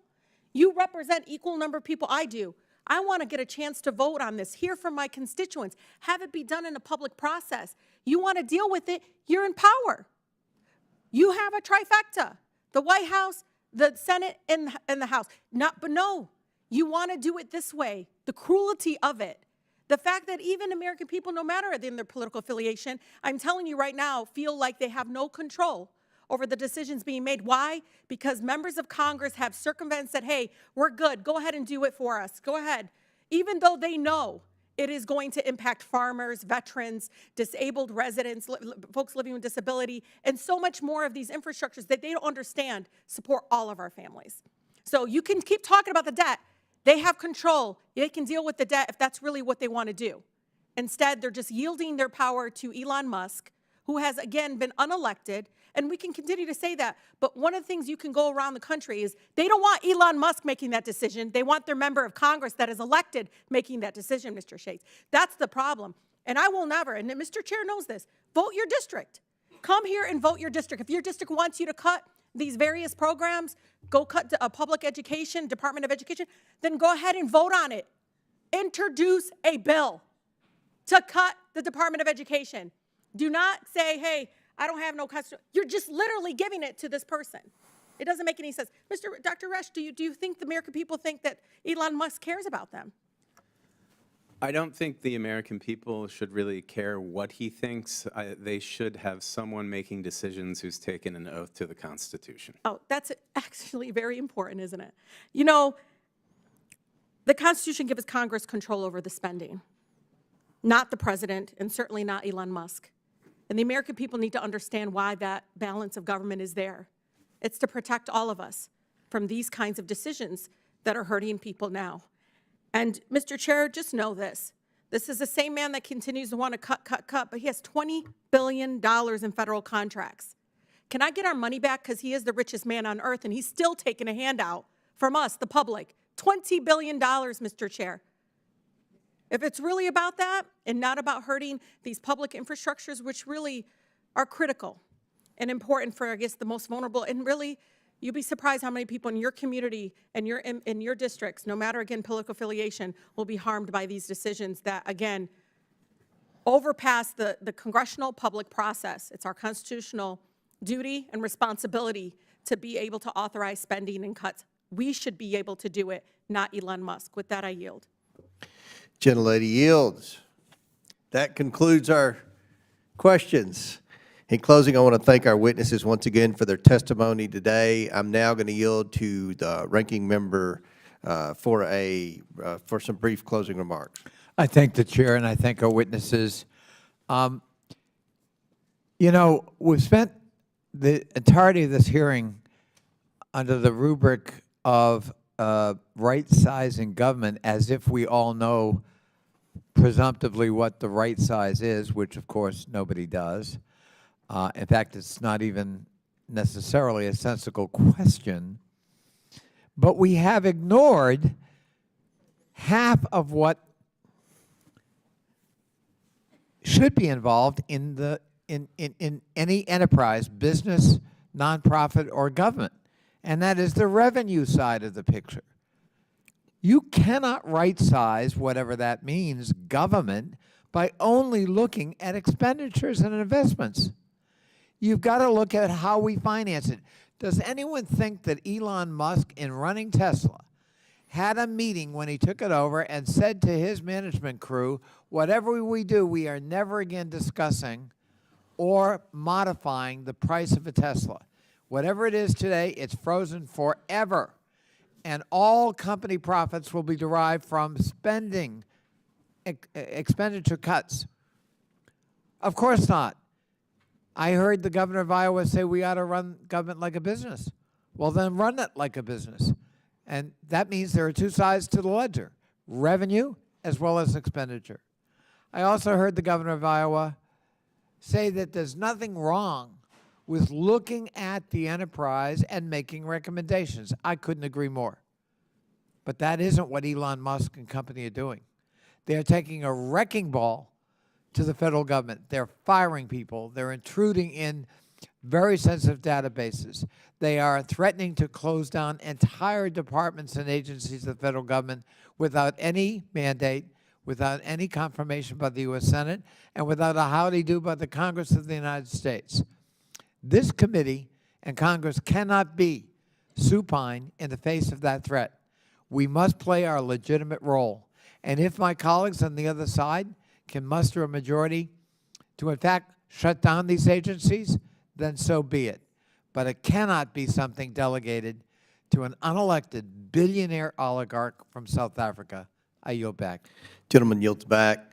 I must say, there's been a virus that has been spreading throughout the inside of Congress for the past 4 years. It's called Trump derangement syndrome, but it appears over the last week it's mutated now into Musk derangement syndrome. And all we have here is a business guy, an outsider, much like many outsiders and many business people on the local and state levels all over America that have been asked essentially to serve on a board to make recommendations to make government more efficient. What a noble idea on the federal level. And we welcome Elon Musk. We welcome any individual in America who has ideas on making government more efficient. But I will say this publicly, to make government more efficient and to live within our means, which is what the American people voted for in November, we're going to have to make cuts. We're going to have to reduce the size of government. And that's not going to be an easy task. It's easy to spend money. Everybody's popular when they're spending unlimited amounts of money and doing check presentations and things like that. But when it gets to making cuts, that's tough. That's what people in the private sector have to do every day. That's what people who work and pay taxes and struggle to make ends meet have to do every day. They have to make tough financial decisions. Congress has been immune for that for a long time. But the day has come, and the American people have spoken, to where we're going to have to tighten our belts. And that's what at least my side of the aisle is committed to doing. And we're going to work with DOGE. We're going to work with the Trump administration. We're going to work with all of his cabinet secretaries. We're willing to work with Democrats across the aisle on sincere ideas to make government more efficient, to end duplicative services, to reduce wasteful spending. That's what we want to do. That's what this hearing was about. And I want to thank our witnesses who came here today to testify about that. With that and without objection, all members have 5 legislative days within which to submit materials and additional written questions for the witnesses, which will be forwarded to the witnesses. If there's no further business, without objection, the committee stands adjourned.